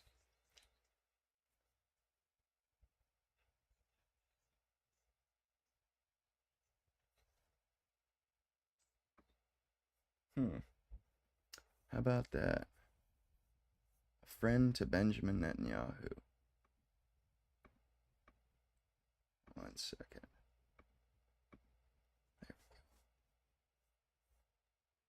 I don't know who she is, but looks retarded to me. Matt Walsh was the first person who defended you when they came after the Grow Ibers. Weren't you saying this is a multi-front war we're fighting? Is it possible he has a different role to play in the fight? No, because, look, Matt Walsh has been around for many years. If he wanted to hit me up, he could hit me up. It wasn't a Groyper that killed Charlie Kirk. I'm not going to give him credit for saying what's true. Ben Shapiro said the same thing. And I appreciate that he said it. It showed some integrity. But then he goes on Twitter and says, any personal feuds are all over. It's like, yeah, I didn't hear my name there. I didn't hear my name brought up in that. So unless he says my name in that context, I'm going to assume that has something to do with somebody else. I don't respond to vague, You know, I don't have any beef with anybody. Okay, well, my name's not anybody. My name is Nick fucking Fuentes, and I've been doing this for 10 years. And when this guy's had a contract with Daily Wire for just as long, I've been banned from everything. And he wants to go and beat his chest and be a Catholic white patriot. He's also working for Ben Shapiro. And what really made me lose it is when he said that Glenn Greenwald has an Israel fetish. It's like, dude, your boss Israel is Ben fetish? Shapiro. Where do you get off even saying that? Where's the self-awareness? No peace. No justice, no peace. Unless and until he is ready to just talk about the real issue. No, we're not going to unify. We're not going to defer the Israel issue to another day. It has to be talked about. It hasn't been settled at all, and it needs to be talked about now. That's what's happening now. Let's wait for Israel to take Gaza. Let's wait for America to destroy Iran. Oh, then we could talk about Israel after. Get out of here with that. Let's just unify and talk about this other stuff later. Oh, really? Yeah, you'd like that, wouldn't you? He's got a point. The difference is we're right, you're wrong. Of course you want to move on from this. It's a one-sided beef. He doesn't have a real, I don't think he has a real beef with me. I have a beef with him. He's working for the enemy. You'd like that, wouldn't you? You Shabbos Goy race trader, you would like that, wouldn't you? You don't want me going in your replies and saying you work for Ben Shapiro every day. Because it hurts, because it's true. You don't like to hear it, because it's true, and you got nothing to say about it. So, and it's not personal. I don't hate the guy. I don't know the guy. I've never met him. I'm sure he's a nice guy. People are babies about this. I'm sure he's a good father. I'm sure he's a good husband. He seems like a nice enough guy. I'm sure I'd get along with him. But he is working for the enemy, and I have a big problem with that. His enemy, I guess. I have a big, massive problem with that, and everybody should. Every American should have a problem with another white Catholic American that is working for Ben Shapiro. Sorry, no, we cannot defer that conversation. We're all going to hold hands and hang out and pretend you're not working for the enemy. I don't think so. Yeah, we could all toast to hating on Muslims or something. It's like, no, man, Muslims aren't running America. Muslims didn't just buy TikTok and all the media to take our free speech, to deprive us of our right to have representation in government and do what we want with our own military. So you don't get it. If you have a problem with what I'm saying, you are a pussy, okay? Indiana Catholic sent $20. Stop whining. Your kids are soft. I mean, he has a point. You lack discipline. He has a point, you know. It's not America first. And that guy, Matt Walsh, his allegiances are questionable. You know, I don't know like Charlie Kirk, that dude, his character was absolutely unimpeachable as far as I'm concerned. As an American, unimpeachable. Matt Walsh, not quite the same. You know, he like who he works for and stuff, that is kind of somewhat of a conflict of interest in my mind. Like, really, I don't even think the Daily Wire should be allowed to comment on anything Israel, or they should have the class to keep their mouths shut when that subject comes up, because we know where their allegiance lies, where their where their bias, how much they can't check their bias at the door. It's not possible. One for the many. And so the idea that this is a white nation that needs to be preserved is a fascinatingly disgusting view, because this country is. Do you ever know, like, because she has an accent, you know, their language must sound so disgusting. Blah, blah, blah. She says everything with the back of her throat. It just sounds like throw up coming out of her mouth. Now, I hate her I think I hate her more than I hate Hillary Clinton. One for the many. They make up 13%. And so the idea that this is a white nation that needs to be preserved is a fascinatingly. You know, if it isn't a white nation, then what the hell is it? If it shouldn't be preserved, then we should just burn it to the ground? Is that what you're saying, you stupid bitch? We should just burn it to the ground, fuck it, you know, and fuck the people who built it and the people that live here. It's like she moves here and then pretends as if it's not our country. And our people, our ancestors didn't create it. And that, you know, like she's talking shit about the fact that we hold our fatherland dear to our hearts. Like, you know what? Maybe it's easy for you to talk shit about that because you hauled ass from your country. Even though you still talk about how great it was, you just, pulled up stakes and ran. So it's easy for you to talk shit about countries, but excuse me if I don't want to talk that way about my country. It means more to me. It means enough to me to where I have a real problem with this woman and what she's talking about. I mean, and the way that she talks about the people she's supposed to serve. Like, she's supposed to be a government official that serves America. Well, the majority of America is white. And, and I must say, at least she's out in the open with her bullshit, with her hatred. And I love Hitler, and I don't... Hey, I'm a stone cold white nationalist, and I love Hitler, and I don't want Indians here, and I'm not a fucking Democrat, okay? And I'm not woke, and I'm not liberal. Jesus. He's fucking buck wild. But, it's funny how they, like that Charlie Kirk memorial, they kept talking about, it's like, yes. No, I agree with you, especially about Jordan Peterson. And yeah, you're right. I like what they're talking about. They're like Jung and Piaget,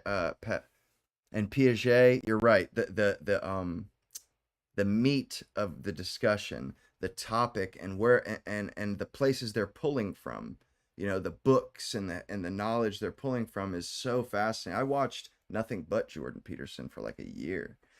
But at some point, and then I just started feeling like, this guy, he's just not the right guy. He's not the one, same thing as Nick Fuentes, just not the one.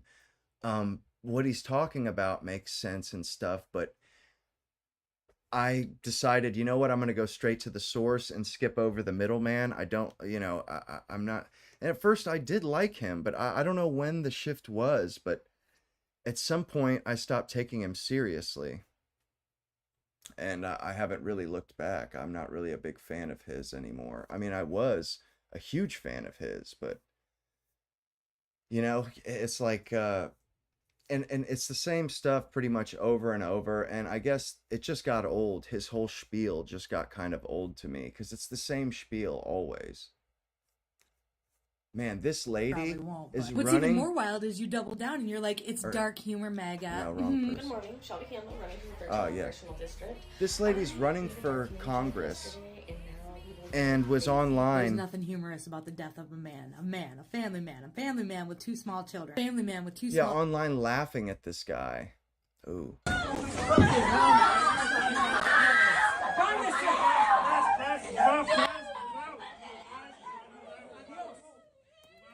Man, this stuff right here warms my heart.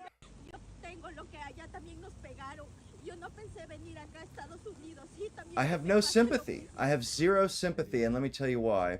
Because you know something, when they came to this country, they knew that this was in the cards. They knew that this was a possibility. And then it comes around and they have the gall to resist and to fight back. The gall that takes. Like, they should be like, oh, you got me. I knew this day was coming, but they're not. And they're not because the Democrats and shit, it's like they trick these people into thinking that they deserve and that it's a part of the American way. Like the woman, she's looking around with this crazed look like, I thought, this is America. Why are you throwing my immigrant husband out? This is America. You don't care if people come here illegally. They've totally they've hoodwinked these people. And honestly, I feel bad for the people, but I can't have sympathy for it. Right out of the authoritarian playbook, Willie. I mean, this is, this is point 4 of the authoritarian playbook. Silence your opponents. Cripple the media that doesn't give you the slavish attention and agreement that you desire. use the power of the government to go after corporations and individuals. But I also think there are Americans who are engaged in this kind of propaganda. And whether they should be civilly or even in some cases criminally charged is something that would be a better deterrence. Because It's absolutely pathetic the way they are. They just so shameless. And one thing she's saying, oh, you know, it's terrible how he's cracking down on this or that, and people going out and murdering other people because of stuff they've seen. And then just 4 or 5 or 6 years ago, she's saying the exact opposite. She's literally advocating for that very thing to be done to her enemies. I forget who said it. For my friends, everything. For my enemies, the law. Somebody said that a long time ago. Some dictator or some shit said, for my friends, anything. For my enemies, the law. And I can't help but think, goodness gracious, that seems to be how it goes. Especially nowadays, like the Democrat, like they're shameless. They used to actually stay in the middle, and they did have decorum. They would have mourned with us over Charlie Kirk. But something has happened to where they're so far out that they can't do that stuff anymore. They can't. I don't know. It's crazy. They've gone off the deep end. And it's just like how many people can you wake up before the rapture, I guess. Hang on one second.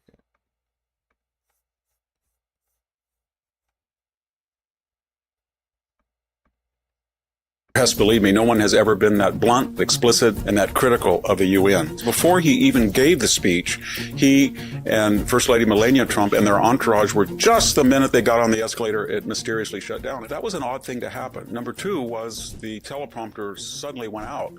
The escalator by this time was mysteriously back in service, and the teleprompter would be too. And then three, unbeknownst to Donald Trump, people, reporters, and even First that stuff was coincidence. Lady Melania Trump said you couldn't hear is just straight up lying. Escalators don't just stop when the president gets on them magically. You know, I mean, and as far as I'm concerned, those people, I'm glad he went after those people. They should have lost their damn jobs, because it makes us look like shit as a country. It's like, I get that you have to, that you hate Trump and you must bash him, but we have to present a united front. Do you know how bad it looks around the world and how petty that makes Americans look? How petty. You you disagree with the guy politically, you're mad that he won, so you're gonna stop an elevator on him and make him walk upstairs? What are you, fucking 2? For real though? Like, and they joked about it and giggled about it. And then there's I seen another example of this when he was in England on the state visit with King Charles, and he's standing out front seeing all the people march by, and a horse goes by with a guy on it, and it's shitting as it goes by. Somebody froze framed that and put up and pointed it out and showed that it was happening and laughing. It's like one of those liberal, like one of those little things that they're so miserable about the way the world right now that all they can do is laugh at childish, raunchy little jokes. Like, is it really that funny that a horse had to use nature called the horse while he was in front of Trump, and the camera, it just so happened to line up with Trump? Like, this is some childish shit. Stopping an escalator on the guy? Like, whoa, man, how is this person even functioning in the society? Why are they not like in a mental institution? Yeah, for my friends, everything. Oh wow, yeah. I was thinking it was that dude Pinochet, or the guy in Peru. That's who I was thinking it was too. It was either Asia or South America. But yeah, for my friends, anything. For my enemies, the law. I mean, that's some creepy shit there, right there. Same thing with the whole, what is it? Show me the man, and I'll find the crime, or whatever that is. But I mean, it kind of, sends a chill up your spine when people speak like that, because really it denotes a something inside of a person where they don't, human life is cheap to them. And to me, that I don't like. It's like the dark side of human beings, and it's probably the most horrifying thing in existence is what human beings can do. Like, the worst thing that could happen to you is not going to be natural. It's going to be done by another human. Because, like, humans are creative, I guess, but if you die from a natural disaster, it might be violent, but it's not going to be like vicious and venomous and make you like with the express purpose of making you suffer. Ugh.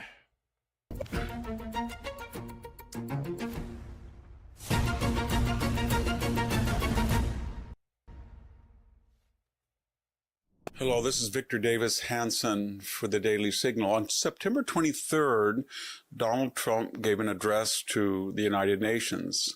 It was a rare address, believe me. No one has ever been that blunt, that explicit, awesome, and that critical of the UN.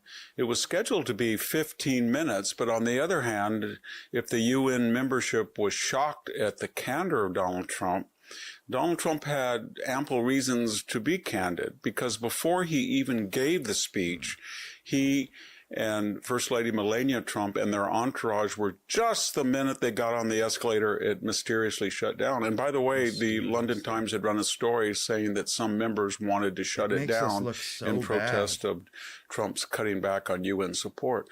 That was an odd thing to happen. Number two was the teleprompter suddenly went out. The escalator by this time was mysteriously back in service, and the teleprompter would be too. And then three, unbeknownst to Donald Trump, people, reporters, and even First Lady Melania Trump said you couldn't hear Trump. All of a sudden, mysteriously, his sound was, what do you want to call it, de-amplified? And then fourth, for a minute, the translation did not come into English to the membership, but to Portuguese. All four of those circumstances were almost impossible to occur in one session. So what am I getting at? This is very serious. It means that the United Nations has employees, or perhaps administrators, who deliberately tried to sabotage an American president while on American soil. Right. So Donald Trump, as he was experiencing the breakdown in the... I would really like to see the UN get thrown the hell out of our country. It's worthless, just like Trump was saying.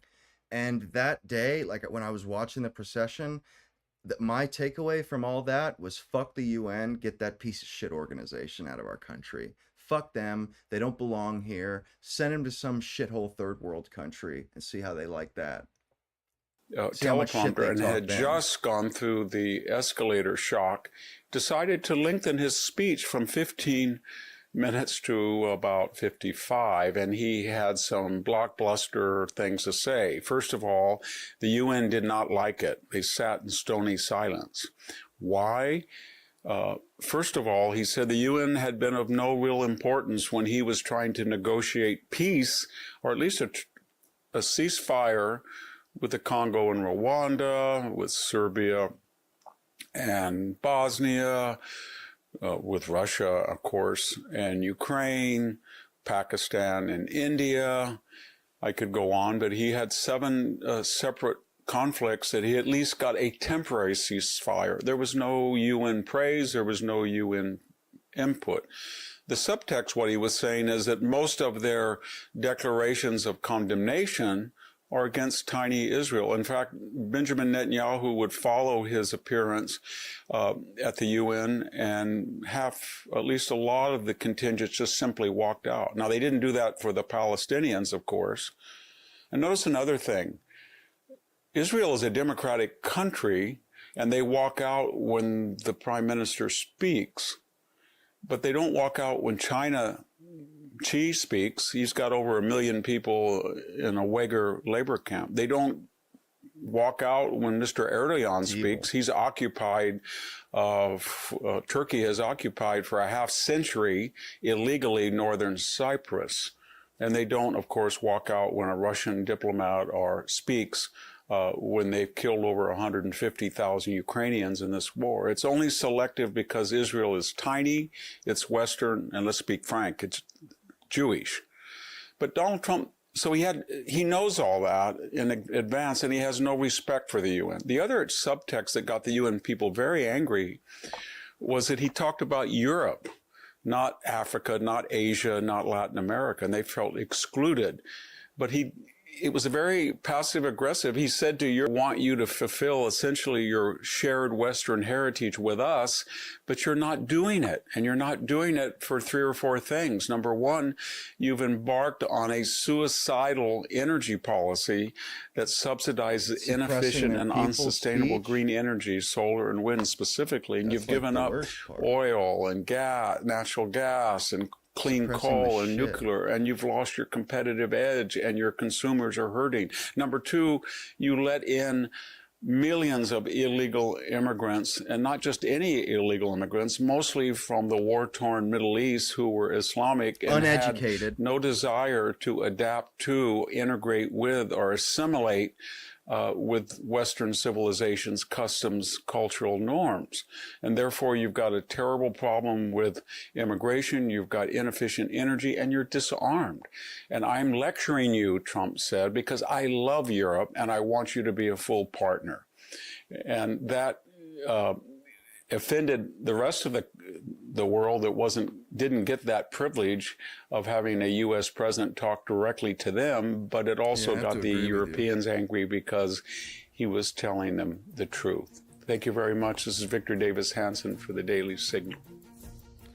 No, I think you're absolutely right there, man. The worst Thank you for things tuning in to the done. Daily There's Signal. nothing worse. Please like, share. What do they say? There's nothing worse than somebody convinced that they're right and what they're doing is for the best.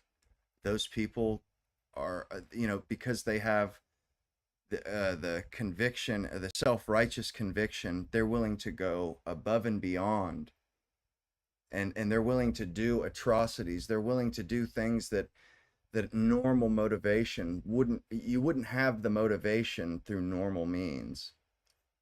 But because you're so convinced you're right, you're willing to do terrible shit, and honestly, I think that's a human trait, and a that can be used for good. It can also be a terrible thing, but I think that's a trait. That trait is what allows us men to go to war and then come home and still have a family and not be a psychopath.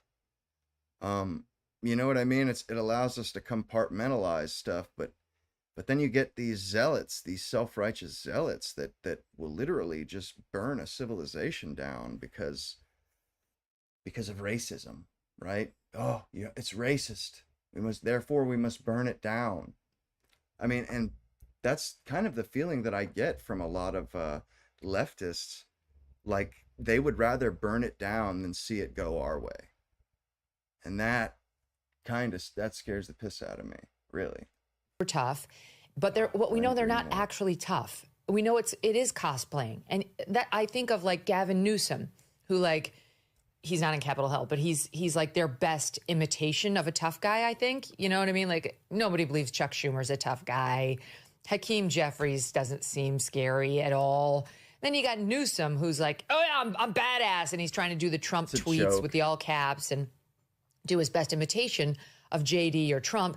But you can tell it's acting. It doesn't work if I can tell it's acting. Exactly. And to me, if you were to ask me, what is the singular factor that explains Donald Trump's? The only, I like Glenn Greenwald. I think the guy he's smart, and he's got a nose for journalism and investigative journalism to boot. But I don't approve of his lifestyle. I mean, it's quite disgusting. And, there's a reason why writers in Hollywood were, the best music writers wrote music and didn't sing it because they couldn't deliver the music and make it a hit. That they would write a song, but because they themselves aren't the best vehicle to sell it, they would sell it to Elvis or something, and he would sing it. And that's kind of how I feel about Glenn Greenwald. He's just, what he says, the content of his voice is excellent. how he delivers it and the vehicle to which that voice reaches us taints the gist of what he's saying. I mean, I know, at this point I disregard his personal who he is. And I mean, it is what it is, because the content of what he speaks is excellent. But, sometimes I just can't stand watching the guy. I remember one time he was sick, and every 2 seconds this guy was sniffling and swallowing, and you could just hear his nose was stuffed up, and it was just like, oh my goodness, man. I mean, that's the only thing. I mean, I like what he says, though, otherwise. Political dominance over our country over the last 10 years, they would have no difficulty answering. It's that Trump, for whatever faults he has, for whatever mistakes he makes, for whatever things he says that you might find off-putting, he is who he is. It's who he has always been. It's his personality since the time he emerged decades ago on the public scene. He's comfortable in his own skin because he's being himself. And that's something you cannot fake. That's something you can't manufacture. And I think, honestly, if you look at the Democrats who have galvanized people's excitement, for whatever you might think of them, people like Bernie Sanders or Zoran Mandami or even AOC, totally, they at least have a kind of like conviction, a set of beliefs that they are willing to state. And yeah, it's authentic, whatever else might be true about them. And the problem with the Democratic Party is, especially in the age, since Bill Clinton's emergence, which was one of the successes of the Clinton machine, they merged with the elite centers of power in the United States. So if you want to rise in the Democratic Party ranks, you have to know how to speak to Ivy League graduates from Wall Street and Silicon Valley and Hollywood. Those are the people who rise, like the Chuck Schumers, the Hakeem Jeffries, the Gavin Newsoms. These people rise because they're very good at raising massive amounts of money from the country's elite. That's where they're most comfortable. Literally all and they they're don't good have this for. other side to them. They Hakeem can't fake Jeffries, that dude is a stuffed shirt if I've ever seen one. Chuck Schumer, same thing. And Hakeem Jeffries, he doesn't even have intelligence to back his convictions up. It's sad. They try, it just makes things worse for them. Okay, so Trump very effectively, I discussed this yesterday on the show, drops this video of Hakeem Jeffries and Chuck Schumer. It's AI altered with Hakeem Jeffries. A sombrero comes down on his head. A Mexican mustache appears on his face. And then they have Chuck Schumer in an AI voice saying, we have no voters left because of all of our woke trans bullshit. Okay, so Trump posts this on Monday night. It's got over 20 million views. I mean, way to call attention to a shutdown and who you say is to blame. Like, very effective. It went so viral because it was so different from anything any president has ever done for all sorts of reasons. And then you had the left meltdown over it, calling more attention. So it was a very effective, smart move by Trump. It was, of course, his brand of humor, but it also was an effective political move, I think, because so much attention got called to it. Then last night, Trump doubled down by putting a new spin on it. And here that is in SOT 3. Bigotry will get you nowhere. We are fighting to protect the health care of the American people in the face of an unprecedented Republican assault. And the hat comes down. They take themselves way too seriously. And this is how the Republicans used to be. They had the stick up their ass. Remember that was the criticism that was always levied against them. Now it's the Democrats with the stick up their ass. It's the Democrats that can't be made fun of, that are against any comedy that goes anywhere near their persons. And like they call that racist, as if it's hurting anyone, or anyone is, anybody's being hurt by it. I mean, honestly, or as if they're being offended by. I mean, what offense is there? Like, it's just mariachi guys playing.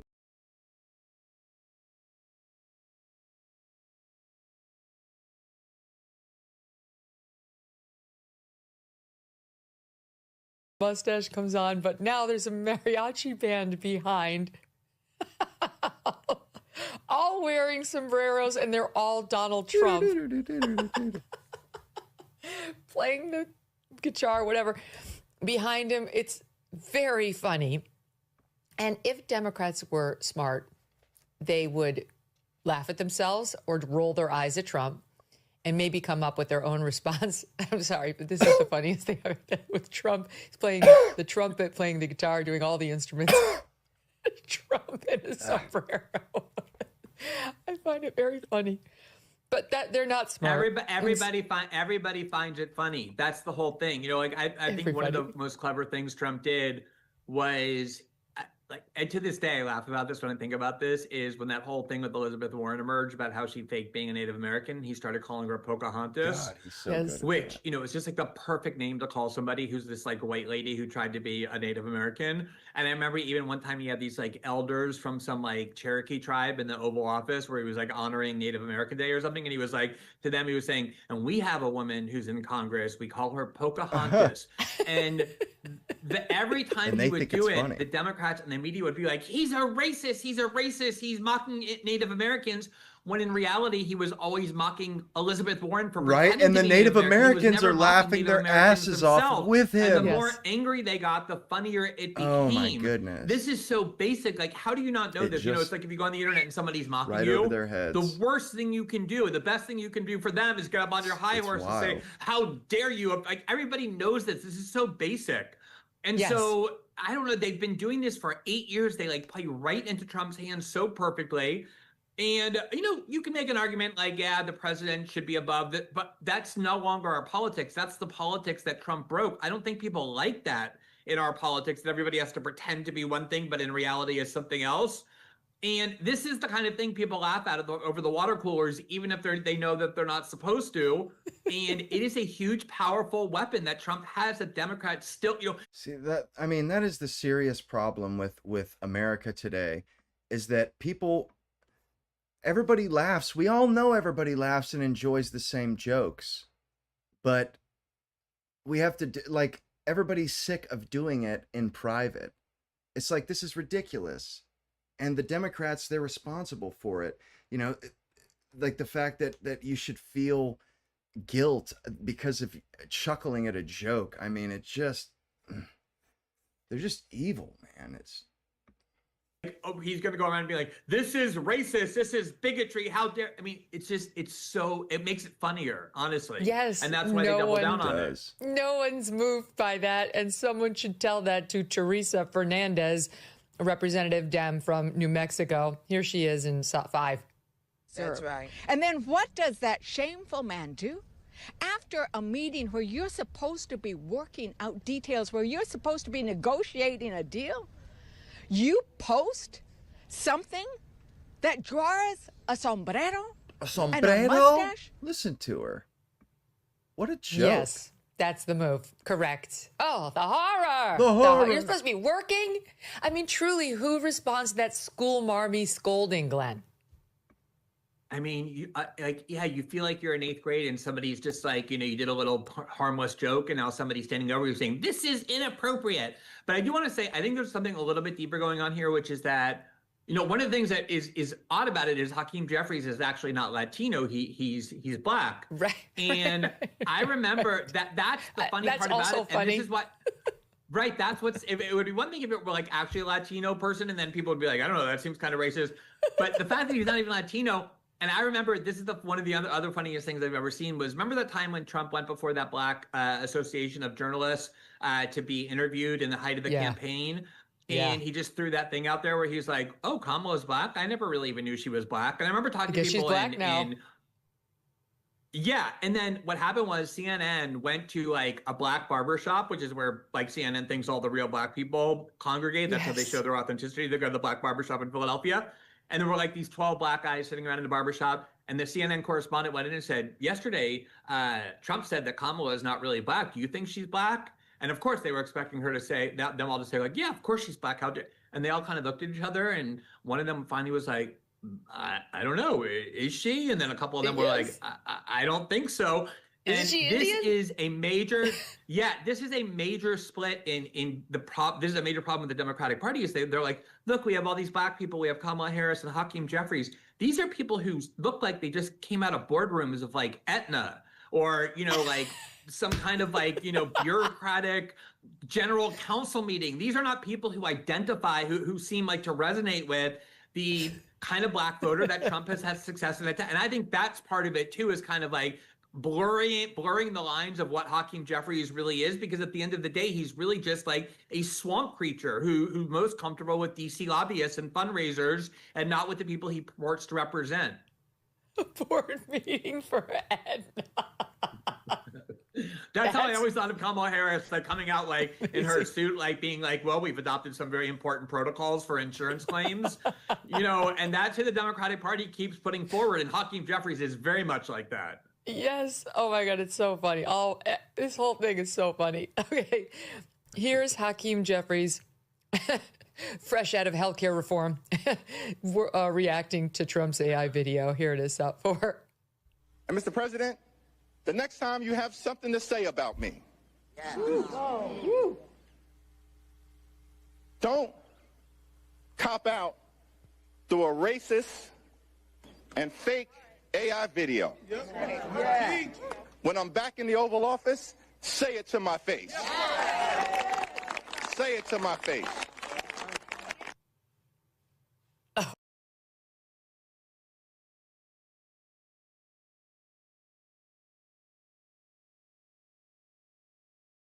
Hey, again, it's the skinny kid on the playground. And by the way, you'd be better off doing that, Hakeem, without the whoo, yeah, whoo, and the little mild milquetoast white lady with the glasses behind you in the suit shaking her head mildly. Yes, yes, go Hakeem. Also, it took like 2 or 3 days for him to come up with that. Like this video first emerged, you know, a couple days ago. Like if that were really his visceral reaction, like that MFR, you know, I'm going to go down to the Oval Office, let him say that to my face. Maybe that would be a little convincing. But this was something like that they, you know, had meetings about, that they script. Yeah, but that's not who he is. And that's the problem, right? Like if he were that, and he would have reacted that way immediately, and maybe that would have been more effective. But this was something that happened after a couple of days of them like sitting in planning strategy meetings, saying like, oh, let's have Hakeem get up to the microphone with, you know, Maxine Waters behind him making like noises and pretend that you're now not offended anymore, but ready to fight over it. It just comes off as so inauthentic, really so pathetic. And I'm sure Trump's going to put a sombrero on his head when like later today, when they show video of Hakeem saying that. Yes. And by the way, I just feel like Hakeem, the whole thing is empty, because of course Trump would say that to his face. Trump says whatever the hell he wants, right to the face of whoever is sitting there right in front of him. I mean, like, think of what he's been saying to world leaders just over the past couple of months. He just doesn't care. Like the notion that Trump is too afraid of Hakeem Jeffries to mock him in person. Okay, try that on somebody else. But I actually think if I were advising the Democrats, because their fight is twofold. They want these Medicaid cuts because the Republicans cracked down on waste, fraud, and abuse in the big, beautiful bill of Medicaid. And they've argued all along, these aren't really cuts to Medicaid. These are kicking people off Medicaid who would never should have been on it, who are taking advantage of a program that they don't belong on and that is meant for the truly needy, like able-bodied, you know, young males would be one example. And the Democrats try to just say, oh, you cut health care for the poor, but they really are getting funding of Medicaid for illegals back on the table in this fight. And if I were a Democrat, I would say, you know what? F this guy. I'd say, I know none of us want to pay for health care for illegals. I get that. But let me ask you this. If there's somebody who's here illegally and, you know, they have a terrible car accident and they're dying and they get brought to the hospital, should Medicaid pay the bill? I mean, could we, in the rare circumstance, foot the bill of somebody like that? By the way, I think there are already rules where they have to take you if you're dying in these emergency room conditions. But like, make the case. If you actually are supporting this, which he is, make the damn case, rather than just pretending that you're not doing it and hiding behind the "say it to my face, he's a racist, we're fighting for health care," like empty generalizations. You know, you're so right. And to me, this is the crucial point. If you talk to Democrats like in Congress or the kind of people who, strategize for them, which I have the unfortunate experience of doing with some amount of frequency, these, the things they will argue for in a not entirely unpersuasive way are things that they are afraid to say publicly because they think that the country is against them. And I'll tell you something, like when it comes to immigration has been a winning issue for Trump, like at the highest level of generality, right? Like people perceive there's way too many people flowing into our country in an uncontrolled way, that our communities can't absorb them. We don't have the money, that it's usually working class Americans who suffer the most, all of which is true. At the same time, Americans are very empathetic, and there are certain levels of like cruelty that I don't think people are really comfortable with, like seeing, farm workers or hotel workers who have just like lived a quiet life of law abiding, trying to make a better family, like be treated in a gratuitously. He's absolutely right about that. The American people have an excellent conscience, and they don't like seeing people treated unkindly. They don't like unkindness. Americans have never liked unkindness, and it really that determines a lot politically. And the Democrats were always saw as the kind ones, the empathetic ones, and they've slowly lost that patina. And especially after Charlie Kirk's murder, that left a bad taste in America's mouth, like, because America is a moral, God-fearing country. I mean, I would say on the whole. Way. So there is space, even on immigration, for Democrats to make the arguments that they really actually believe in, that they want to make. And the problem is they're so petrified of their own shadow, they're still listening to. Do you think that Trump ever listens to like a Republican political strategist, like telling him how to speak? Or never. And even if they write speeches for him sometime, and there's like 5 minutes, he's super bored and he goes back to being Trump. The Democrats are too petrified to do that. Yep. And I do like that's what leadership is. Anybody can follow polling. Anybody can follow polling. Having that's a vision, the easiest and most pathetic thing there is to do. Leadership is about when you like touch people and like move their emotions, whether it's anger or pride or compassion or whatever. Leaders, they lead in spite of people. It's like the best leaders, they take people in a direction they didn't even know they could go, or didn't think they wanted to go. I mean, and Steve Jobs famously always said that, we're going to give people something they didn't know they needed. That's what a leader does. And that's why Kamala Harris lost. That's why, and every politician that tries to do campaigning and politics by committee, they will always lose, because those people are never sincere. They never have, they're never sincere, and they never actually have genuinely good ideas. It's always rehash obvious stuff that anybody could think of off the top of their head. These are all things that you have to be able to do in politics, but if there's no authenticity to you, you're closed off as a person. You can't connect to anybody else. You can't move anybody else. You can't convince people. And there is space for Democrats to argue on these issues, undoubtedly, and polls show that. People do get uncomfortable seeing gratuitous cruelty. Yeah. Even if it's somebody who crossed the border illegally, if they think they're not here to commit crimes, they're here just to work and to better their family. But the Democrats are so lost, they're so confused, they can't stop analyzing themselves. And because of that, they're paralyzed. You're shutting down the government for a reason. I know you want to tell us it's all about this one reason, but it's very clearly about this other reason involving the illegals. So tell me why. Just try to persuade me. Then if you lose... Instead of trying to persuade us, they try to put up a facade or obfuscate. And it's like, why don't you just come out and say, look, this is what, these illegals are here, and we want to make sure that they have health care, because, we're in office for everybody in this country. I mean, it's like, they're here whether we like it or not, the illegals. So it is kind of an understandable point for the Democrats. Like, I don't get why they have to hide it. It just makes them disingenuous. They could be honest, and people would respect them more because of it. People would be more willing to listen to them if they were honest. If we didn't always, if we weren't trained to assume that they have some ulterior motive. And it just seems like that's beyond them. They'll never grasp that. If you don't persuade me, you've been sent a message that you can then do something with. But why do we have to have these debates on these artificial astroturf terms that aren't the real thing we're supposed to be fighting about? This is a shot from Capitol Hill yesterday where a reporter gets up into Maxine Waters' face. I'm making that sound more aggressive than it was. She was just asking her a legit question on this very issue.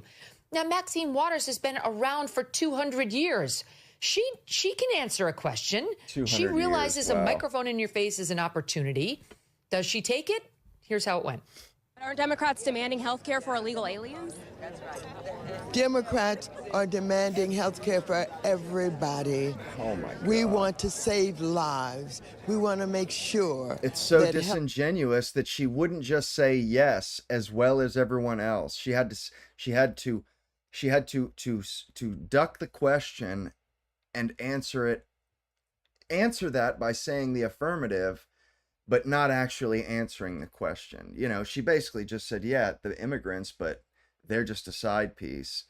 Like, why don't you just say, yes, we are advocating for their health care as well as everyone else's. They have politics upside down. They have it all wrong. They don't know the point of it. They don't know what moves people. Care is available to those who would die, but having the help of their government. You don't need to ask that question. You're just trying to get controversy here. You're not going to get it from me. We want to save health care for all people. How are we supposed to help those who won't help themselves, Glenn? I got nothing. Yeah, I mean, and that's somebody who is in as safe a seat as you could possibly be in, right? Like, each party should want these kind of like bomb throwers, the ones who just go kind of far. And I know, like, you know, sometimes they're, you know, each side has them. Like, the Democrats have Jasmine Crockett. I think one of the reasons they like her is because she does throw those bombs, and Republicans have had people like that who do that for a while, plays well on TV, et cetera. Maxine Waters is the ultimate case of somebody who could do that. She's like, she's going to, even after she dies, I'm convinced she's going to keep getting reelected. And they're going to like prop her up in that chair the way they did with Dianne Feinstein. And so, like, why is she of all people afraid to just say, like, yeah, we want healthcare for people who are in this country, who are contributing to our country, who are working, and we don't want them dying in our streets, you know, because we cruelly deny people life-saving care. Like, why not make that argument instead of acting all offended that you've been asked it? Do we have the Caitlin Collins, Mike Johnson soundbite, guys? Acting their faux offense. Because he went on, Speaker Mike Johnson went on with Caitlin Collins last night. I just want to play the exchange. Here it is. As you know, people who are here in the United States legally have never been eligible for the Obamacare subsidies, for Medicare, for Medicaid. So what exactly are you saying that they're trying to do when you talk about giving free health care to them? I'm so glad you asked. Okay, so when we passed the One Big Beautiful Bill, the Working Families Tax Cut, we had Medicaid reforms in the bill. You and I talked about it on the air. What we did was to eliminate fraud, waste, and abuse. There were a lot of people on the program who were enrolled in the program who were never eligible to be there. Medicaid is intended for eligible U.S. citizens, not illegal aliens, not also U.S. citizens who are able-bodied workers, like young men. So we passed the law. This president signed it into law. Democrats voted against it, of course. And it's been wildly successful. The CBO, the Congressional Budget Office, which is the neutral arbiter of all these things, released a report a few weeks ago, earlier this month, and they said, you know what? The bill has had its intended purpose. Premiums are coming down. Listen, because 2.3 million ineligible enrollees have been kicked off of Medicaid, which helps to save the program, prop it up. And $185 billion has been saved already in fraud, waste, and abuse. She's obstinate on it, like refusing to understand what he's saying. It's been explained by him. It's in the bill. I'll tell you, the three specific sections that Democrats want to roll back entirely from the big, beautiful bill, which I love. The Republicans are now calling the Working Families Tax Cut. It's like the names on Capitol Hill, right? Like somebody realized, oh, One Big Beautiful Bill doesn't really telegraph anything that helps our side. Let's call it Working Families Tax Cut. The next bill will be called We'll Help You Live Forever Tax Bill, whatever. Like, just shove anything. I dare you to vote against that. Yeah, right? Exactly. Just choose the selection from the land of Eden. So here are the three specific sections that they want to roll back entirely, as if they hadn't been enacted. And this would allow free health care to illegal aliens. One, it's Section 71109, Alien Medicaid Eligibility. Restricts Medicaid and other coverage starting in fiscal year 27 to U.S. citizens, to lawful permanent residents, to certain Cuban Haitian entrants and others. Okay, but it says exceptions remain for emergency services and certain care for lawfully present children and pregnant women. That's what I was getting to before. The law already requires you to take care of certain people like that, even if they're illegal and they come into the emergency room, and it still does. Okay, then there's section 71110, expansion FMAP for emergency Medicaid, reduces the federal match rate for emergency services provided to illegal immigrants in states that expanded Medicaid. And then the last one is 71301, permitting premium tax credit only for certain individuals, restricts eligibility for premium tax credits under the Obamacare law to lawful permanent residents, Cuban and Haitian entrants, and individuals lawfully present under certain agreements. They point out that Biden's administration circumvented this by granting legal status to groups like parolees and asylees. And basically what they did was they created an incentive system for hospitals to get reimbursed more if it's an illegal.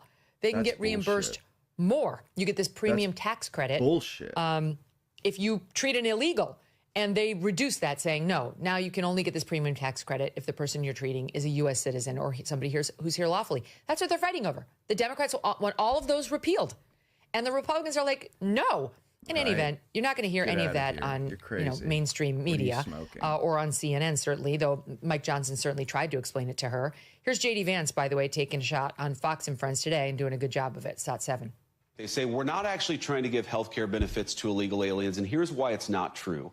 There are two Biden-era programs that explicitly gave the taxpayer health care money to illegal aliens that we turned off when President Trump took over in January. Program number one is there's a lot of emergency health care at hospitals that are provided to illegal aliens. That was funded by the federal government. We turned off that funding because, of course, we want American citizens to benefit from those hospital services, not to be taxed and then to have those hospital services go to illegal aliens. The second of which is the Biden administration gave mass parole to millions upon millions of illegal aliens, and then they simultaneously made those parolees eligible for health care benefits funded by taxpayers.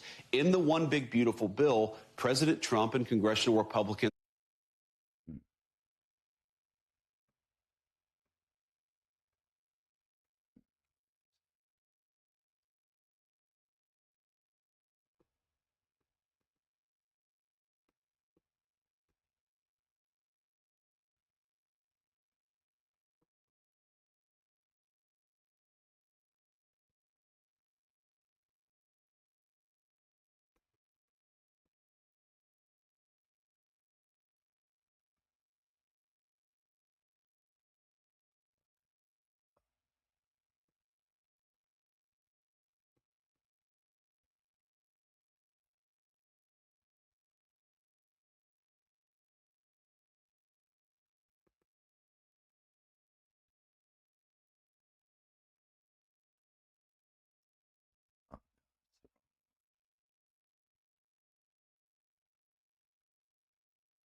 turned off that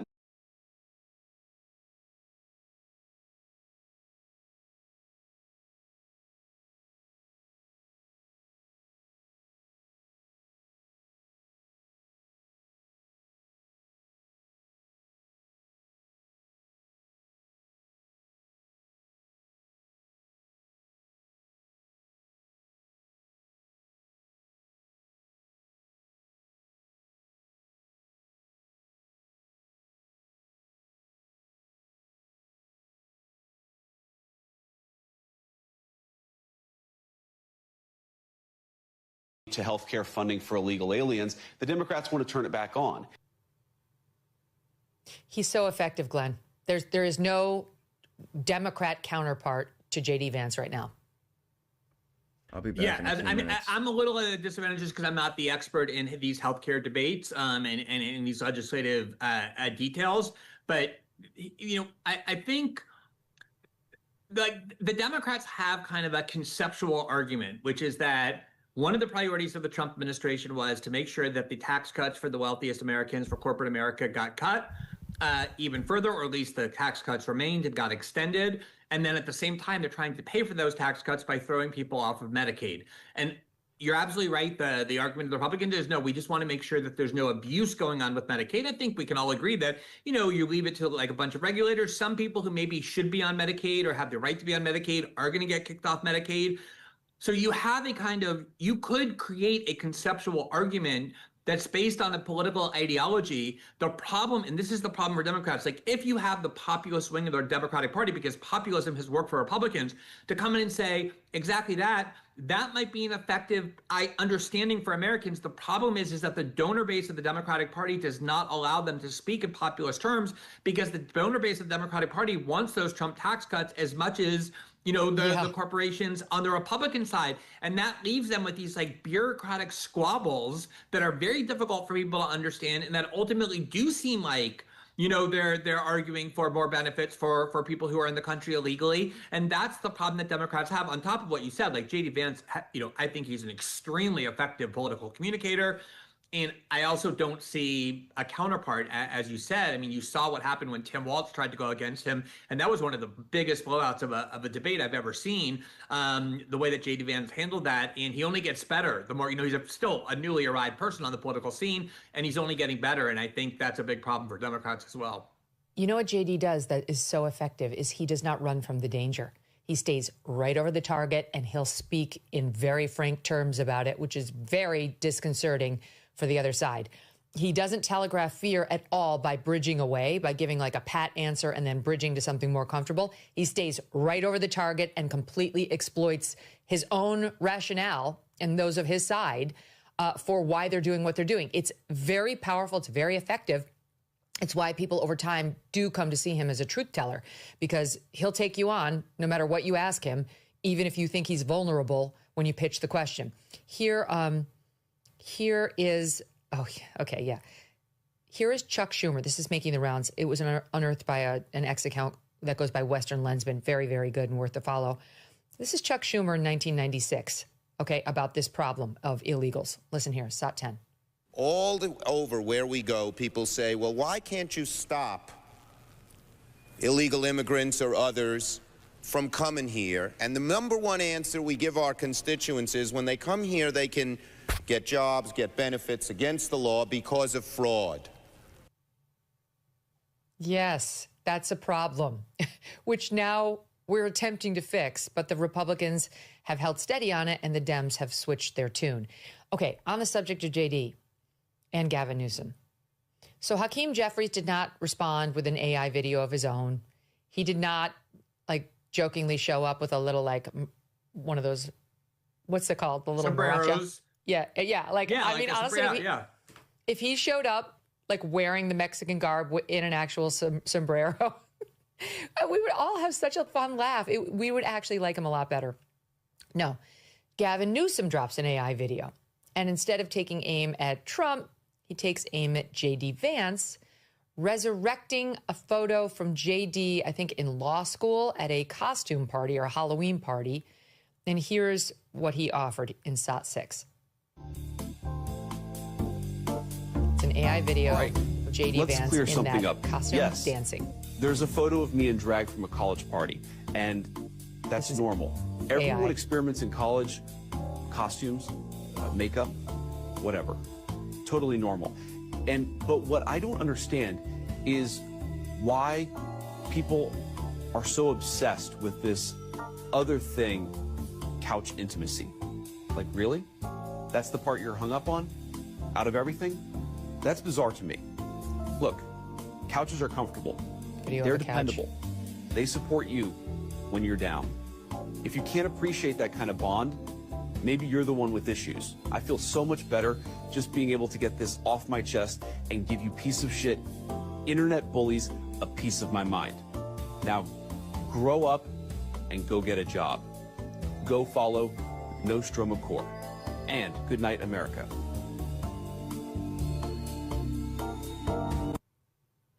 And then it's got the fake J.D. Vance twerking. Your thoughts on that one? All right. First of all, I will confess, and maybe this is my own ignorance, and I'm confessing something I shouldn't be, but I obviously pay close attention to politics. It's my job. I actually never understood this couch issue with J.D. Vance. I know that there was. It was made up out of whole cloth that he was had sex with a couch, completely made up, never real. And the Democrats decided to run with it when he got named Trump's VP. Well, but it's like that. But that's what I'm saying. It's like, even if it were made up, but still effective as a political tool, I could at least respect it for it. But I don't even I've never heard anybody talking about people who enjoy sexual intimacy with a couch before. So it's like, I know, it just comes from nowhere. It's not, it doesn't fall on you. It was literally made up by a random internet account who nobody ever heard of, saying, oh, he wrote all about it in his book. Also a lie. And now Gavin Newsom thinks that people have a working knowledge of this, and that it's real, and that he can use it to make fun of JD. Right. And I guess that's what I'm saying. Like, if I don't have a working knowledge of it, for as much time as I spend online, for as much time as I spend paying attention to political discourse, as much time as I spend working on it because it's my job, how many people beyond the hardest core of the hardcore resistance liberal base even understands this reference? It's also very draggy. It's very slow. There's also this weird thing of simultaneously trying to insist that being trans and experimenting with gender ideology is this wonderful liberating thing, but then on the other hand mocking J.D. Vance for having done it. It's just also muddled. And this is what I think they need to find a way. There are Democrats, there are liberals and people on the left who are real people, who actually speak in a real way, who understand things, who have a set of opinions that they're not afraid to express. Those aren't the people who rise within Democratic Party ranks, though, and they're stuck with these very state establishment figures trying to be something that they're not, and it's cringy to watch. It's just terrible. not funny. The AI sucked too. The ones making J.D. Vance say the things he didn't say. It sucked. It's something I could have put together, which definitely tells you it's bad. All right, before we leave the subject, I have got to show you the best piece of the story. I can't believe it's taken me this long. So last night, Deb, what channel was it that ran it? Was it NBC? Okay, it's GMA on ABC, Good Morning America, this morning tried to cover, look at this, they covered the Trump AI video. For the listening audience on screen left, it's a screen grab of the, Chuck Schumer standing next to Hakeem Jeffries wearing the sombrero and the fake Mexican mustache. And then on the right, they're interviewing Speaker Johnson, so that's why the screen grab shows him. But over the Schumer, Hakeem Jeffries sombrero shot, they've added the words AI-generated image because this is what they think of their audience, Glenn. They need to be told that Hakeem Jeffries did not grow a huge Mexican mustache overnight and show up in a sombrero next to Chuck Schumer. Well, also, you know what, Megan, part of this whole self-seriousness that's so pathetic is I saw a few MSNBC clips, and they were, of course, they wanted to talk about the outrageous racism involved in this video, but they kept making a point of saying look, we are a news organization. We will not show you this video. This video is fake. Since we're a news organization, we cannot show you fake and fabricate. It's yes, you can. If a politician is saying something you think is false, you can absolutely show the footage of the politician saying that it's false and then debunk it. But they were remember when they used to show Trump speeches and then Rachel Maddow would cut in and okay, enough. We're a news organization. We refuse to. And it's you think because you're MSNBC and you're going to cut off Trump's speech or it's like this self-seriousness that nobody it is like it's very school marmy behavior, and the more Trump mocks it, the more they fall into it. It's AI generated image. Oh, good to know. I didn't realize he didn't grow that mustache overnight. And decide to show up dressed as like a Mexican like cha-cha dancer or something at the White House. Thank you for letting me know that that's not what happened. You're right, though. I saw all we're not going to show that video. We're not showing that video. No, we're a news organization. We're very serious. We're a news organization. The same Meanwhile, people who spent 2 years telling them that like there was a PP tape of Donald Trump that Vladimir Putin was using to. No, we're too much of a serious news organization. No, we would never. And by the way, if they were the ones who claimed they thought all those Biden stumbling videos were fake, that they were deep fakes. But they showed those. I don't understand the double standard. I guess if it's racist and fake, you can't show it. But if it's just fake, you can. I'm not sure how their rules work, but I love that ABC one. On the subject of fake news, I wanted to get to this at some point today. Might as well do it today. Did you see the thing yesterday that went around the internet in about 2 seconds that I am going to CBS News? Did you happen to see this, Glenn? Megan, if you want to set it up, go ahead. But I have a very specific comment to make about this because it really amazed me since I was on your show 2 weeks ago and we talked about exactly this. Go ahead and set that up if you want. So you did see it. I did see it. Absolutely. I get off the air yesterday and I see. Oh, my team sent it to me saying this is on Mediaite, which is a website that covers media right now. And it was like headline is Megyn Kelly seen at CBS News, that I might be going to CBS News. And it's got my old pal Bernie Goldberg, who I love and who is great and worked at CBS, but with bad info, talking to another guy named John Daly, who I also know a little. And they're breaking the news that, newsflash, I was seen at CBS for a, quote, screen test, and that I'm going to CBS News as part of like their attempt to become more fair and balanced over there now that they're under new ownership. And by the way, this hit without me even having been asked about it. Like I got off the air and there it was like, what's this? You know, typical journalistic practice would require that you call the target of your reporting to say, is this true? So then I find out later, the guy who wrote it up for Mediaite sent a note to my producer while we were live on the air saying, is this true? And when he didn't receive a response back within an hour, posted it. That's not responsible journalism. Sorry, that does not cover you. As if there's the only way that covers you, and all journalists know this, is if there's some rush to get it to air. It's like you've got to get this report on right away. Time urgency. Yeah, nothing, obviously, that's when you get a pass. So no, there was no urgency on Megyn Kelly's going to CBS. Literally not one word of it is fake. I mean, is real. Literally not one word of it is real. Not one word. Not going to CBS. Didn't go to CBS. Didn't have a screen test to CBS. I'm not talking to CBS. Don't want to go to CBS. Would never leave this job for CBS. Have zero desire to go back to CBS or any mainstream television broadcast or cable network. Believe me, if I did, I would have gone. I've had plenty of offers. The absurdity of this, it went all the way so fast. And I do wonder why people were so excited to publish this after it was just a speculative report by Bernie, who has since retracted it, apologized, and offered now an addendum on his own podcast saying he was wrong.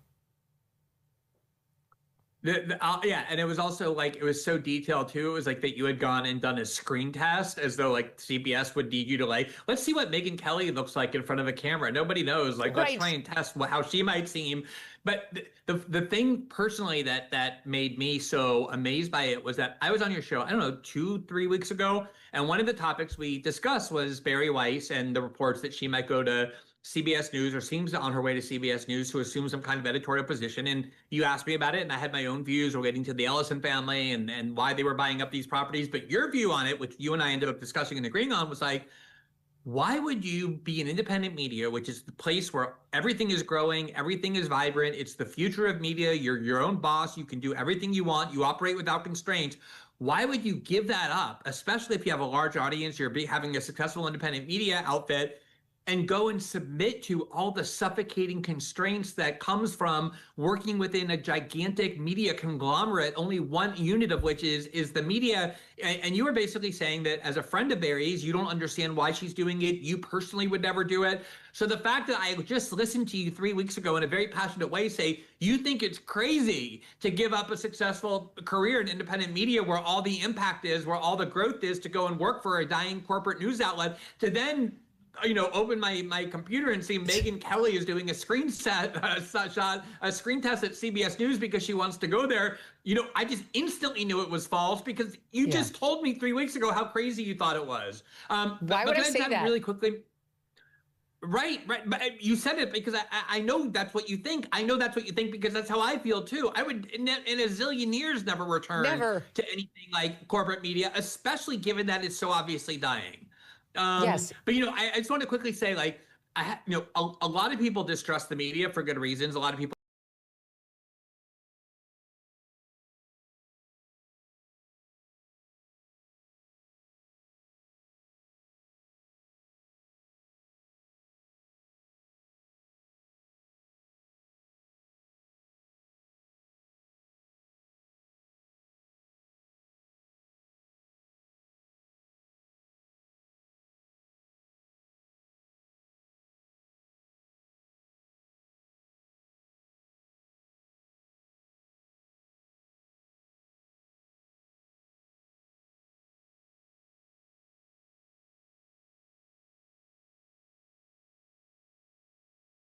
That they ran with it and it went viral so quickly is because this organization, Mediaite, and others like it, want it to be true.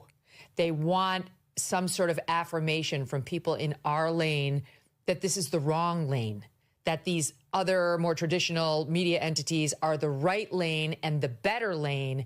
And my returning to broadcast news would be an acknowledgement that this was just like the ugly redheaded stepchild over here, as opposed to the prom queen.